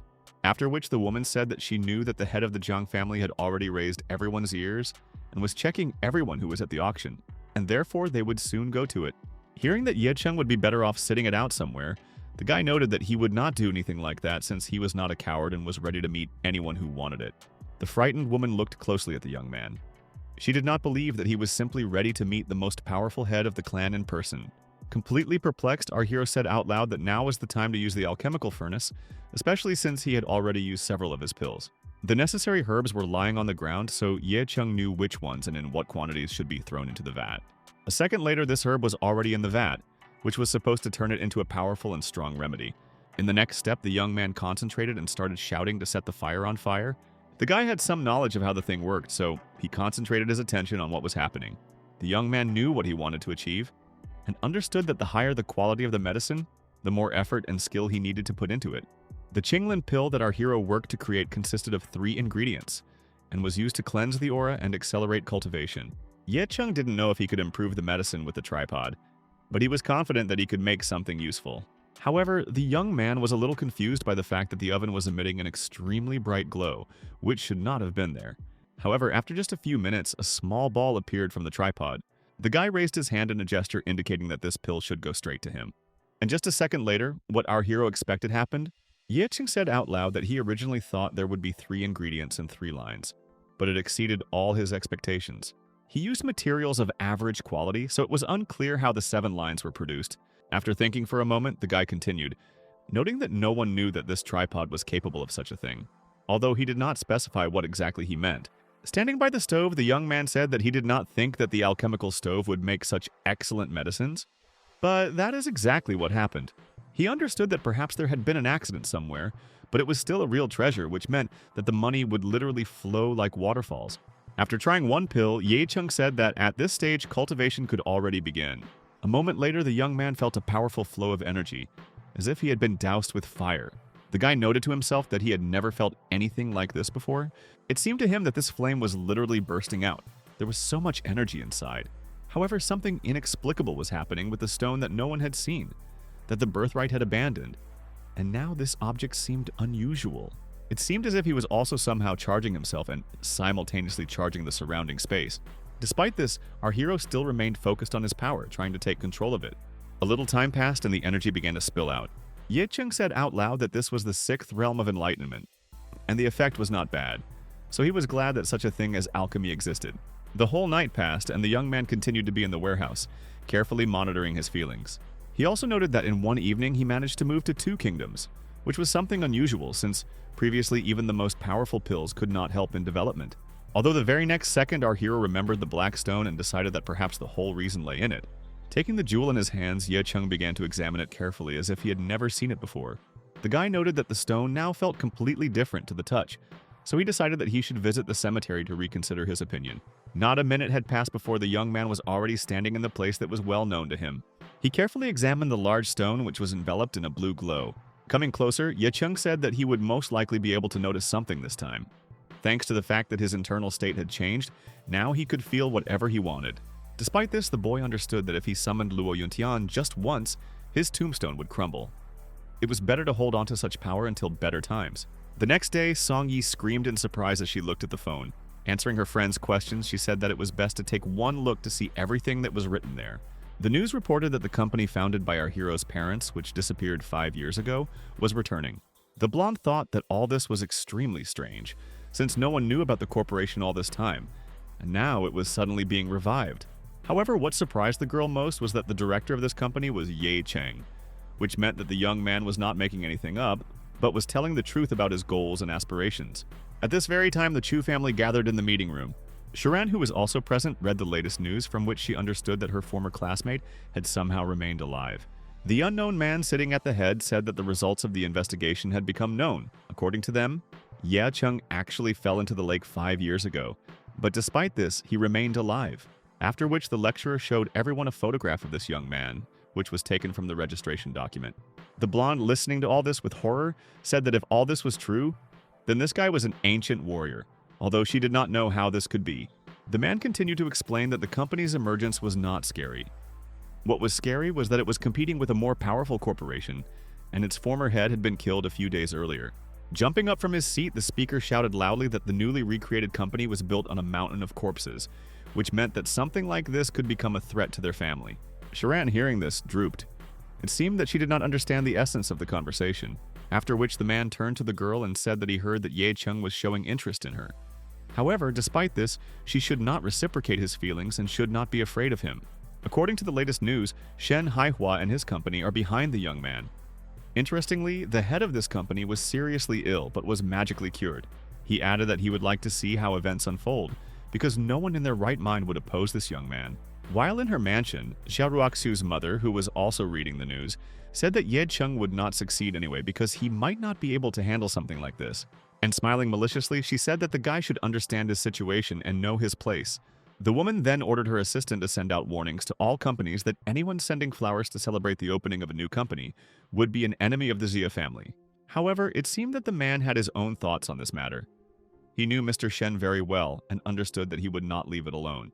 That same evening, our hero, remaining in his room, began to practice again, realizing that it was vital for him. However, the very next second the young man heard the telephone ring. Realizing that it was his companion, the young man decided to definitely answer the call. The guy had already started asking the man why he was calling at such a late hour and what had happened. The business partner explained that the Chu and Xia families had made a statement and were going to ban people from working at the new company. The biggest families supported this idea, so no one dared to go to the opening ceremony so as not to offend these people. In addition, the stock price of his corporation also dropped.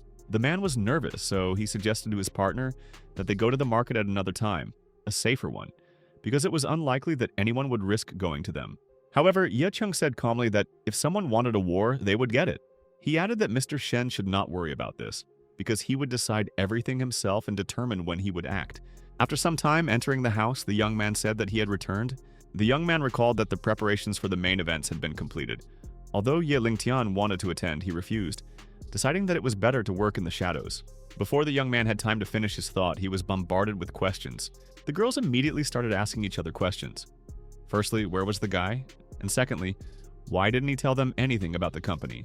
Scratching his head, our hero said with some naivety that it was actually his father's business and that it was a family affair. However, the next moment, the blonde, without any preamble, threw herself into the young man's arms. She began to apologize and said that she believed that her mother used her family influence to harm the corporation and was worried about the guy's affairs, but it turned out to be in vain. The beauty thought about how her friend had worked so hard to protect his family and now he was facing a ban. The young man patted Jeruakshu on the head and told her not to take anything personally, as she had done nothing wrong. Pointing to himself, he added that if she really felt guilty, she should just kiss him. For a moment, the blonde was silent and looked intently ahead. The very next moment, she reached out to him and gave him a kiss. With a calm voice, Ye Chung said that he was now satisfied. Song Yi felt sad when she saw this and thought to herself that most likely something was going on between her acquaintances. Yeko noted that thanks to the blonde, everything would go at the highest level tomorrow. Standing on the red carpet all alone, Mr. Shen thought about how, of course, no one had come and everyone was watching the situation. The man waited for his partner to arrive so as not to feel so awkward. The very next minute, a man in glasses approached and coughed loudly. Turning to the man, he said that it was good that Haihua came. Surprised, Zhao Yucheng joyfully shouted that it was good that his friend, whom they had known for 10 years, had not abandoned him. Shen Haihua extended his hand to his comrade, but he rejected it. He said that they had been friends for a long time, and therefore he wanted the man not to interfere and not to throw words around. At this moment, Ye Chung walked up and loudly greeted everyone present. The young man turned to his companion and thanked him for his work. Hearing this conversation, Zhao Yucheng began to think about his friend, that he had most likely simply gone crazy. Shen Haihua noted that if he came for support, then he was sincerely grateful. But if he came for empty words, then he should leave forever. The man in glasses, raising his voice to a shout, noted that if his comrade got involved with Ye Chung, he would certainly die. And what's more, all their joint work would be lost. After which the men got into a loud argument, each trying to prove their case. After a few minutes, Zhao Yucheng realized that he couldn't prove anything and decided to leave. Mr. Shen noted that none of the people he called wanted to join, so he had no idea what to do next. At this time, Sharan stood on the road and carefully watched the bespectacled man who was heading towards her. He said with a smile that by the morning, all large and small businesses would not come with identification cards. Otherwise, they would have to pay with their lives. With anger in her voice, the blonde said that she would gladly like to see Ye Chung fall face down in the dirt. At this very time, the head of the Zhou family, Zhengde, was working out in his gym. Several other men, including a military man, stood on the street and waited for something. At this point, the old man took a deep breath but suggested remaining silent. Wiping away his sweat, the man spoke of the time coming soon and asked if this was really the case. The military explained that the father of a large company would soon enter the market, but no one had yet contacted this firm because everyone wanted to shut it down. However, Zhou Zhengde noted that everyone was talking about closing down, although the company's influence was enormous. He asked what this corporation had done wrong. Two officials stood nearby, bowed and assured that they would fix everything, adding that everything was fine with this company. Looking at each other, each of the men thought to themselves that they hadn't expected the boss to call them so early for some company. But nothing could be said out loud. Zhou Zhengde added that if officials want to fix things, they should immediately go to the meeting place. At this moment, the son turned to his father and said, "Is Ye Chung really worth all this effort?" He added that if he supported this company, the relationship between the families would be ruined. The old man laughed and said that one should always see the bigger picture in people, and only a blind man would not notice that this young man was a martial arts master. At the same time possessing knowledge in magical medicine, he was a true genius in various fields, clearly not an ordinary person. The old man added that if you don't get his support today, you might deeply regret it in the future. He then said that he considered the Zhou family worthy of respect, and reminded them that dealings with some should always be ended on good terms.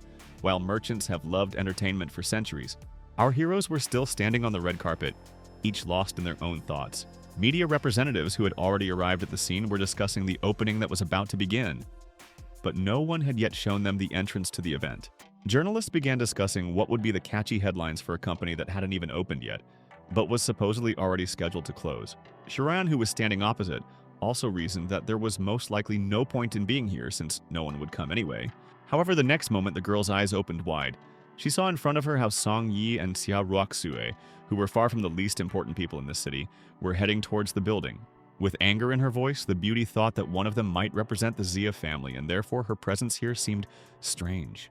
At that very moment, the journalist perked up, noticing that the event was not as boring as it might seem.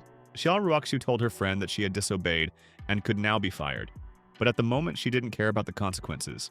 The young man was embarrassed. It was clear to him that his friends had come to the event, although he was still expecting a large crowd, realizing that he had to make an impression. The girls noted that they would go inside or stand in the back, confident that more people would soon arrive who were also interested in the opening. At that moment, an elite car pulled up, and the press immediately began to buzz, trying to guess who was inside. A minute later, Master Do got out of the car, which looked extremely strange and unusual given the current situation. A surprised Mr. Shen asked Ye Chen how he managed to arrange a meeting with the owner of the Imperial Club himself, because it seemed almost supernatural. However, the guy didn't have time to answer the questions, as the first suit presented Ye Chen with congratulations and wished prosperity to his business and company. Our hero's acquaintances, who had not yet managed to go inside, discussed with surprise the appearance of such an attentive guest. Sharan, who was on the other side of the street, couldn't believe her eyes. Only a minute passed, and cars began to drive up to the building one after another. The journalists, looking at the license plates, assumed that these were the first and second officials of their city. And if this was so, then a real nonsense had occurred. Various men, including influential representatives, joined the gathering, declaring that they too had decided to honor the opening of the new company. But before they could discuss the details, everyone turned their attention to the military vehicle from the southwestern district, deciding that it was clearly something unusual. Luo Zhengguo emerged from the car, and although he was acting reserved, he was still smiling. The journalists were so surprised that they didn't understand how this was even possible, and who else to expect at the event. Just a moment passed, and all eyes turned to the car park, and those present watched attentively what was happening. The blonde woman declared that all these brave souls had decided to come to the Xia family, and immediately ordered her assistant to find out who exactly had arrived for the reception. Soon the man called someone to clarify who exactly had come to the corporation's opening. He said that the guests included the owner of the Imperial Club, the first and second officials, and military personnel from China. But it was unclear whether they came of their own free will or were forced.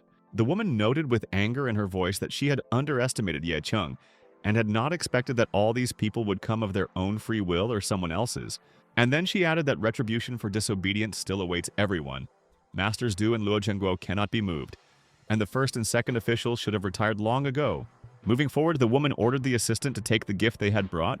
At this moment, the press, noticing this, exploded with news that it was impossible to believe. But Miss Xia had also arrived here. She approached our hero, noting that the guy was young and showed great promise, adding that she would like to send him flowers, but the store was sold out. Therefore, she decided to personally show her attention and love by presenting a small souvenir. The assistant handed over a small figurine, which was called the Little Spender. Media representatives noted that giving such a gift for an opening is a very bad sign and a certain unpleasant ritual. Xia Ruoxu, watching everything that was happening, told her mother that it looked mean of her to do this. The woman told her daughter that she had no right to say anything, since she herself had decided to go against the family's will. Song Yi, who was reprimanded for not showing up for work, shouted that she could be fired because she no longer wanted to work for that company. The head of the company took this as disrespect and ordered her assistant to deal with her. The man walked towards the girl and already put his fist out, showing that he was going to hit her. However, Ye Cheng stood between them and said sternly that if anyone touched his friend, the consequences would be much more serious than the carpet under their feet.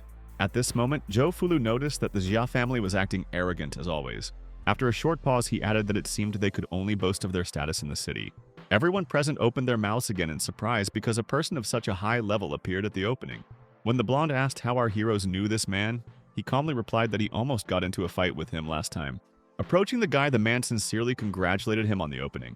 However, a moment later, the military man's face was distorted with surprise.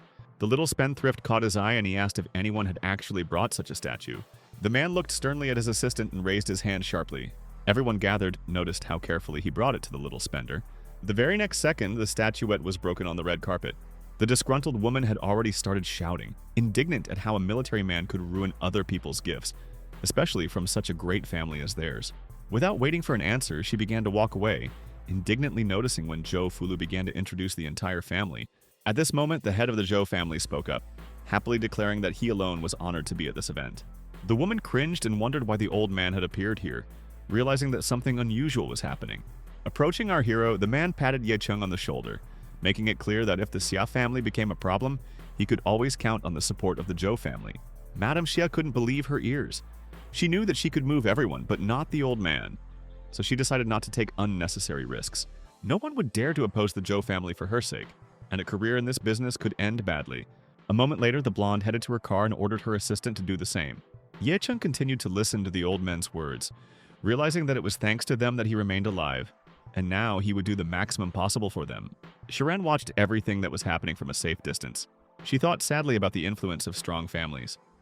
The losers were now forced to retreat because Ye Cheng had Mr. Zhou behind him, who respected the young man. As she left, she understood that now no one in her family would be able to cross this guy without serious consequences. The girl noticed the bespectacled man running after her, came up to him and sternly told him not to get in the way anymore. Lying on the ground, the man thought about how he had now been abandoned by the Chu family and had no idea what to do. Within a minute, the man walked towards Mr. Shen, addressing him as an old friend, asking for forgiveness. Clutching his old friend's leg, he began to cry, admitting that they were the only ones they had, and that he had been forced to do something bad. However, Shen Haihua did the same as the blonde. He poked his former comrade and said that they were no longer friends. Our heroes and their acquaintances watched what was happening carefully, deciding to intervene only cautiously. The man realized that there was nothing more for him to do here, and ran as fast as he could.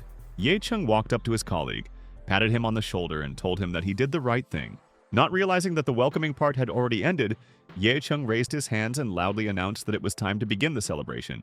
Journalists noted that a banquet is planned after the opening ceremony, and the event is already being called almost historic. But a minute later, everything changed dramatically, as representatives of the National Security Service announced that all equipment had to be checked. At this time, at the airport, a crowd was looking at someone intently, asking if they were filming a movie or just strangely dressed people. Chen Yuanli stood in one of the terminals with his friends. The man who met them happily greeted the master, noting that they had not seen each other for a long time. He explained that a dinner party had been organized for Chen Yuanli. The stranger thought to himself that he didn't know what level this man had reached over the years in the Ural Mountains, but he felt a powerful aura coming from him. He was once the head of the Chen family, which occupied the first place in the city, but he went to the mountains and the Chu family took over. If it weren't for the murder of a member of the Chen family, he would not have come down from his time. The remaining attendants at the table stood up and reported that Jirudong had served the master faithfully for many years. However, the man didn't care. He turned the conversation to the investigation into his grandson's murder. Hearing that there was little information yet, he just nodded. The assistant added that for some unknown reason, all information about the family had become extremely confidential. Apparently, the killer wielded significant influence. The enraged master turned the table over and declared that he did not want to listen to Ji Rudong's excuses. He began to explain, stammering, that the body had nothing to do with it, and that there really was little information. However, some trace did appear. Showing a photo of our hero, the assistant said that Ye Cheng is currently under high suspicion, but there is no evidence yet. Looking at the photo, Chen Yuanli wondered how this young man could kill representatives of such a powerful family. Did he really know martial arts, which seemed unrealistic? He then added that it didn't matter to him at all whether the young man was involved in the crime or not. If suspicion fell on him, then he was automatically guilty. Sitting at a large table, Ye Cheng discussed ideas for the company's development with his colleagues. Jia Ruoxu immediately said that the main element of success is the product, because without it, nothing will work. Mr. Shen confirmed her words and noted that if he had no ideas, he could turn to investments or online sales. But even then, he would not be able to create a company of Xia's level in 6 months. The young man said that his company would not depend on the internet and investments. They only deal with industry, that is their focus. Putting a piece of paper on the table, Ye Chung told everyone that after a course of his pill, a woman looks at least 5 years younger. Next, he put down another leaf. It was a pill that extended the life of old people by 3 years. Those gathered began to discuss how such medicines resembled an elixir, although this seemed incredible. Shen Haihua suddenly intervened, noting that the gentleman's words were the pure truth, since he had personally been saved by this medicine. The men noted with surprise that if this was indeed the case, then it was one of the best products in the world, and the company's net profit would be able to surpass its competitors. Ye Chung stated that he would give 2 formulas under 2 conditions. The first was rapid mass production, and the second was absolute secrecy of the formula. Moreover, he warned that if anyone spilled the beans, they would not survive. The partner, tired from his position, offered to give a month for preparation, after which the corporation would be ready for launch. Ye Chung thought for a moment and said that he liked this approach, but first, they needed to distribute responsibilities. Song Yi asked to be in charge of the market, assuring that the young man would not be disappointed in her.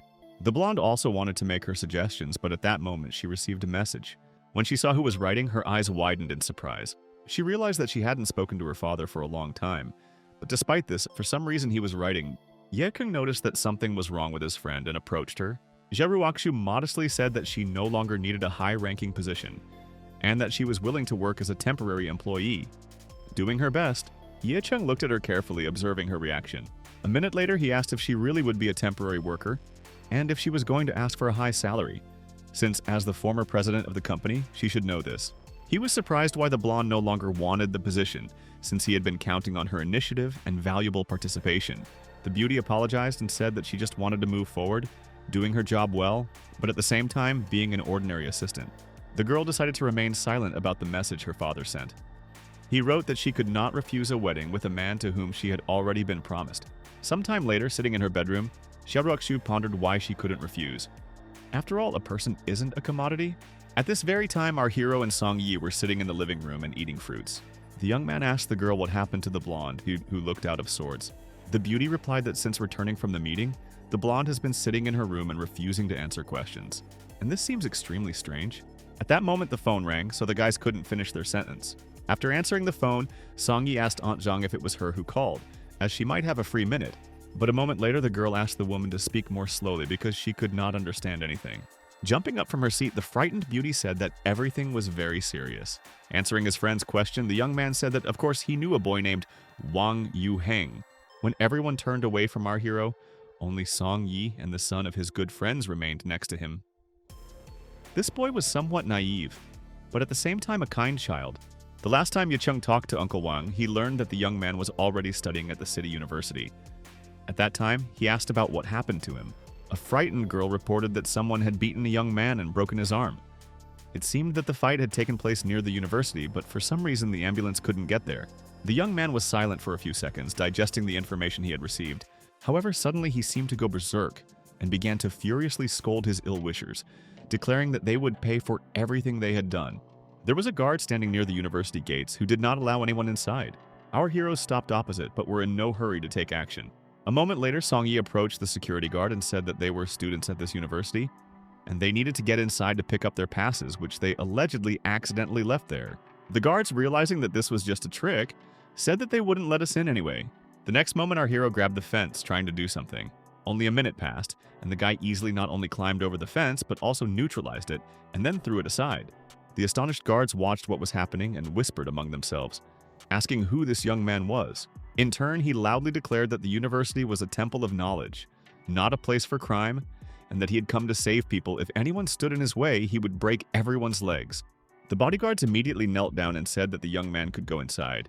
At this time, something strange and incomprehensible was happening in the courtyard. Everything resembled a paid action. Several guys were standing behind the tape and arguing among themselves. The guy with the bat, who was inside, shouted that no one should dare approach him. A tearful woman next to the young man said that he was simply a monster. Laughing, the students declared that they would now call the rector and tell him that the old woman called them monsters. A university representative who was standing nearby said that the woman's son did indeed have a broken arm, but he added that it was not his own fault for not being able to protect himself. The ill-wisher turned angrily to the guy, showering him with insults, and he in turn declared that if any more unpleasant words were said in his direction, he would destroy everyone. The brunette laughed and asked if some scum dared to threaten him. Swinging the bat, he added that he would deal with the boy first and asked what he could do in that case. At that moment, the two young men got into a fight, and it turned out that each of them was going to give it their all. One of the men shouted at the attacker not to go too far, as the police had already been called. Hearing the mention of the police, the villain mockingly asked the same question again. And then, with mockery and laughter in his voice, he declared that he should not be portrayed in an unfavorable light, as if he were some kind of monster. A moment later, the opponent said that this bad boy was harassing his girlfriend, and as soon as the police arrived, he would be arrested immediately. The unfortunate blonde nodded to confirm that her classmate had indeed been pestering her, despite her refusals. Wang Yuheng cried out in despair that this was all a lie because 3 days ago, this same guy had harassed the girl, and he had witnessed it and interfered. Now he had decided to get even. However, Wang Yuheng's words only caused laughter, and the villain decided that he would not bother to respond to such words. He laughed loudly and said that it was most likely Van who wanted to steal the girl for himself, after which he suggested that everyone ask his classmate whether he had done anything bad to her. Stuttering, the pale brunette finally admitted that nothing bad had happened. Moreover, those gathered immediately picked up that Wang Yuheng was a worthless guy, and that was why no girl even looked at him. The young man tried to justify himself, arguing that the girl's words were not her own, but a fabrication made up under pressure. Yuheng's friends said that they were just friends with this guy, and that was all they had. Approaching Wang Yuheng, the villain mockingly asked if he wasn't afraid of getting what he deserved after what had just been said. At that moment, a man who was nearby rushed to stand up for the guy, and loudly declared that if someone offended him, they would have to deal with him. However, the villain clenched his fist and shouted for him to repeat it again. The very next moment, he struck the young man, declaring that he would pay for his words with his own life. While swinging the bat behind his head, he said that everyone should think with their head before speaking. Wanting to strike Wang Yuheng, the enemy growled that he would now break him completely, and then see how he dared to insult him. Suddenly, everyone gathered heard a loud cry from a stranger. Yu, who was about to strike, suddenly stopped and looked off to the side. Yescheng remained silent, but confidently walked towards the villain who wanted to offend his comrade. Grabbing his bat, the ill-wisher first asked who was coming towards him, and then shouted for the young man to stop. But something happened that he didn't expect. Our hero broke the stick with one powerful movement and wounded the villain. The blow was so strong that the ill-wisher fell to the ground. At this moment, someone standing behind Yescheng shouted loudly and ordered him to leave immediately and not lead them any further. The shocked young man had no intention of explaining anything to anyone, but simply sent the stranger to the ground with one blow as easily as he could. Addressing his friend, our hero said in a soft voice that he had come to his aid. The stammering student had already started asking where Yescheng had come from and why he had come here. Taking the pill in his hands, the guy told his friend to be sure to take it, noting that this way the wound would heal and he would feel much better. Wang Yuheng nodded to his friend and said that if it was necessary, he would take the potion. The guy thought for a few seconds, holding the pill to his mouth. Filled with fiery power, the young man asked what kind of pill it was. But Yescheng had no time to explain anything, so he said that they would figure it out themselves. The student felt uncomfortable that someone was solving his problem, and he stated that there was no need to stand up for him. And again, our hero gently placed his hand on his comrade's shoulder, assuring him that everything was fine and he shouldn't worry. Standing nearby, Song Yi explained to the guy that there was no need to worry about their mutual friend, because he would quickly handle everything. And then she said again that in their city there was not a single person who was stronger than Yescheng, and therefore for him this confrontation was just a game. At that moment, our hero clenched his fist and looked carefully at everyone standing nearby. The rector, who was standing next to Yu, began to ask how he was feeling. However, the young man, crying and screaming angrily, said that this was a stupid question after he had almost been killed. The man looked closely at the young man and asked what was going on here since they were at the university. And a second later, he started asking where their security was and what they were doing. However, Yescheng had no intention of standing on ceremony after what had happened. So with one powerful move, he knocked the old man out. The man didn't understand why they were treating him so rudely, but the young man said that he didn't dare call himself a teacher, but he would deal with him later. Pointing at someone, the guy said that there were too many wasps gathered here, and it didn't matter at all whether they were men or women. And then he menacingly declared that if anyone tried to escape, he would break all their legs. For a moment, there was an awkward silence on the street, as if no one could bring themselves to say anything. Although after just a minute, Yu, who was still lying on the ground, said in a trembling voice that they should not approach him, after which our hero turned his gaze to the girl and asked her if it was true that Wang Yuheng had arrested her. When the tall girl began to hear threats, she immediately said that it was all not true. Pointing at the villain, the girl noted that it was he who persuaded her to say that. Yescheng slapped the student, causing her to slowly kneel in front of his friend. Having done what she was told, the classmate began to ask the young man for forgiveness, promising that she would never do that again. And again, turning his gaze, our hero told the other villain to do the same. As he backed away, the young man shouted for them not to approach him, noting that he was the young master of the Yu family. However, Ye Chung didn't care because after striking his opponent, he began to ask who dared to call himself master here. The young man didn't intend to hit his ill-wishers hard, he just wanted to make them understand that they couldn't do that. The opponent in turn shouted that all this was unfair. However, our hero did not calm down, asking again and again who was the master here.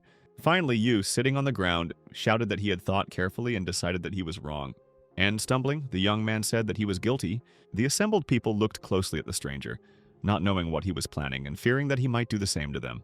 And so that the villain would understand everything that had happened and why they were beaten, the young man struck again.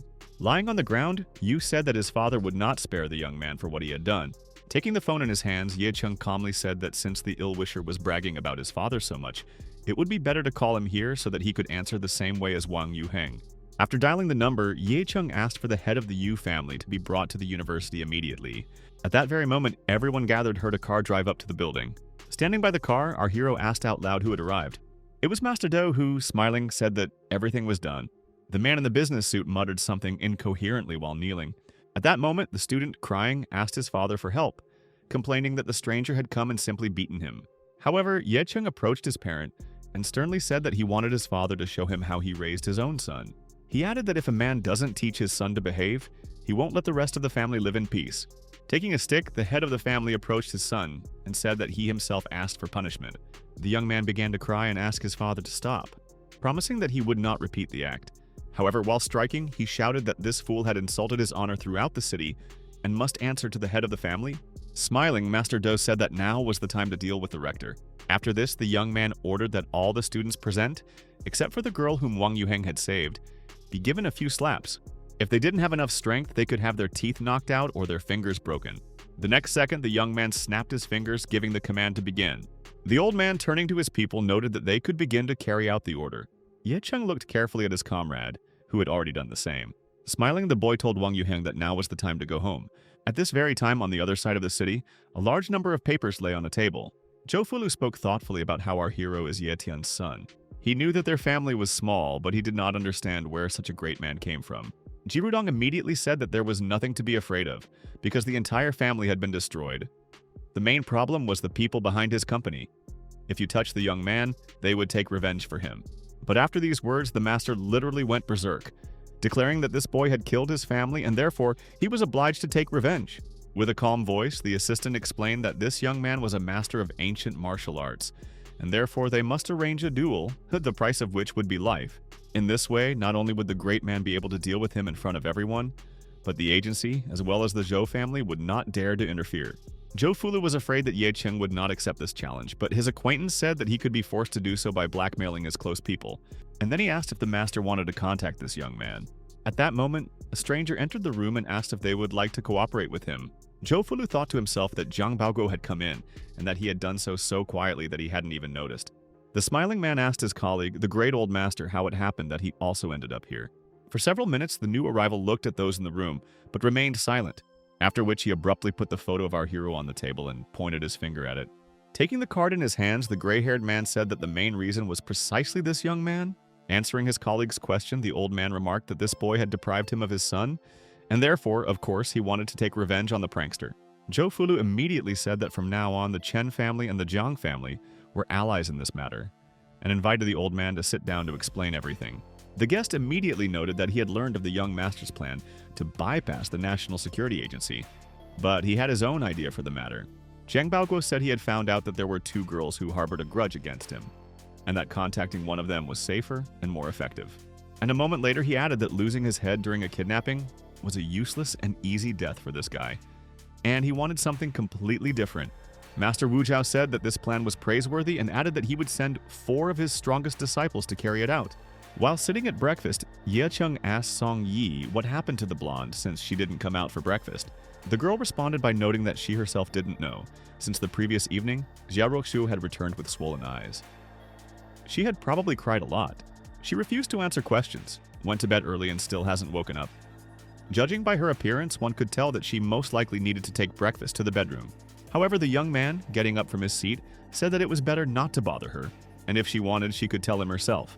But for now, he would go meet Han, and turning around with a smile, he added that his friend shouldn't forget about her work, otherwise her salary would be cut.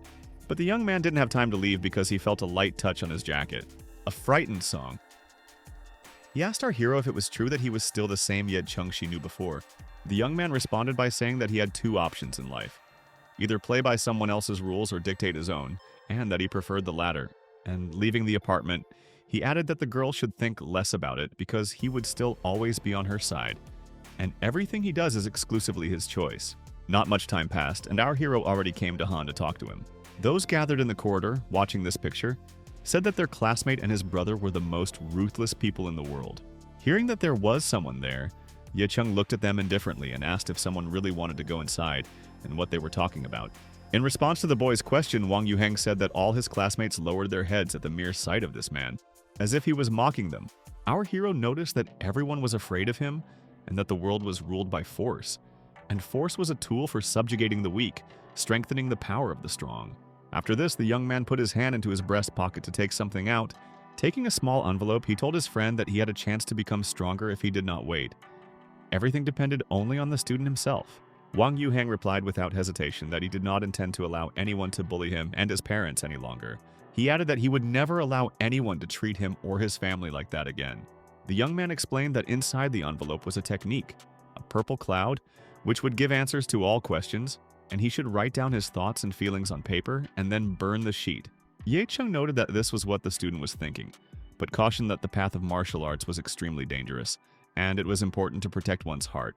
Our hero thought to himself that he couldn't always help his friend out, so it was better to give him the tools so that he could take care of himself. However, at that moment, the young man's phone rang and he was distracted. The governor called and said they had a big problem.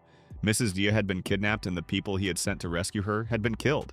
He explained that the nature of the wounds showed that the master had attacked, and he began to recount the details of the incident. The young man, in a rage, ordered Ye Lingtian to immediately use all his connections and find the girl. Otherwise, it would be bad for all of them. He then told his acquaintance that complicated and unforeseen circumstances had arisen, but Wang Yuheng must still carry out the assignment. A second later, Ye Chung had already jumped out the window, realizing that there was no time to waste. The frightened students rushed towards the broken glass, shouting that they were on the 5th floor and it was dangerous. However, Wang Yuheng only saw that the young man was already rushing along the path at incredible speed. At the same time, Xiaoruoxu's mother stood in the middle of the room with her hands folded. With anger in her voice, she asked our hero if it was true that he had returned. He replied that at first he thought it was the Xia family's doing, but now he realized he was wrong.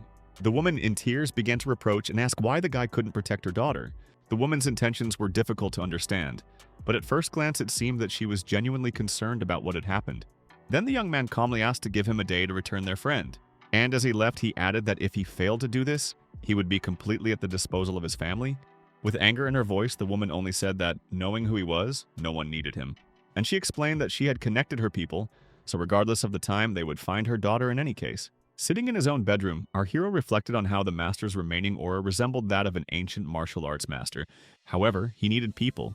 He thought that the connections of Bai Lebing, Jin Lingyan, and Zhou Fulu should help. The young man wanted to think of a plan, but at that moment the phone rang again. The guy heard a menacing and unfamiliar voice that asked how he felt, and whether he was nervous about the current situation. Ye Chen replied that it seemed the stranger wished to remain anonymous, adding that he did not know him or his plans. But he realized that if he didn't let Xiaoruoxu go, it wouldn't end peacefully. Otherwise, his death would be long and painful. The stranger said in a calm tone that perhaps the young man had misunderstood something. After finishing the conversation, our hero decided to use an interesting technique. He found a lock of blonde hair in the room. The young man knew that this was a secret technique and that it required a lot of strength and energy, but there was no time to wait, so he had to act quickly. Ye Chung immediately began chanting the spell, knowing that it would have the desired effect. The difficulty of the manipulation was that the guy had to give up the lion's share of his strength, which did not recover quickly. Covering his mouth with his hand, the young man thought that the technique was extremely dangerous for his body, but thanks to training, he was still alive. After finishing, the young man said out loud that all this was not in vain, because now he clearly knew where Xiaoruoxu was.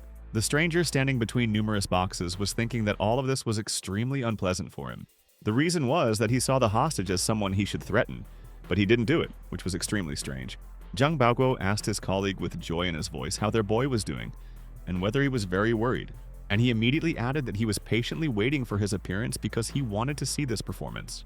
At the same time, the stranger was rubbing the back of his head and wondering when Ye Chung would show up, or if he would show up at all since he had simply hung up. Zhou Fulu repeated the same thing, and for a moment he thought that guys from different walks of life were dangerous for girls. He didn't really like the plan, and initially he wanted to kidnap Song Yi, but in his plans they thought that Xia Ruoxue would also work. But, judging by the fact that no one was in a hurry, thoughts crept in that perhaps not everything was so necessary. The blonde thought that the villains had a plan, because from the very beginning they did not try to harm her or cripple her right away. However, it was unclear why she was kidnapped. Perhaps to threaten the Xia family, but it was not clear who needed it. The next minute, the stranger brought the girl a bottle of water, offering her a drink. However, the beauty screamed that she would not do this until she found out who all these people were and why they were keeping her in this place. One of the kidnappers was not pleased with this statement and swung his arm to hit Xia Ruoxue, and then he shouted that in his opinion she was provoking him and wanted him to treat her inappropriately. However, the ill-wisher didn't have time to add anything because his motion sensor immediately went off. The kidnappers thought that an uninvited guest had come to them, perhaps the one they were waiting for. However, it remained a mystery how he knew their location if no one dictated the address. The young man suddenly moved from his place, deciding to take a more advantageous position for the battle. The enemy said to himself that he was not afraid of anyone or anything and would easily kill this boy. But suddenly something happened that the ill-wisher did not expect, and it literally shocked him. He watched as Ye Chung stood calmly among the guards whom he had easily neutralized in a short period of time.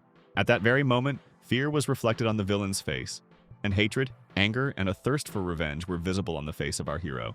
The young man, looking at the ill-wisher, said that another one had come into his arms. Everyone around watched in horror.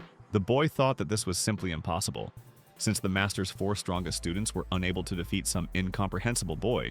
Turning around, he decided that it was better to run, since in this situation it would be the optimal and correct decision. However, the ill-wisher had not managed to run even a few meters when our hero caught up with him and said that it would not be as easy to get away as he thought. The very next second, Ye Chung grabbed his opponent's face and forcefully pushed him down. Having thrown him to the ground with lightning speed, he showed how fast and strong he was.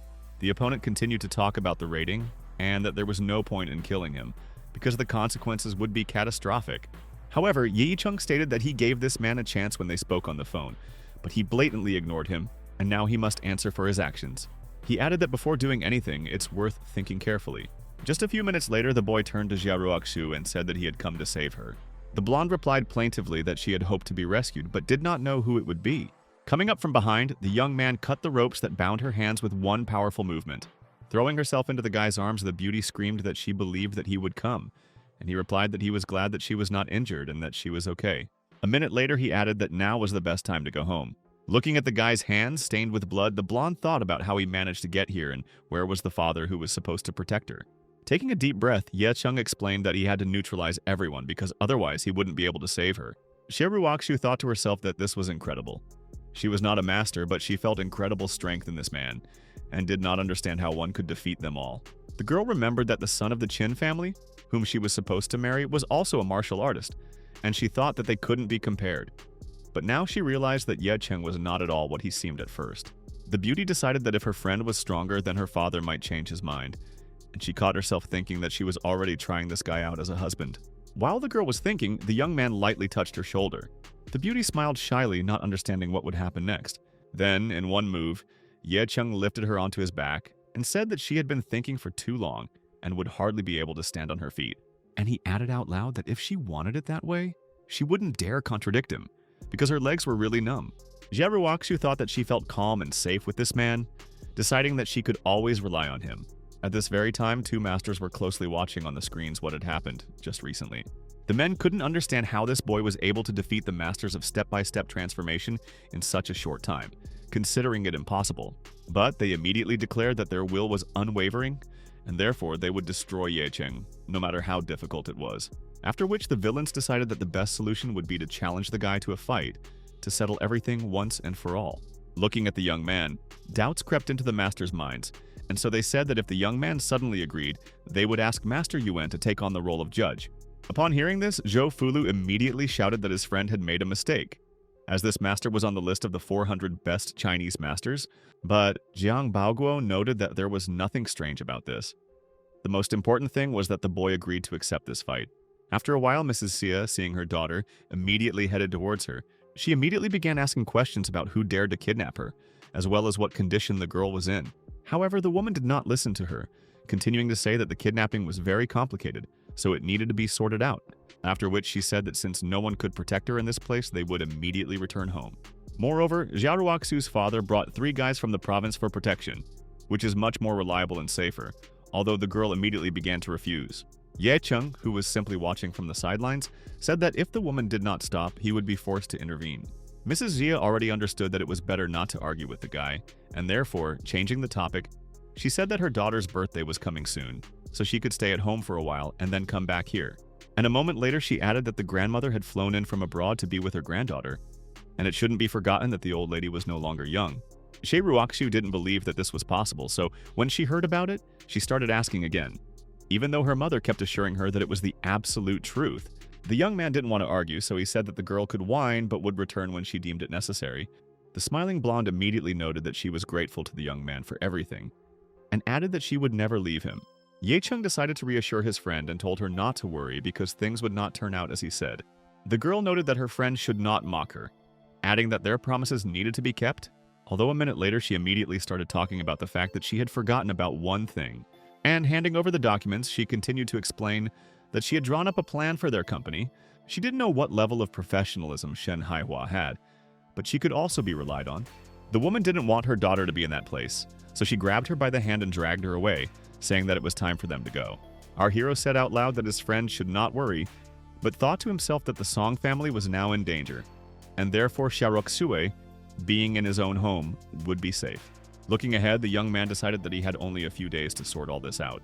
Hearing a strange sound, the guy asked the blonde in horror why she came back and if she had forgotten anything. However, upon opening the door, our hero saw a stranger in front of him, who asked if Ye Cheng lived here, receiving a satisfactory answer. The little boy told the young man that his grandfather had asked him to personally give him the envelope. The guy had no idea why he was being so secretive, so he immediately opened the letter. From what was written, it became clear that our hero was being challenged to a duel. Moreover, it immediately became clear to the young man who was behind the kidnapping of his friend. Ye Cheng had already started to formulate some plan, but at that moment, someone knocked on the door again. Opening the door with displeasure, the guy started asking on the go who was breaking into his door this time.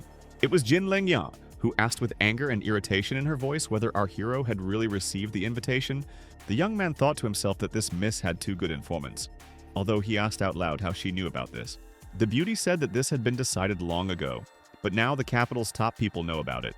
And with the help of this challenge, masters of ancient martial arts resolve conflicts, even matters of life and death.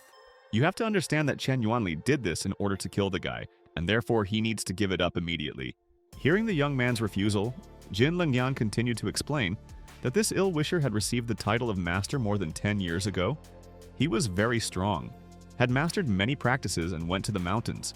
Such a person should not be crossed. But despite this, Ye Cheng proudly declared that the beauty would not be able to convince him otherwise, and wished her all the best. Standing at the closed door, the girl had no idea what it was. Confused and depressed, she immediately started calling her father to consult with him, but he said that they had done everything they could. After which, the parent advised his daughter to call the funeral home so that everything could be prepared in the best possible way, saying that they could not protect the boy from death, but at least they would arrange a dignified farewell. Looking at the phone, Jin Lengyan had no idea how else she could influence the current situation. Sitting in his house, the young man lamented that the girl could at least cheer him up a little, hoping that he would meet with his old and feeble enemy. At that very moment, the young man's phone rang, and he looked at it carefully. It was Ye Lingtian who said that Mr. Chen Yuanli was indeed strong and was among the top 600 masters, so he proposed sending his man to eliminate the man.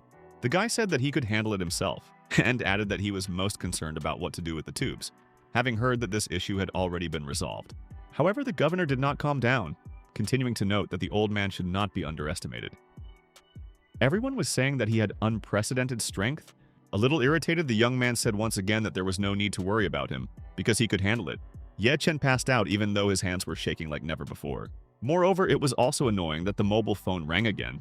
It was Zhou Zhengduo, so the young man took the phone with all his strength and threw it in the other direction, saying that no one can just say some nice words. A moment later, our hero's companion called. He became enraged and began to growl, asking whether this man was really going to dissuade him. However, the colleague had no idea what was being discussed, and then the young man remembered that this gentleman had nothing at all to do with the world of martial arts. So Mr. Shen explained that there was a small problem with the product they were making, it was unusual, and therefore the Provincial Drug Control Bureau did not want to approve it. The guy said that he understood everything, and decided to himself that he could turn to the Zhou family for help. But before the young man could dial the number, his phone rang again, and he decided that most likely someone was trying to intimidate him again. But, to his great surprise, it was not the person the guy thought of.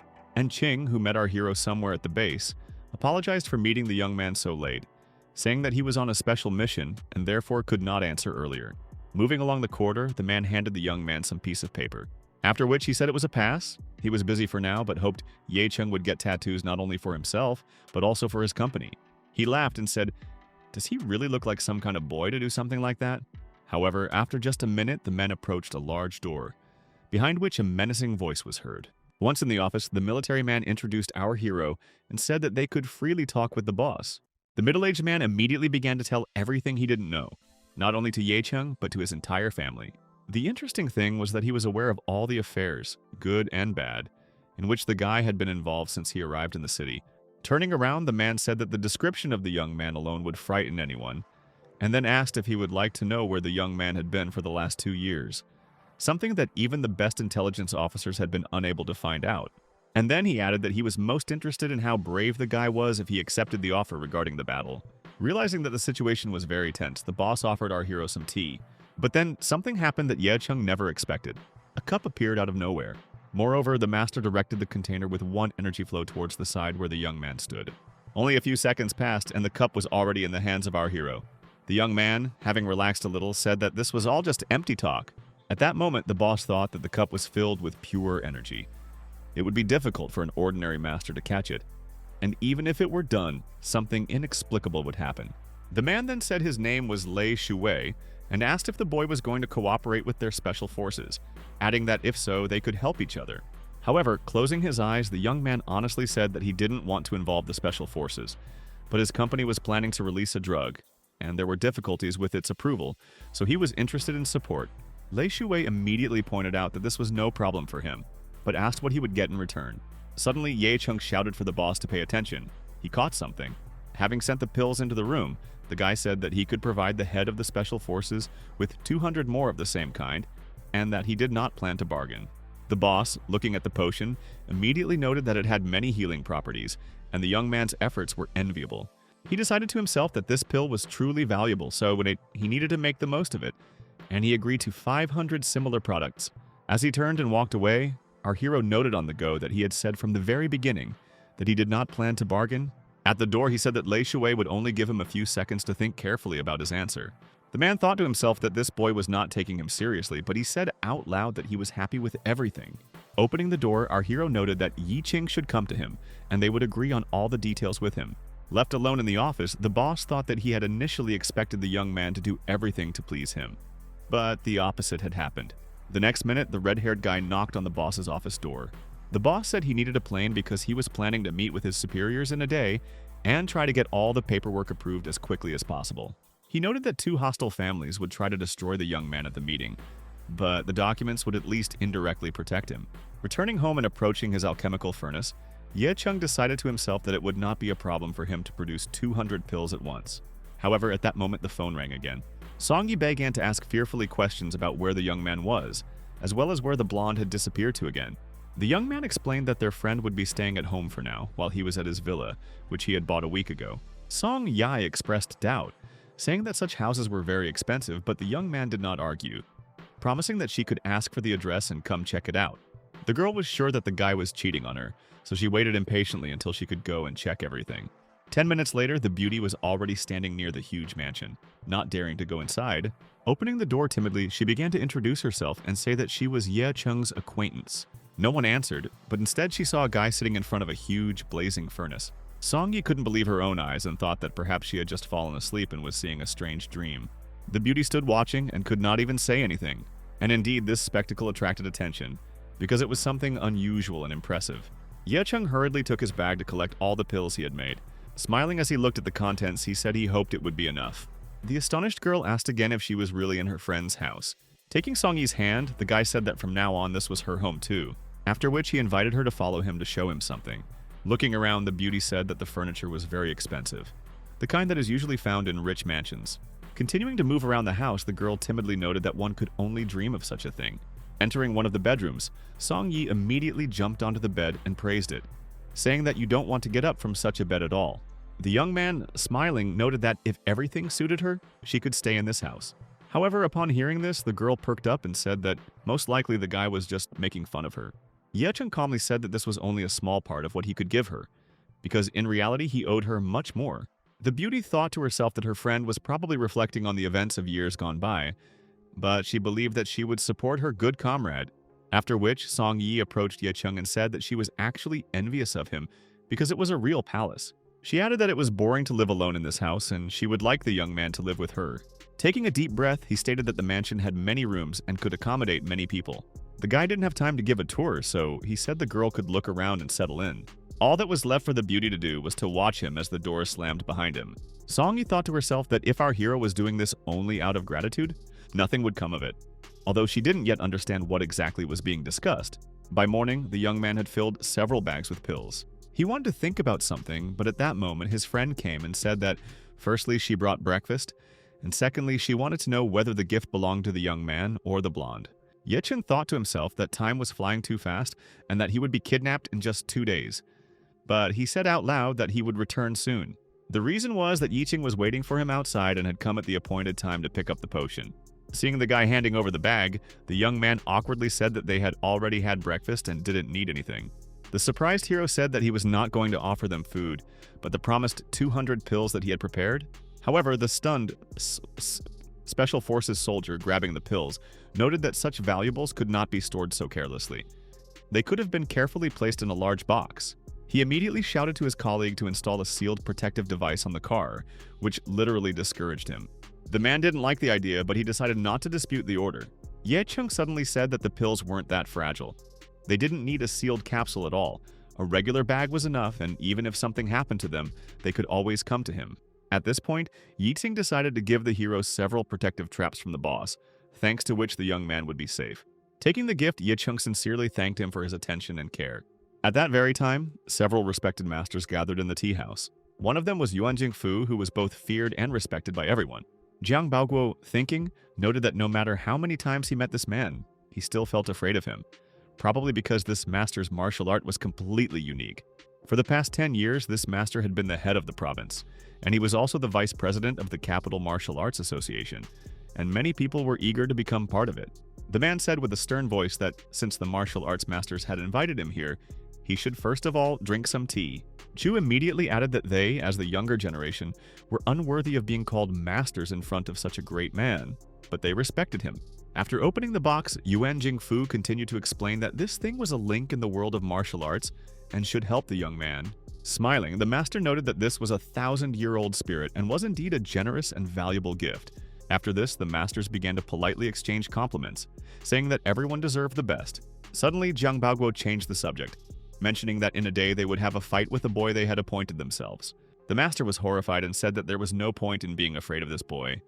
But his colleague noted that he had received a powerful pill, and now his strength had increased many times over. After these words, Yuan Jingfu literally became enraged and declared that if the master claimed that the young man would lose, then it was a disgrace not only to him, but also to his strength and knowledge. A minute later, Jiang Baoguo intervened, saying that they were all extremely powerful and could easily handle any challenge.